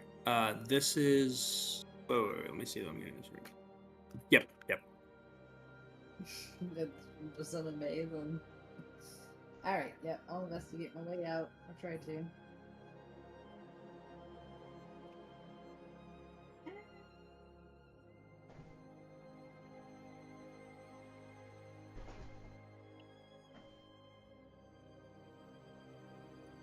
That is a. Let me do math 1 second. 24.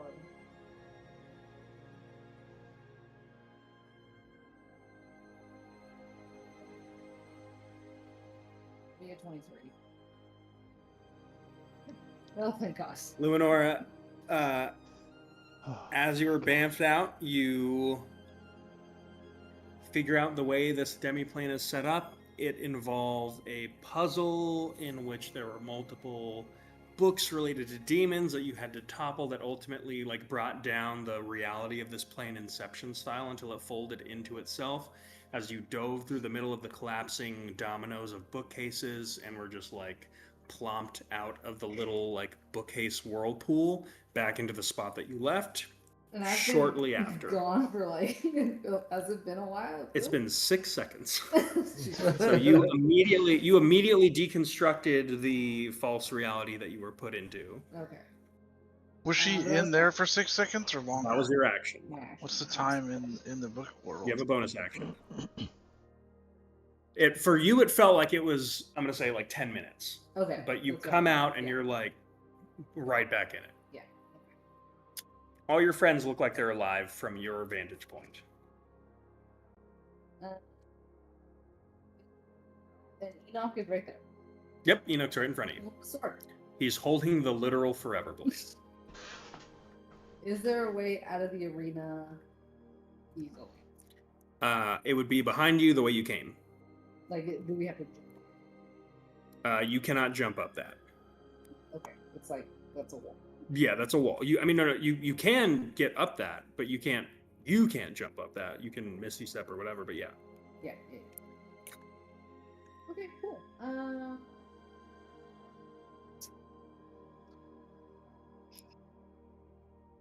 Jeez, what a day I've had. What a day.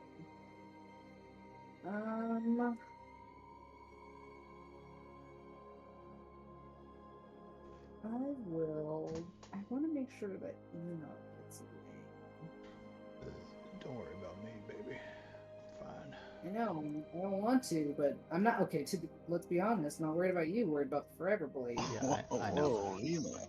I know. But I still don't want you to die. And you're holding it. You know, you're the quarterback right now, and people like to tackle the quarterback. So That is football terms. I'm going to, as a bonus action, do my Celestial Transformation. Okay. And gain a fly speed. And then what I'll do, it probably doesn't work well. But yeah, okay, so I'll shimmy closer to her first, do my transformation. She needs to make a charisma saving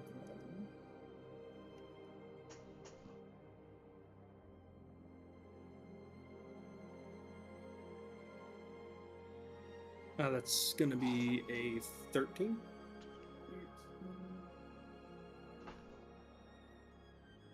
That's a fail, so she's frightened. Unless she can't be frightened. She can be frightened. Okay. So she's frightened, and I'm going to hover between. I'm gonna like total football this, where I'm like trying to intercept, triangulate, so I'm intercepting between Belladonna, Tasha, and making sure that Enoch has enough room to like get out, while I'm hovering between the three of them. Okay. That is magic. Got it. Okay. Breaking out of a demi-plane and Okay, you're running interference. running interference. Okay, that Yeah. brings us to Belladonna. She will attempt. She has a disadvantage. Attack says here. She's going to attempt a 5th level Witch Bolt. Me? Yep. Oh shoot. That's rough. The lower will be a 17 to hit. That does not hit. Damn. Oh, because I probably would have. Okay. Yeah, so just a little lightning bolt flying right past. I will roll a dice to see if Tasha can be bothered with you all running away with the Forever Blade as opposed to the spear. She's preoccupied at the moment with your mom. Lol. Hashtag mommy issues. Alright. That's going to bring us to Mazrian. Fuck. Or where's Enoch in this? God. All right, we'll let Enoch go first because he's kind of driving this. Ooh, okay. Can I, at the start of his turn, can I use my reaction to give him up to his movement speed extra movement? How the hell does that work? Ooh. At the beginning of another creature's turn, you use your reaction to move yourself or an ally that you can see to move up to their speed. So it's my reaction letting him move. It does not count as his movement. Okay. Okay. Run like the wind, Enoch! Okay. Fucking magic. You like magic movement.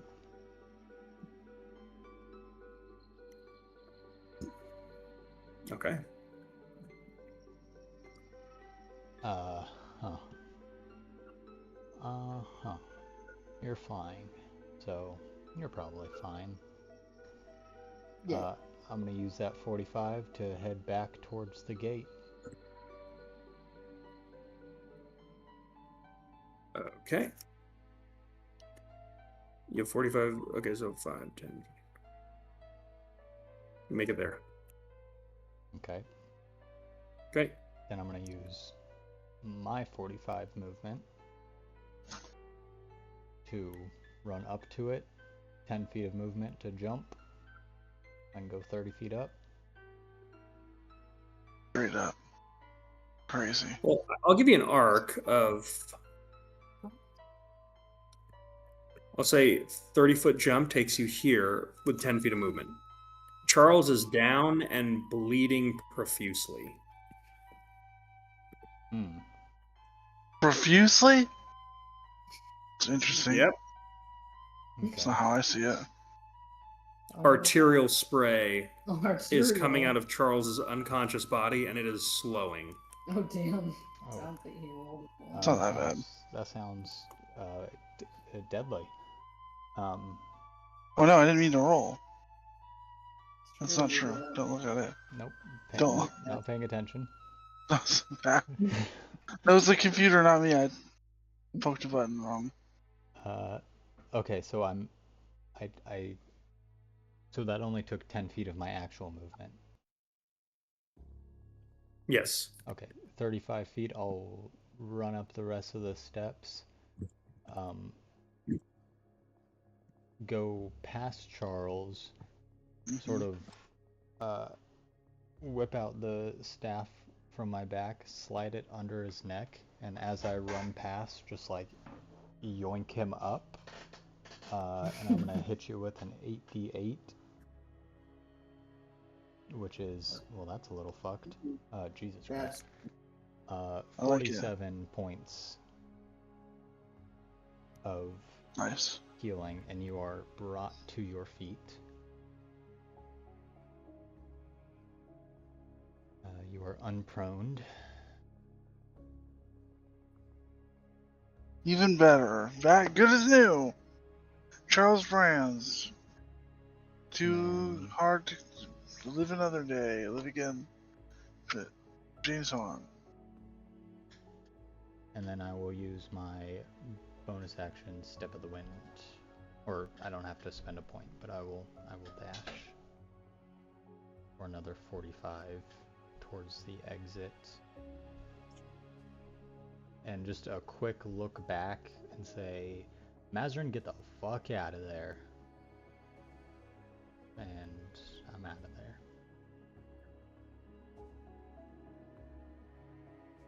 there. Okay, Mazarin. Get the fuck out of there. Luminora, in your head, you're gonna hear Mazarin just go, Luminora? What the fuck?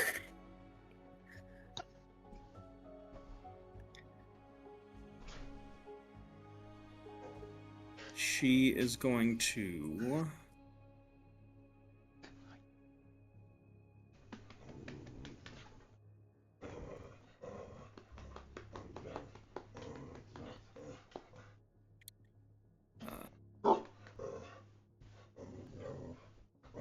That's crazy. Wait, what? Sorry. So crazy, just my work. Wait, are you serious?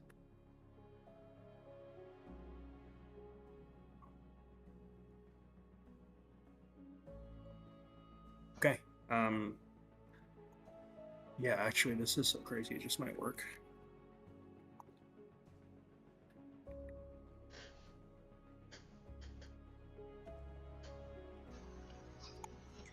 Mazarin is going to take a running leap.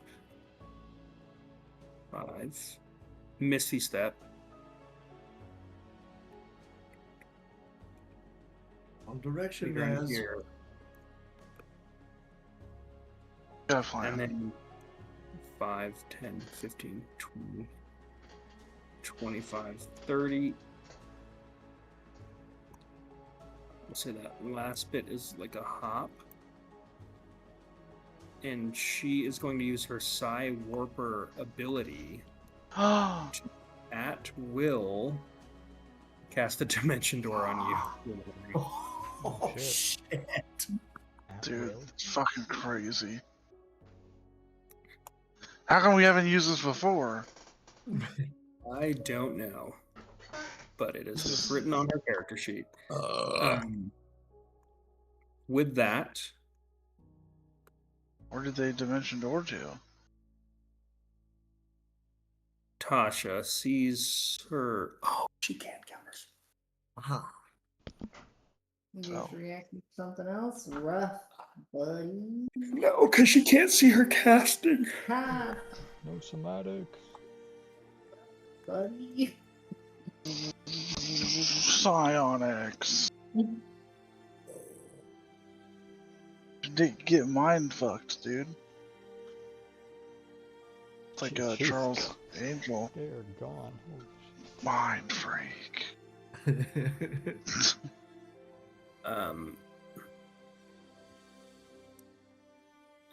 Okay. I got lifted up with the healing. Yeah. I'm no longer prone. Oh, I forgot about this fucking 6 Maybe we one bought the angel god at the time it needed because that's all we could do. Yeah. You got the sure. whole crew, right? You got the whole crew. Cool. Leaving Top around Zalithea. Charles. What are you doing? He's getting the fuck out of here. All the Double dashing? sprints. Double dash the fuck out of here. All's gonna smoke crack and outrun everybody. Okay. With the Mario song going off his head. It's Rainbow Okay. Storm, dude. So Enoch, you're still football holding the Forever Blade? Yeah, he looks extremely uncomfortable. Too bad. But I am going to keep pace with Marion unless she does some magic shit. Okay. She's the last one there. I think I can outpace her. I think Enoch can outpace her, so I'm gonna vortex work Marion. Okay, there you go. Cool. Okay.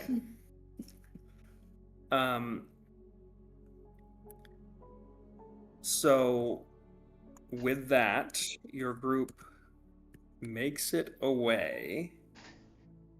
Guys, our plan. What the fudge? Our plan is dead. In the That's what water. happens.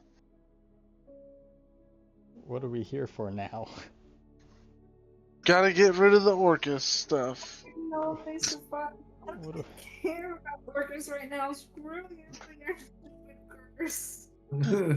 What do we do? We gotta figure out a way to get the Zalithea free. Yeah. You're I right. don't We know have, how, to go though. we have to go to Brightwater. That's right. Yeah, we are nowhere near ready to face whatever the fuck all that was. Correct. so- We gotta go to Brightwater. There's a whole demon lord that we're up against now. Freaking. Well, we live to fight another day. Holy shit. So Well, you know, what we need to do is go back to do you, base. let me ask you all this. Are y'all too overwhelmed to do a brief kind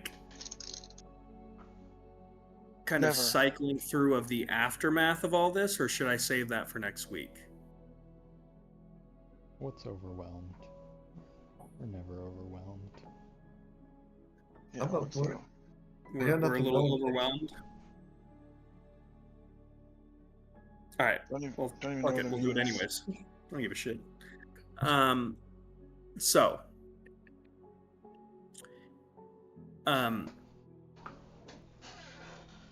you will learn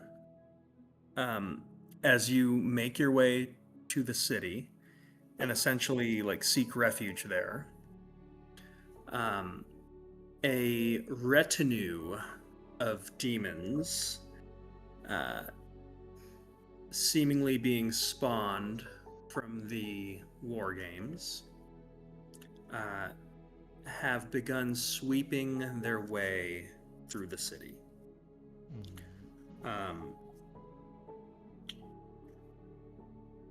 Tasha and those loyal to House Vorinth, with the power of the Demonomicon, have overpowered the more combat-oriented members of the council, and some of their whereabouts are unknown, whether they have been killed or have managed to escape. But at some point throughout the city,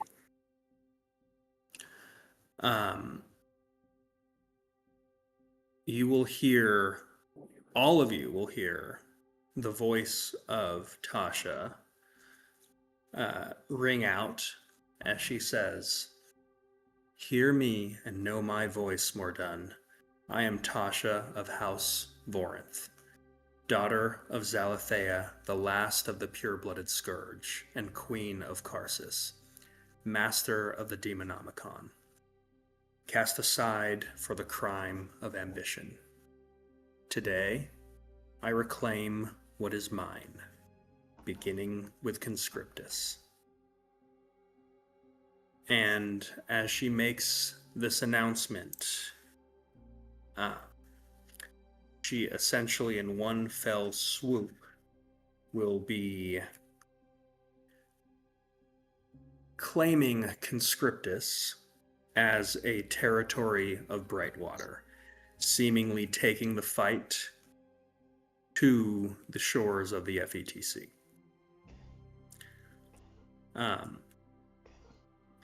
With that, your group will be able to reconvene and gather with some survivors, with a general plan being made to push out of the city, whether it's somewhere to the east, somewhere to the south in the Clay Warrens, but somewhere to establish some kind of refuge from the reign of the Queen.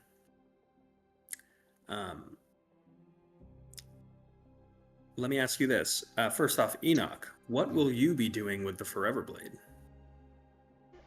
As soon as we get to fucking some point of breathing space, whether that's inside the city or outside, Enoch turns to Luminora, and his hand has not stopped shaking since he picked up the blade. And he grabs the blade and flips it over in his hand and points it towards Luminora. I think this belongs to you, if anybody else. I really don't like holding it.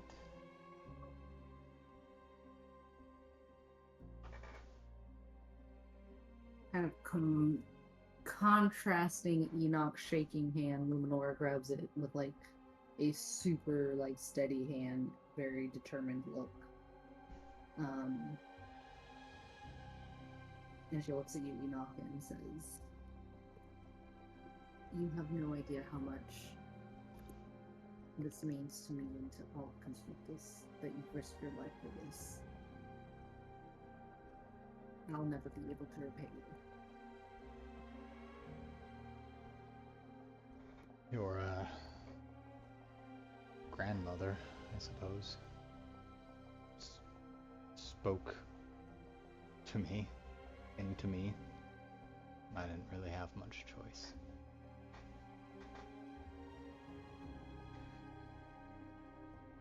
Although I really wanted to get Belladonna, I guess that's for another day. I believe we'll do.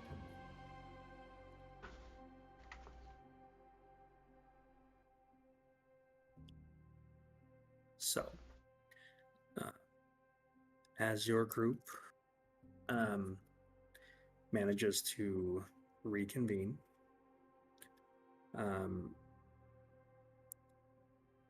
Luminora, you can refresh your character sheet, and I have added the Forever Blade to your inventory.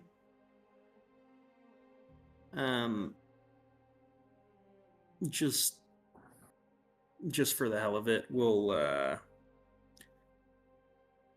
do a brief show and tell of all the crazy shit this thing does. Just curious, what kind of sword is it? It technically is a rapier. Space Okay. kind. Space. But like, I'll say mechanically, if this were, like Dark Souls or Elden Ring, this would be like the S-stock, like the Great Rapier. Yeah, okay. Like, it is just like insanely massive, but very, very lightweight. In fact, did anyone see Castlevania? Did anyone watch Castlevania? Yes. Yep. It's like the sword that, what was his name, Alaric uses? Yeah. The like floating one. Yep. Like the That's just it. super long, crazy lightweight. That's essentially what it looks like. I'll give a brief thing because you guys are not supposed to have this. I did not plan on you guys doing this.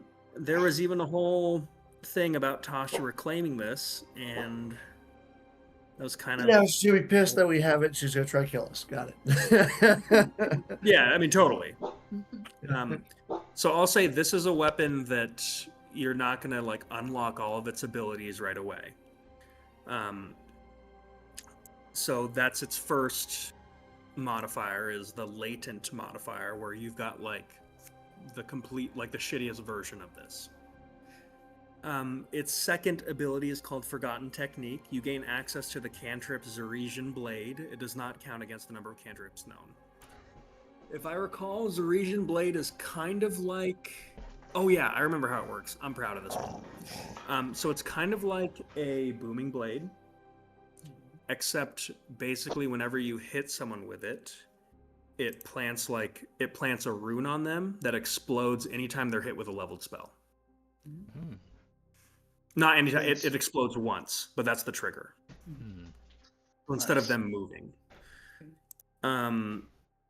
Then its third ability is Zalathaean Logic, which when you make a melee spell attack for a leveled spell, you may use the attack bonus of the blade instead. And then on a hit, that spell deals additional damage equal to the damage of the blade. Wow. And then there is the ability Catharis Transcendent. So this weapon has 9 charges. On a critical hit, you regain a charge, and you regain all charges on a long rest. And you can kind of you can change the way that your spells work with this. So you can spend 1 charge to bend a spell. So when you cast a spell with an area of effect, any number of target creatures that will not be... you can choose any number of target creatures that will not be affected by the spell. So yeah, you could literally like bend a fireball to completely not hit any of your friends. It won't help with something like a flame wall or something that leaves like a residual effect. So then here's a bit of a complicated one. You can sculpt a spell, which is when you cast a spell with an area of effect, you can change the AoE between a sphere, a cube, and a cylinder. So you could you could turn a fireball into essentially like a pillar of flame. Or a lightning bolt Cool. and do a fireball. Correct. You could do like a lightning bolt fireball. Does it? Oh shit. Does it hold the same distance or range or It whatever? does. Okay. Yes. And essentially the way that works is it's going to get a little weird, but I think the way I planned it out is that the dimensions have to multiply to equal the same. So like Okay. if it's like Oh, yeah, God. yeah, something like that. We'll figure it out. This one's weird. Then there's transpose. You can spend a charge to change a damage type of a spell to any damage type of your choice. So you could do like a fireball that deals like piercing damage. Or radiant. Oh, damn. Okay. And then this might be one of the crazier ones is bestow. When casting a spell with a range of self, you may instead cast a spell with a range of touch. If the spell requires concentration, the target of the spell must concentrate on the spell. Oh, that's interesting. Yeah. The Sal It's spell. kind of And insulting. I give away my magic. that costs a it costs the number of charges equal to half the spell level, rounded down. Nice. I'll slap all y'all on the butt and start misty stepping you. Yeah. That's Won't- true. I didn't won't even think of argue. that. Good game. Good game. Good game. With that in mind, I'm doing a quick hot fix. No, you can't. It's not allowed. And look, I'm just saying, it's going to be half the spell level rounded up. That's it. That's it. Oh, also, it sets a base blind sight. Oh. What? So you got blind sight now? Yeah, blind sight. That's dope. For how many That's blinds? cool. How many? How many? Same as your meters? vision. Whatever your... So 60 feet of blind sight. Damn. That's pretty crazy.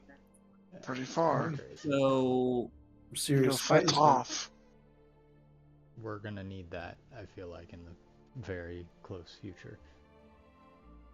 So this Zalathane, or actually the Zalathane is the one that got captured, right? Yeah. Mhm. Okay. And the chick Tasha is Tasha. the evil witch. Okay. Yeah. Mhm.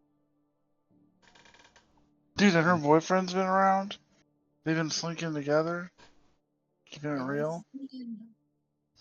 They were scheming. What a crazy, crazy week. So... Just another Dan Conscriptus. Also, I gotta crunch the numbers, but I'm almost sure this Say is it. the case. Say it. You guys have earned a level up. Fuck yeah. When I get back to my PC, I'll crunch all the numbers, but between whatever this quest line completed, Is this completed? quest, not quest line, but quest, we'll say. I mean, the war games have concluded. Yeah. True. War games concluded. No victor. Every so far, you're like, wreck her home. Don't have to just do it. Yeah. My- beautiful backstory. I'm like, here's some paragraphs, here's some detail, and you're like, you know what? F that place. Listen, you're a little newer, Jasmine, but you give him something, and the blade is going to That be you turned love? onto you. It destroys it. Why do you think no one else made a backstory? Yeah, I'm like, next, Here's, you know, I Go actually back. wanted to know what happened and kill it. in the games. I wanted to see the winner. Ah, Yeah, I had a You know whole what? speech written out. You see, you had a speech written out? I did. I'll tell you. You know what? I was going to just have us play through it like normal, but I took some feedback from the group. Everybody said they hated the Conscriptus arc and that the duels were lame. No one said not that. true. Not They true. were sick of just watching Jasmine roll dice while everyone else just texting. So I was like, we'll cut it a little short. We'll just do a couple more of these. And we'll Can I never ask have- can I ask a question? Yeah. And get a real answer. If Celeste won, was that even a possibility, or would she have just keep coming back until eventually Celeste lost? Celeste winning was totally a possibility. Behind a little look behind the screen, it also would have triggered all this shit to happen anyways. Okay. Mm. Okay. Because kinda what I thought. ultimately, I mean, I'll drop a little bean here, but like, ultimately, we could say that you guys attempting to do all this kind of somewhat forced House Vorinth's hand, where they always wanted to get back at Zalathea and like bring all this shit down. They kind of wanted to do it on their own timetable, but they were not going to like wager like the soul of Conscriptus and the Empire on a duel with Luminora. Yeah, that's too many variables. Yeah. So they, as soon as you guys like started making your way through the duels, they're like, we're gonna pivot, and the plan is changing, and the timetable is moving up. See, we should have attacked Grazid or Dude, he would have fucked us. This is a warning against not being violent. I think that's what I'm taking from this. What you're taking from this is always attack. Yeah. This is if you guys listen to Charles Franz more often, Yep. this kind of shit wouldn't happen. He Well, always wants to fight. first off, I'll just say this: Charles Brand was telling everybody to run. I did, yeah. Yeah. And when the demons came out, I will what's happened? say, this: tangling with a demon prince.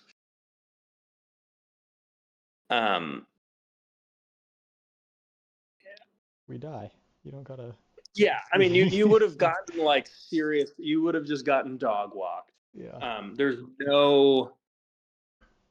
Yeah, but tangling with like 100 demons. Charles was not up for that. Also, yeah. No, I will say this was not a conventionally winnable encounter in the sense of like we kill all the like red marks on the radar. Not yet. Give us a couple levels. We'll be back.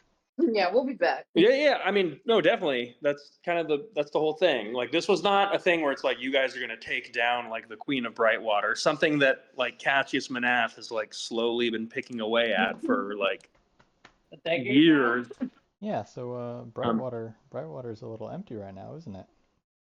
Yeah, should we go Yeah, we team up got with maybe a good old team called the Remnant? We got a little opportunity there for somebody, huh? You're assuming all the remnants are Alive? aligned against aligned against the Queen. Nah, I know half of them are working with her.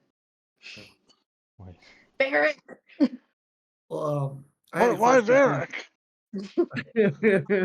Varric's just a good old country boy. Varric's a dad now.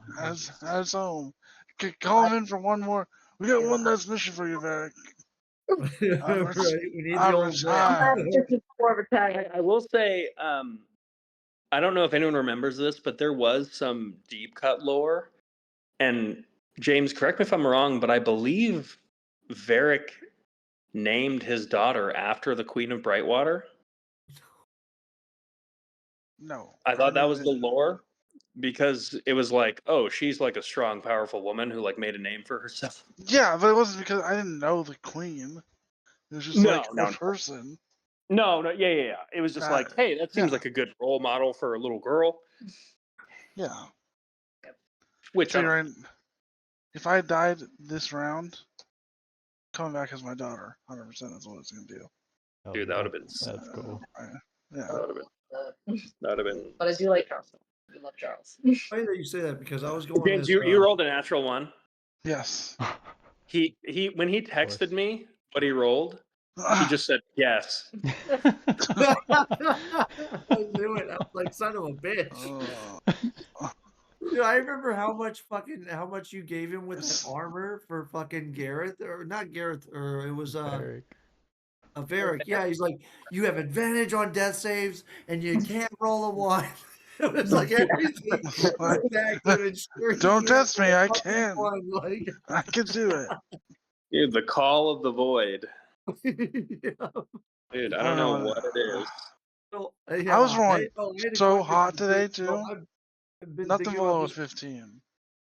Till that. I've been thinking about Yeah, I this mean, for a Jeff saves minute.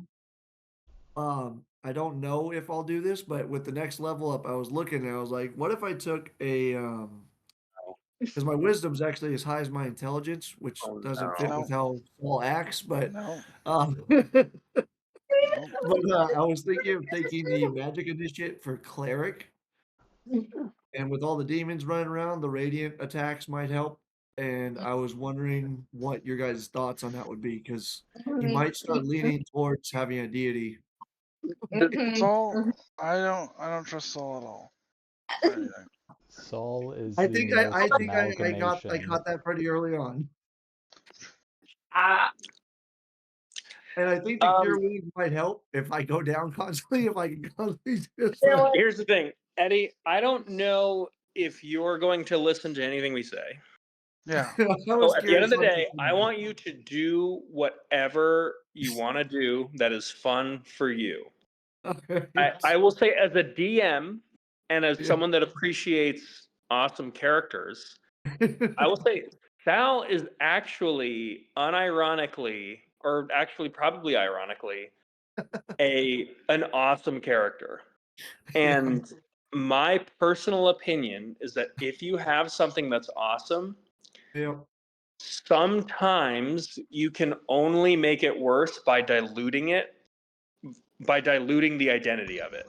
Yeah. Where it's like, I have this like alchemist who puts spells into potions Yeah. and like kind of bend the way magic works through this new magic system that my DM created through days of work and research of how to balance this thing that's totally still not balanced.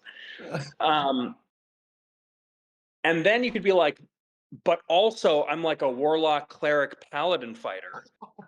And you see how that kind of like dilutes it down? Yeah. It's and no offense, but I call it the Trissandra phenomenon. No offense, James. Where I feel like Trissandra had like this beautiful, concise backstory. It's like, I've got this cursed book, like wild magic shit or something like that. Well, actually, it was dragon magic, which arguably maybe made less sense than some of the other whatever. But it's like, but then taking like the like a level like celestial warlock stuff, it kind of can sometimes dilute out the I'm just glad I essence. got an effect named after something I made. Yeah. Yeah. I mean, you also your character also became like a huge villain for like.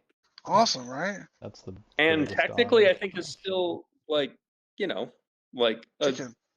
like a thing. I don't know. Just come So, back. Okay, well, I that's the will whole think thing is she on can't die. But Eddie, do whatever you want. But that's all I'll say is I think you have an amazing character that you still don't know how to play. Appreciate it. It's fun being the most wild card chaos I think I've ever been. Yeah, Which is saying something. Now I have That's it I crazy. know. Yeah. Yeah. I like how everyone in the group's like, man, I miss when Eddie was a barbarian and he just. Right. Yes. It's like we Right, kind of what else? knew like there was kind of like a linear level of the things that he could like fucking like the chaos he could cause, and now it's just like,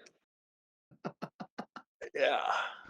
I think I was like, let me see how I can fuck with everything because I have magic now to play with.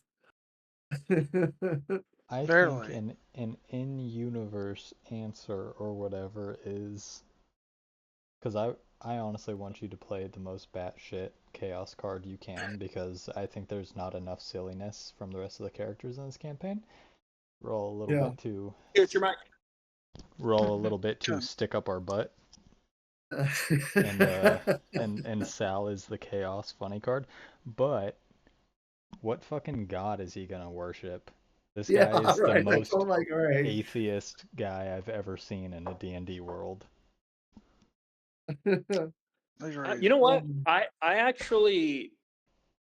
kind of, Eddie, we talked about this as much Yeah. as I encourage you to just stay on the straight and narrow. I actually do think it makes sense for Sal to follow like a god of knowledge or something like that in a very like Prometheus way of like, with athromancy, we can bring like magic to the common folk instead of like everyone gatekeeping magic, and the whole like, well, like my mother might have lived if like I had magic back then, and all this like suffering that I saw like could have been stopped if like we just like gave this bottled fire to the people instead of magic being just a tool of the elite, and worshiping a god like Ogma, like a god of knowledge.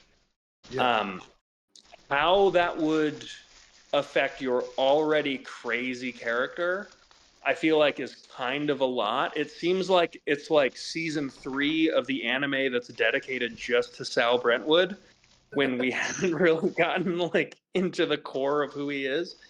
So I actually don't think it's insane. And if you were just doing like a magic initiate to get some cleric spells, sure.